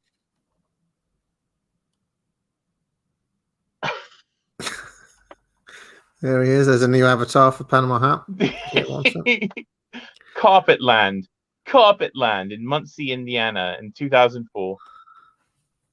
I like he's got like bollards all around him, just in case. Protective layers. Just in case, you know. Even though he's probably a solid block of reinforced concrete. This amazing one, that King Kong. Wow. I wonder when that was put there. It's Rawhide City Billboard, I-94, Mandan, North Dakota, 1980. Yeah, I wonder why it was put there in the first place. When is it from? Rawhide City. King Kong was 30s, right? So. Yeah, but this was the 70s. There was a big revival of kind of 30s movie monsters. You know. Yeah. Everyone got into Dracula and all that again. Is that because a lot of these drive-ins reran them as well? It may have been, yeah. A lot of these, and also television. They would have got a lot of play on television. Yeah, those Universal monsters. I mean, that's a whole deeper story in and of itself. I would say. Indeed, and I like this, which is just a completely inexplicable bronze statue of a turkey. It's life size. It's not like a monumental turkey. It's just like a normal sized turkey on a plinth, and he just calls it Turkey Statue, Mount Crawford, Virginia, 1982. I wonder if that was pulled down by BLM. Probably. They don't like Thanksgiving, do they? No, they don't like turkeys either. Jive turkey. The next one is one of my favorite John Margolies photographs. This is amazing. This is. I mean, the things that flamingo has seen. Yeah, unfortunately, there's that really depraved film from the 70s that has kind of somewhat tarnished. You mean John Waters' Pink Flamingos? Yeah, yes, which has somewhat tarnished the flamingo. Oh, in my... Pink Flamingos, amazing. Yeah, I'm just taking in the flamingo a moment. Yeah, what's that behind him? What's that lurking in the river behind? Lurking. Is that what is that? What? Is that behind the flamingo? Look. Ugh, what is that? What is that? There's something else lurking in the. Is it a frog? It's like a small? It's a frog. Yeah, it's like a small frog. I think. I hope. So something dark lurks behind the flamingo. Why is the flamingo there? Just like dumped by the side of the river. As I said, it's a giant lump of concrete. There's no way to destroy the flamingo. Oh. Dark owl with light up eyes. Light up eyes. This is so John Margolies loved a mini golf course, and there are hundreds of photographs of mini golf statues on as part of the collection. I didn't include them because it's mind-numbing how many there are, but yeah. This was from mini golf then, this owl. Yeah, this is a mini golf owl. Yeah. I suspect maybe if you got a hole in one, you get the eyes would light up. Oh, now you want dark. You want dark. I mean that looks like it's from the Dark Crystal. That one. Oh, what is that even? It is a pork stand where you would buy pork. Like barbecue. San Antonio, Texas, 1982. Pig stand. And there's another photograph of it Just next. Absolutely monstrous. Look at that. Its face. Oh. If only you knew the horrors that lurk within. The horror. The horror. My Look gosh. at the next picture has got a side view. Oh. Okay, at least you can see how it's pig from this angle. It's got glass box in it. Look. Yeah. Oh dear. Oh, they get more horrible. I forgot how many horrible things there are at the end of this. Oh my god! What? This looks like a creature from The Fly. Oh, isn't it awful? Oh, what on earth is that? The title is Kim Carpeting in Linoleum Dinosaur, Bayville, New Jersey, 1984. It looks like the Eraserhead baby. Please, Doctor, kill me. I don't know what I am. I don't know what I am. Why do I exist? In heaven, everything is fine. In heaven, so dark. Everything is fine. Imagine coming to work every day and walking past this thing. And it's got carpet leaning on it. This what's become of the carpet merchant, has it? Bestial. Oh, there's a little octopus. Look, there he is. John D. Be a new avatar for you. Yeah, I had to put him in because No, I thought of you, by the way, when I was in Chesington. Do you know why? In one of the queues, there was a girl in front of us who had an octopus hat, where you can basically, if you can imagine, you can put the hat over your head so that the head becomes the octopus. You can put your head up there, if you can imagine. And she was doing that while we were in the queue. AAA found it funny. I found it a bit disturbing because it reminded me of Alien or something like that, you know. But, like a face hugger. Sirloin stockade. 7-ounce sirloin, It's $3.99. not bad. Not bad prices. No, not bad. Not bad at all. You'd have to Almost work it out half for inflation. When Yeah. was this taken? 83 Yeah, some in geeky- Austin, Texas. What's this character then? This is just called Muffler Man. Oh, so that's a muffler. Came up Yes, that's those his head and his body are. I mean, this is like, talk about horror. No, you don't want Muffler Man coming at you. Why do I exist? Oh, kill me, kill Life me, has no meaning. kill me. Oh dear, the Muffler Man. Ill-conceived character from start to finish. Charlie Price, realtor. For sale, this property. this scabby field in between the highways and the power line. And then a man called Walt Disney turned it into Disneyland. No. Oh, yeah, Charlie Price sold it to him. Watch out, everyone. Mini golf. God, sad. Sad clown. Oh, ugh. And also notice his eyes are glass. They light up. There's lights in there. Yeah. Glaring at you. Dark. Just we have mined the depths today, Dee. We've been soared the highs, but we've also been right down and seen. Yeah. Look the abyss straight in the eyes. You like clowns? Oh, God's sake. What a balloon! Dear, oh dear. He's a slightly debauched clown as well, isn't he? Slightly sinister. Grinning. There looks like there's one. Is there one the other side, I guess? Yeah, there's probably one the other side. It's probably the same, just reverse. Ugh. Piggly Wiggly. Piggly Wiggly. Yeah.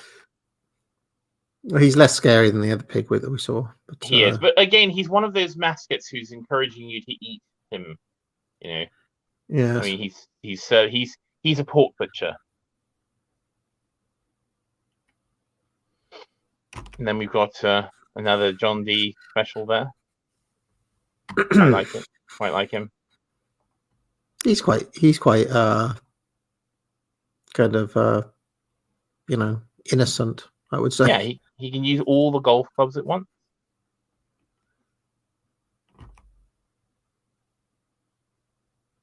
And the big fish. It's just a big fish. And he's eating some miscellaneous piece of bait there. Yeah, he's got a know what they call those? Floater? I don't know. Time Steel will know what they are. Grub. A bass. A largemouth bass. Yeah, that's what he is. The fish is good.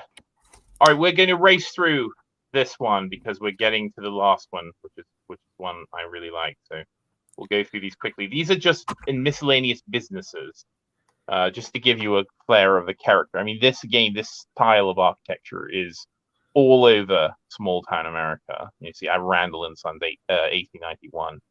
Wrightsman Plumbing. There's a pharmacist. You know, this is very small town America.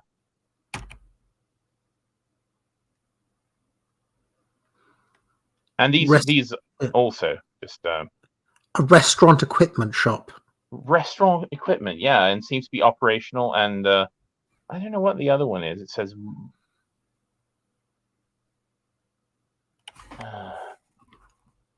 there's a sign in the window. Fellowship. Something fellowship. And life. Is it abundant life every Monday? Oh, it's a church. It's like a charismatic church of some sort. Joe's thrift store. Buy some books. Yeah. And some washer dryers. Yeah. Dryers. Bank of America. Just amazing, that amazing dome with that tower atop it. You know, again, that's something that King Kong would climb up. You know. Yeah. And then, oh look, is that same Fox Tower from right at the start at the back? Ooh. I think it is. I think that's the same. It's a No? different. It's a different one. Oh, right. Yeah, it's a different one. But I mean, the Fox. Yeah, Fox had a number of theaters. I bet Margolies took a picture of that. Well, I don't have it. Like, For Rent, Peterson For Rent. Bros. yeah, Peterson. Merit! Merit! For rent. Also, some rake has written fuck, and then they've also written wash me. And drawn some bird or something in the Something. Yeah. Now talk about sinister. You want sinister? What goes on? Yeah, what is that?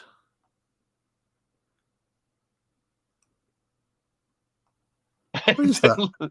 Don't get it. I don't know What is that? it is. It's a mirror with a yeah. There's like a man drawn. Someone has drawn like a sort of a monkey man. Is that him, by the way? Is that our first glimpse of the photographer himself? Oh wait, can you see him? Yes, you can see him. Which strangely, because I looked in a lot of the pictures, and he was very careful not to have his reflection in things. This is the first time I've seen him. That's very good. That's a very good spot because I looked for him, and he's almost never has his reflection. He very specifically composed the pictures so he wouldn't be in them. So I'm somewhat troubled by who this is, though. I mean, it's him. If I didn't, it's a him again. It's a reflection of him again. But that looks like Bertie Bassett, do you? It's not Bertie Bassett. Come on. It looks like Bertie Bassett. No, it's not Bertie. All right. Maybe it is. It could be Bertie. You want sinister? Look at the next one. The hat shop. Magazine no, not just the hat shop. The Black Star hat shop. Oh yeah. Oh in yeah. the city of almond stands a solitary candle. Oh, magazine exchange. What does that even mean? Magazine exchange. Look at those curtains. How long do you think it's been since someone has entered the Black Star hat shop? Dear, oh dear. And that is in Pawhuska, Oklahoma, if people are wondering. Jenny, Donnie. Oh, Jenny loves Donnie. What is that? Well, now it's forever enshrined in this photograph. So. Forever enshrined. Oh, God's sake. This is the kind of shop the kind of building you only ever see in America. You just don't get this kind of thing elsewhere. Are they just selling empty bottles here? Just bottles, just empty bottles. This is one of those. It's like a junk shop that has just turned into like hoarding. You know, there's someone living in there. Someone lives in there. I bet. Comic books. Why would you want to buy old empty bottles? They're not even like antique bottles. They're just like just bottles. Yeah. They're just yeah. Those are just like gallon wine bottles, like cheap California wine and Melmac dinnerware. I hate to say, but this is not a business. No, I don't think it's. Would you go in there? I wouldn't go in there. Oh, no. I probably would. I'd be fascinated to see what they've got to sale. For sale. Yeah, but you'd never come out again if you went in there. I mean, you know, you could say that about a lot of these places. If not open, phone 2 blocks away. A to Z video or A to Z video. Yeah, A to Z video, I guess. I also like that they've put like a massive outdoor sign like in the window. They moved it in there. Snack soda, but you can see. Look at that beautiful tiling on the front. You know, very nice work from ages past. Another shop that you will never see the likes of again. You'll never see a radio shop again.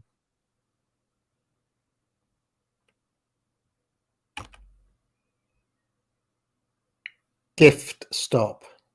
Yeah. I wonder what sort of gifts you could buy in there then. I wonder. This is the sort of thing that always makes me a bit sad because someone bought this train caboose and said, "You know what? My dream is to open a cozy gift shop." But of course, it's never going to work out. You're not going to sell enough gifts. Like what gifts? What kind of gifts? And now it's just for sale. You can buy it. And he's trying to simultaneously sell it and rent it out at the same time. Yeah. Oh yeah. Desperate for money.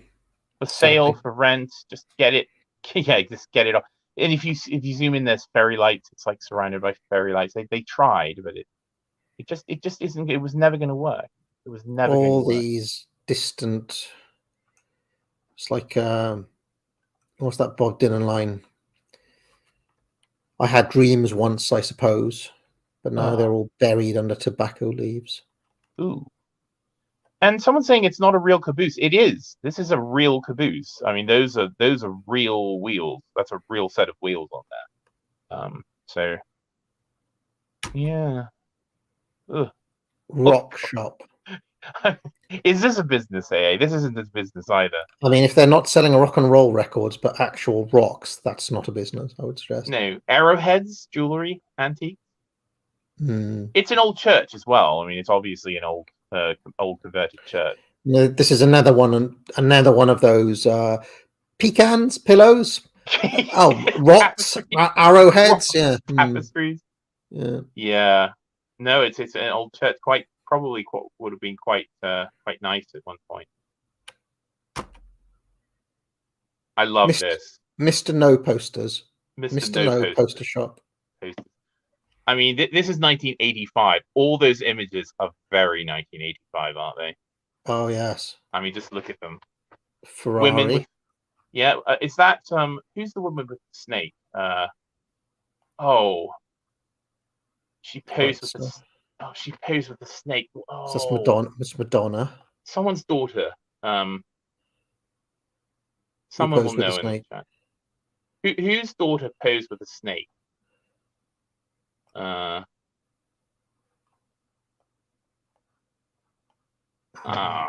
one knows. This is very synthwave music. I'm gonna have to look it up. Oh, Nastasha Kinski, Klaus Kinski's daughter, famously posed nude in. There she is. There she is. Yeah. Ooh. Oh, is it dogs? Is it dogs playing poker? It is. Yeah, on the bottom left. Well, there's some version of it. Is she eating a banana?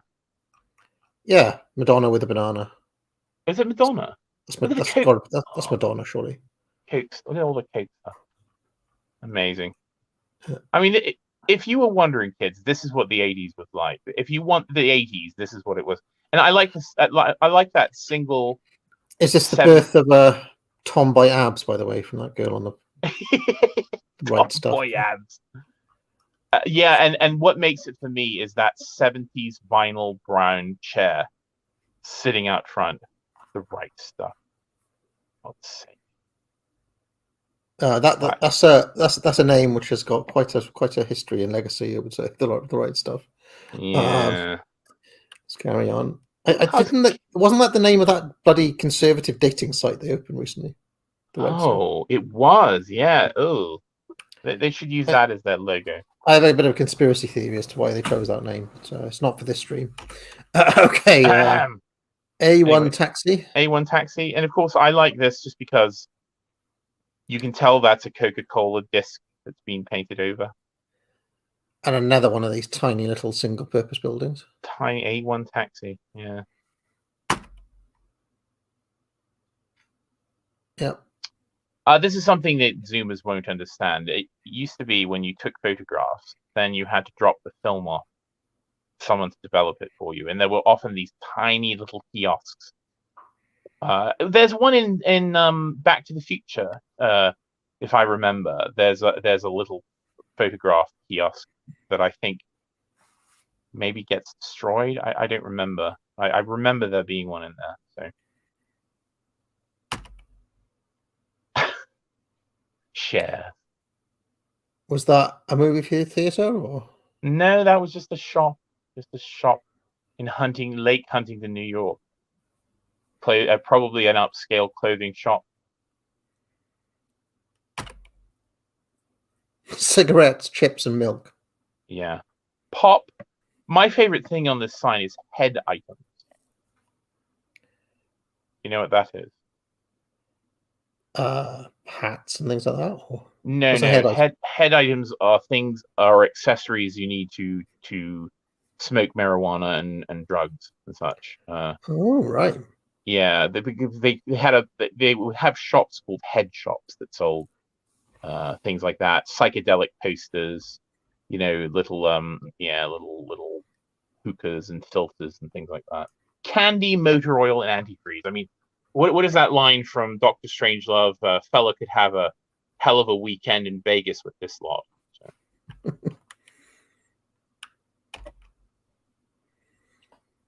Palmyra General Store. You can get worms in there. Look. You can get worms and kerosene. You can also get. I mean, Time Stealer would be happy. You can get worms for fishing, I guess. They've also got a kerosene pump right out front the shop, and a very seedy phone booth lurking in the darkness at the side. Do you think they lived above the store? They may have. It was quite common. I mean, this is a very old-fashioned type of business. I mean, to have the pump there. Yeah, kerosene. Which would have been for your heater, or your even lamps. Some people would have kerosene burning lamps.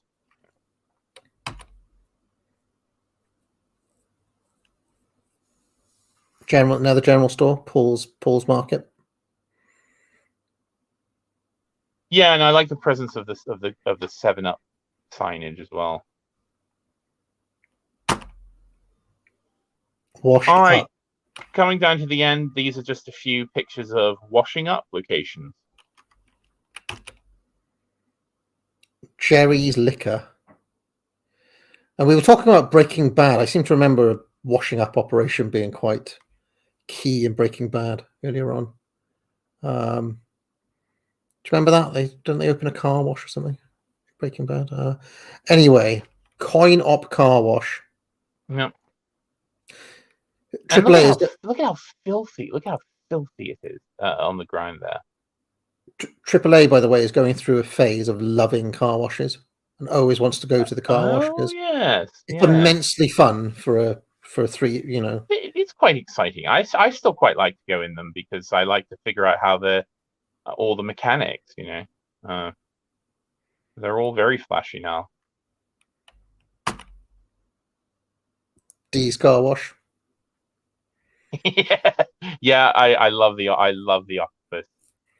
I also like the idea of a car wash having a happy hour.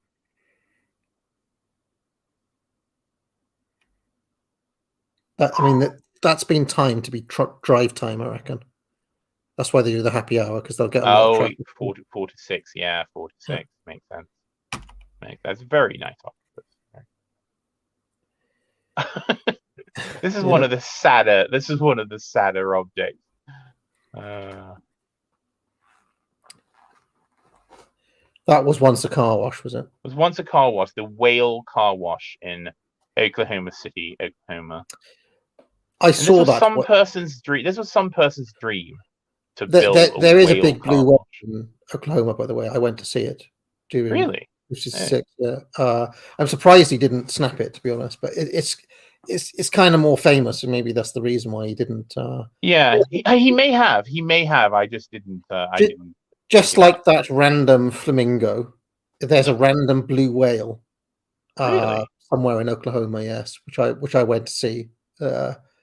And it is truly random as well. It's just like by the side of the road, Oh, all right. Yeah. I will check.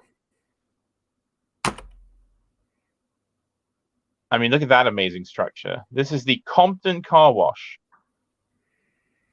And again, given where it is, you can guess what it looks like today. Yes. I've looked it up, and it's just a ruin. It's just like literally fallen apart, and that steel structure is gone. Someone carted that away to sell as scrap metal for or the something. scrap. Yeah, scrap metal. Mm.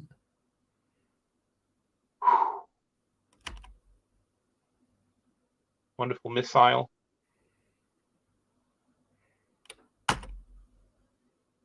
The Beacon Laundry.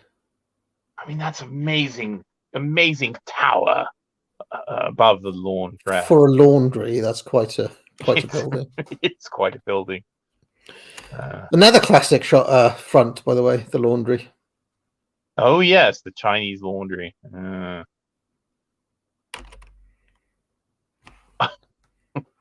We clean and block hats.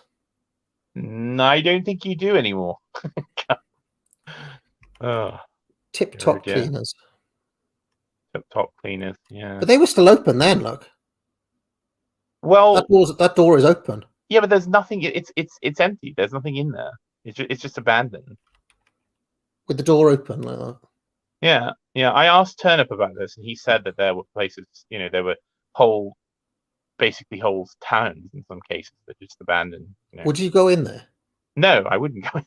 Well, I would maybe go in there during the day, but I would be very careful because who knows? Who knows what goes on? Hello, been waiting for you, Dave. Stop it. And last but not least, on the cleanup, Margaret Truman drop-off laundrette. I just like that it's named after Margaret Truman. It was President Truman's wife, I think. That looks like it was still open. Surely that was still open. Oh, yeah. Okay. And now we come to the penultimate section and one of my favorites, which is By the Sea.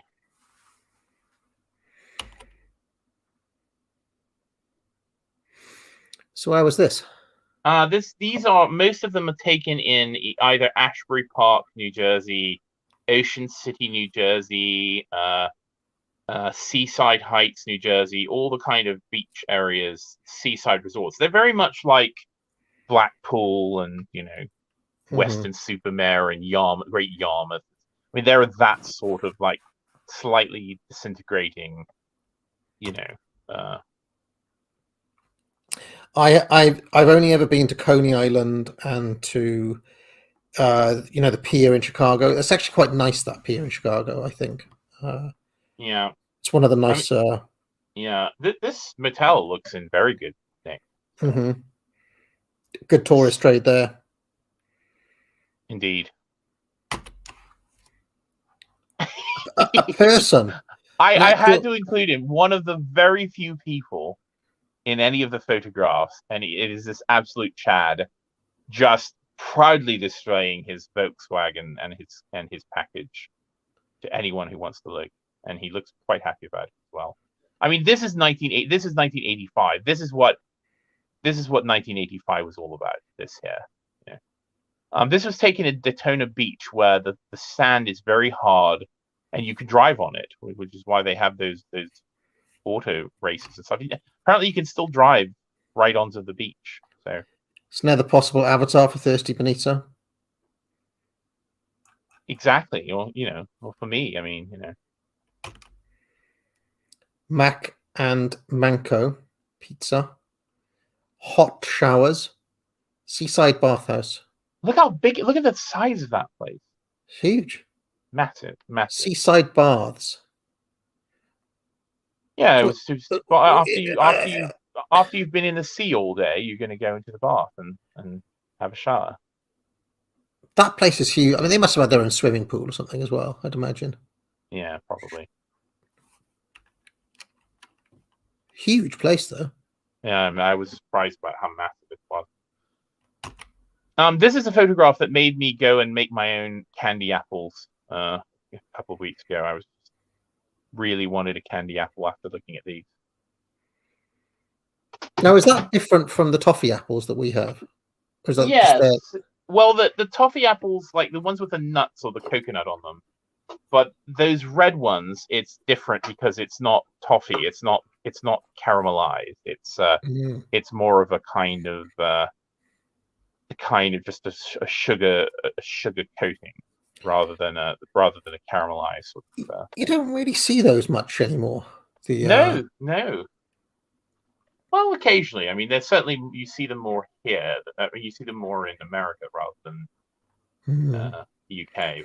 But I feel like it was weirdly associated with Halloween for us in some strange way. oh yeah, absolutely. Yeah, bobbing for apples and Yeah, but it would be around that time of year that you'd have a toffee apple if you ever did have one. Indeed, I quite like them.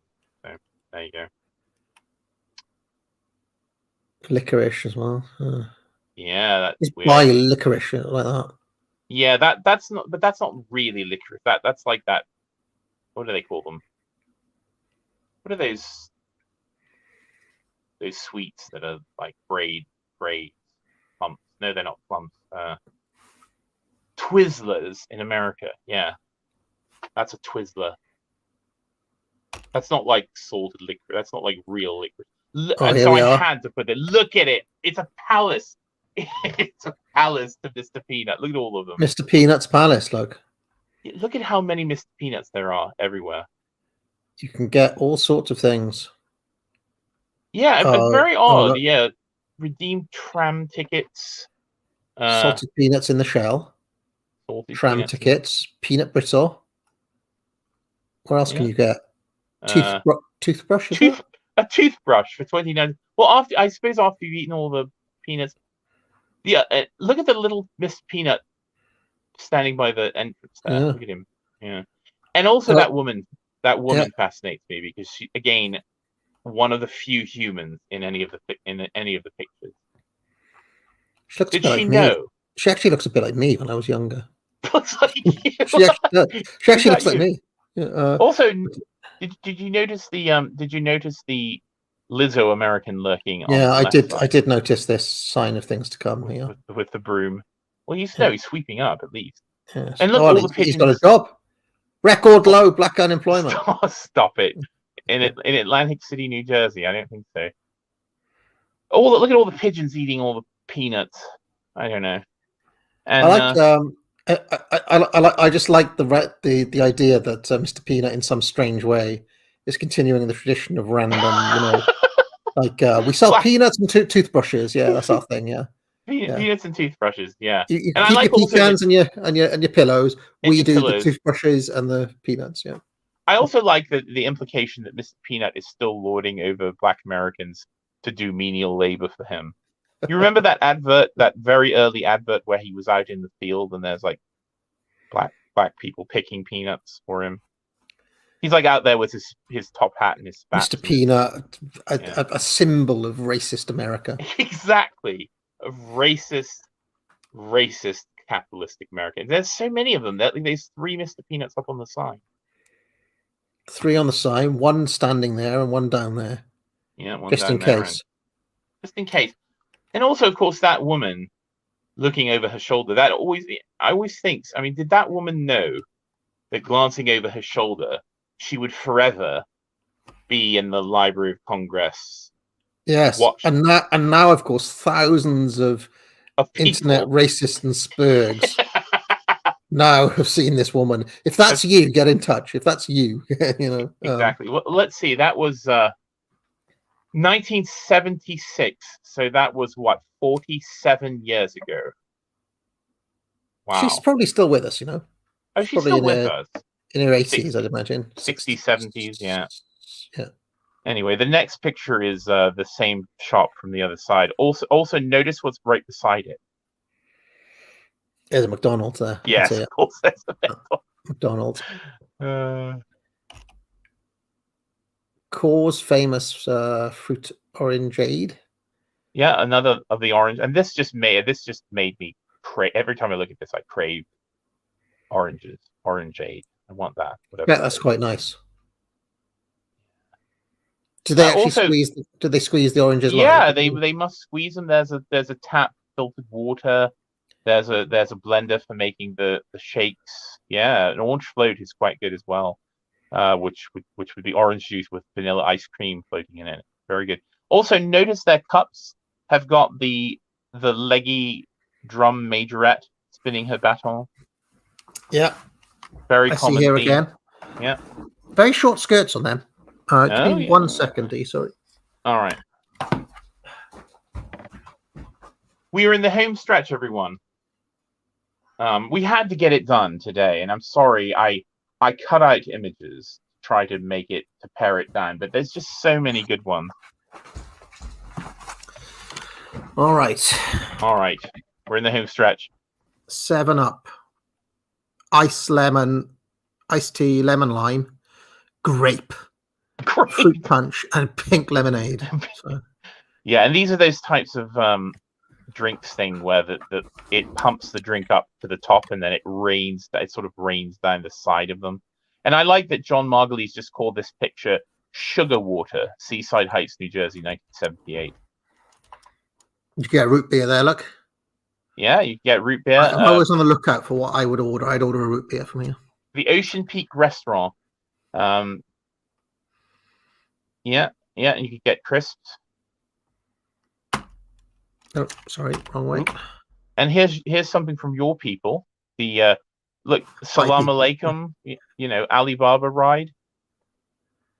I'm not sure if I claim them as mine.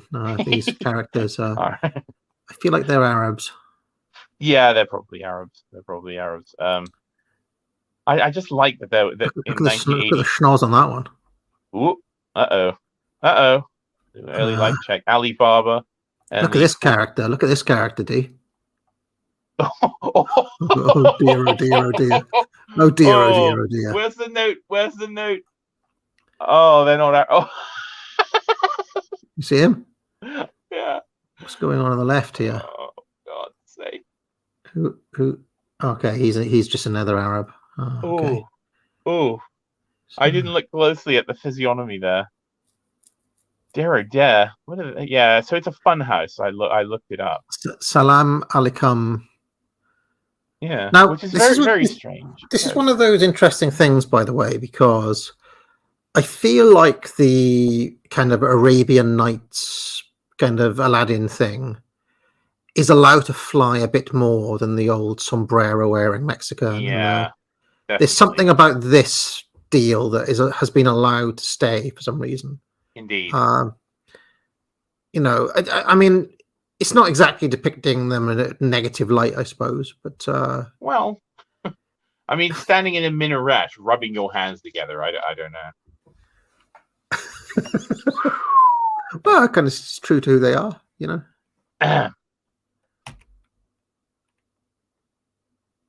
Then we've got a terrifyingly rusty carnival ride. I mean, if you were opening a theme park now, it'd be very hard to come up with the lands, wouldn't it? Because they typically do like an Arabian Nights land and a kind of Santa Fe, Mexico land, and an Africa, a jungle, Africa jungle sort of, yeah. And then like kind of, oh dear, talk about reclaim the rainbow. This is back when it would have been innocent. Yeah. It's a water slide apparently. So. I actually saw a real rainbow with AAA 2 days ago because it poured down as we were leaving the thing. And you do forget it is magnificent when you see a giant rainbow in the sky and you see like full rainbow. Yeah. It's kind of sad or a double rainbow even. It is sad that they've claimed that for their evil ploys. Well, if you think about it, I mean, allegorically, but I mean, it is sort of symbolic that literally the entire spectrum, the entire electromagnetic spectrum, they've claimed. By the way, yet again, I spot sneaks. I'm getting good at this. Look, is there a sneak? There's someone. There's a snake. Look. There is. And also, look. Another sneak. Yeah, another sneak. Oh, very, very strange. Also, I like so if you go over to the left, very left of the picture, I like that there's just like this lone pot plant. Yeah, I noticed that. Yeah, sitting on a shelf, just like one. There's another sneak, D. Where? Oh, yeah. There we go. You didn't get to the water slide early enough. Many people hanging out at the Rainbow Rapids. Whew. Splashdown. Yeah, which is a coin pusher, which many people will have experience with. the skee ball. These are all classic arcade. Yeah. Certainly seaside arcade. I mean, things. as I told you, I grew up not too far away from a place like this, and anybody who remembers the British ones will always remember the that bloody tune for the they did those like little horse races. Yeah. Oh yeah. And it would have, this is the tune that instantly comes into my head when I see the maddening. You mentioned working there. Oh my gosh. Okay. Your future. Yeah. Slightly sinister. Slightly. Also slightly androgynous as well, I would say. Yeah, it's that could be David Bowie from. Quite a male-looking Mar Parker character. Also, she's reading your fortune with playing cards. With normal playing cards, yeah. I was looking. Yeah. And talk about the reign of quantity. Here we go. Yeah, flesh-colored Christs that glow in the dark. It's easy to see without looking too far that not much is really sacred. Yeah. Indeed. I just don't know where to look. This is a Boardwalk gift store gift, Wildwood, New Jersey, 1978. Many things that you can. Who are these little characters here? You can buy. Look, 88 cents for him. Yeah. If people are curious, you can look at the high res version on the Library of Congress website and see the glory of those things.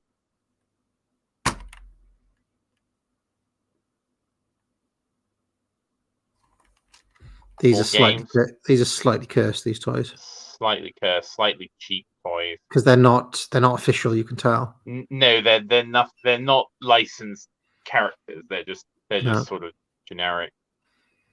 And I like the wheel. Mom, Bob, and son, Bev, Joe. Know what that's all about. Garfield. Yeah, or you can get the licensed characters. Yeah. Garfield and Nermal. The grey kitten is called Nermal, apparently. Is that in the same orange float place? Yes, next door. Look. Next door, yeah, there it is. There it is. You can win a giant ram. And the world's most miserable polar bear. Yeah. Ugh. If only you knew how bad things are. If only you knew. Or you could win one of these fine 70s gifts. Now this is very much like the watching Bullseye or something. Here's what you could have won. Here's what you could have won. A child's toy, a vacuum cleaner, a SWAT, a state of the art video game. It's Pong. Look, it's Pong. It's Pong. It is Pong. Yeah. It literally is Pong. Amazing. A transistor radio, a dodgy transistor a rice radio. Cooker. Is that a rice cooker down there? Rice cooker. Yeah. A Sunbeam deep fryer. That's a backgammon set there. Yeah. Backgammon set. A vibrator. No. Well, not a naughty one. One for your back, for your room. Oh, I see. Drills. Oh. One win. You can win any of these prizes. You can win any of them, but you probably won't. You probably won't win any of these. And is this like just really random crockery here? It's just what is this? It's some sort of earthenware crock. I quite like it actually. I like that sort of rustic raku kiln sort of fired looking stuff. It certainly went out of fashion by the time the 80s came along. Second prize, set steak knives. Literally the steak knives. Oh, dearie. Is that a bowling ball? No. More Mr. Peanut action. Yeah, if you look in the shop, there's some Mr. Peanuts lurking in the back. But again, with the candy apples and the popcorn.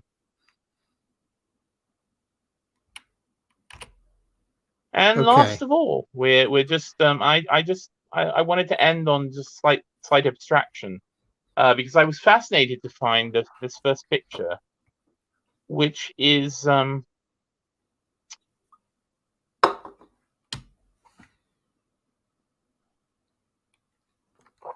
D.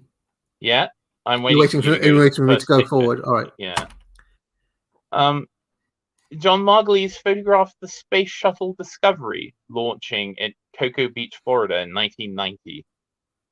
It's very out of character for a picture like this, but I suppose he was there and he said, well, come on, it's a space shuttle.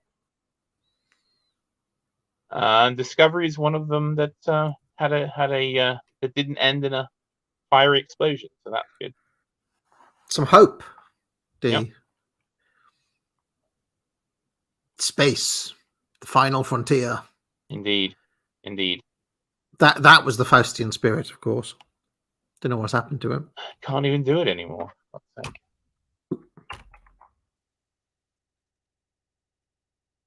Comet save. Didn't know what time it was. The lights were low. Oh, oh. I leaned back on my radio. Oh, oh. Supermarket.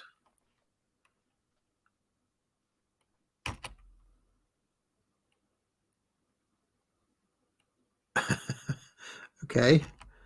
I just like the modern. I just thought it would be good to end with the modern stars shining dimly, but still shining in the sky. So you can tell the little bits of modernity creeping in that we don't think about, like the disabled sign there. You know, it's just a little hint of the health and safety culture creeping in. Yeah. Oh, that one is from 2004. So yeah. You can just tell it's like, you know, you don't see stuff like that in the older. No. You're just reminded all the time of the bureaucracy. You know.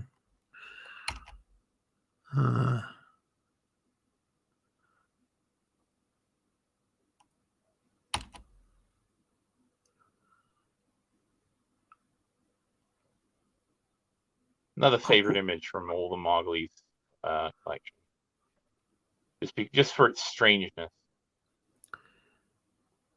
Yeah, I wonder where that was. It was at Jim's Frost Stop restaurant in Main Street, Cedar City, Utah, in 1987.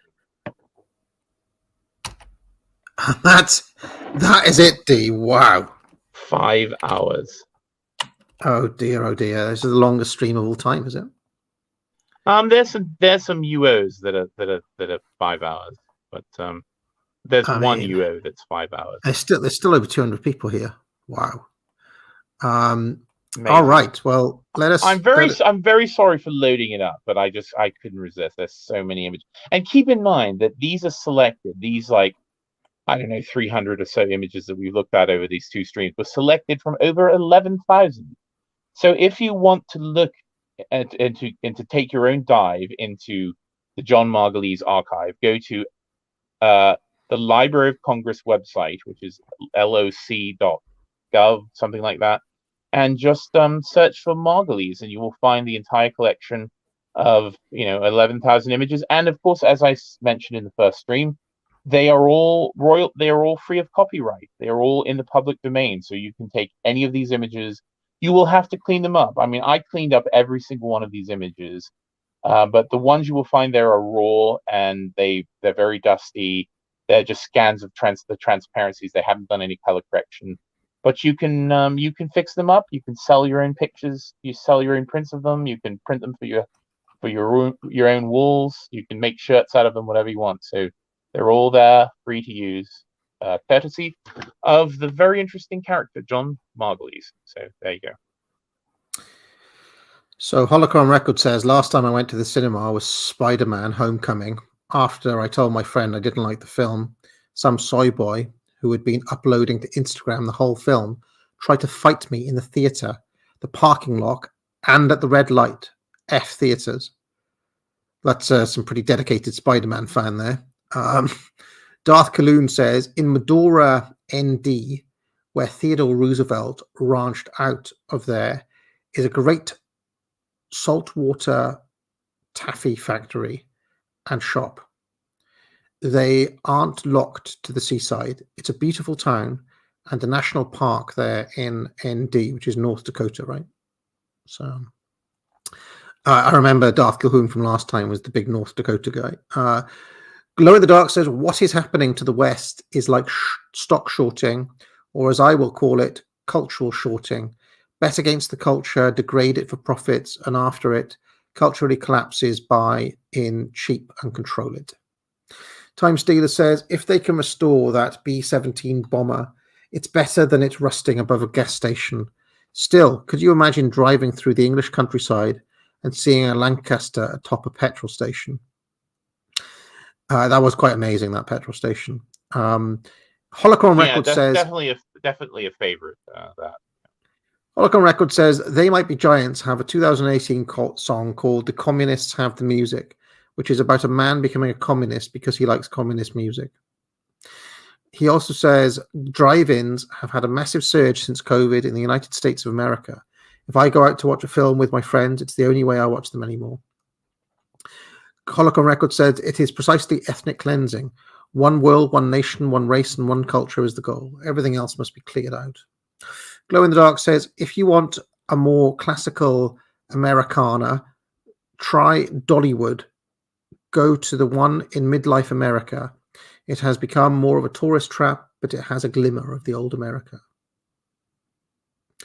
Holocron Record says, she looks like me, AA, don't lie, you've never looked white. Fine. Huh? Leroy Soleil says, take a knock at the Remix office chair by Knoll. Take a look at the Remix office chair by Knoll. Most comfortable chair I have been forced to sit in for 8 hours. I mean, Knoll is very high quality furniture, very, very high quality furniture, but it will set you back. But I don't know that one particularly, but I would say that Knoll is a good, safe bet. Also, I sent you something on Twitter DM, if you can look at it quickly. Is that the whale you're talking about? Yes, that is the whale I saw. So Margolies did photograph it. Yeah, this is the whale I saw. It's in somewhere in Oklahoma. Yeah, it's in it is he has it, Blue Whale, Route 66, Catoosa, Oklahoma, and This was taken in 1995. So. Yeah.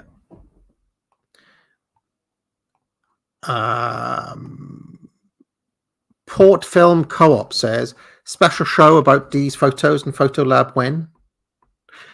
C123 says, any chance of a more cozy cookery streams, D? Yeah, I'd love to do them. I mean, at some point I'm going to have to set up my own channel of some sort, but I know that I just neglect it, that I just don't have time. I only have time to be a cuckoo living in AA's nest. So. Qualia says, asked this before, but you misunderstood. I asked to rank soldiers, mechanics, artisans, lawyers, and engineers in terms of their usefulness. Well, I'd put lawyers and engineers and mechanics. They're all useful. They're all really useful. I mean, it depends what for. If it's for bringing down the current ruling class, lawyers, I would say, have to be near the top of that. If it's for surviving in a post-Mad Max world, then the engineers are going to be more important than the mechanics are. I would just categorize them by who would be more fit and masculine. So I'd put soldiers, mechanics up there. Yeah, I'm dubious about the utility of soldiers because they're literally trained just to take orders, right? Well, so it depends upon what you need them for. I was being cheeky, so. Cornelia says artists add messages into works that will outlast this collapsing system. Yeah, you said artisans first of all, not art. An artisan is like someone who makes their own stuff, like a artisanal baker or something. Artists add messages into works that will outlast this collapsing system. Mechanics have useful skills and will be more and more relied on in a world of useless college graduates. Soldiers, well, winky face. Drink to the men who protect you and I. Sebastian Massey says, off topic, the Doxers should obviously face retribution, but it's pretty funny that after all this taunting of AA, Mystery Grove ended up being outed as the Indian woman. What? I don't know. I don't know what that's about. I don't either. Mystery Grove blocked me like a year ago. So there we go. All right. So that is that. This is the longest stream of all time, I reckon. I think it's actually longer than that UO that went on for 5 hours. By a few minutes at this point. I am totally wiped out now. Yeah. I will have to go and eat. My plans of writing have been completely wrecked. How am I going to write any book after this today? You can thank me later. You can thank me later. I'm going to give you another excuse for not writing, But thank you very much for those who managed the whole stream. This will be there in the record books to watch in your own pace later on, but pick up courses, join the channel, but most importantly of all, ladies and gentlemen, get out. What goes on in this town is none of your business. As long as I'm living here, it is. Then maybe you shouldn't be living here!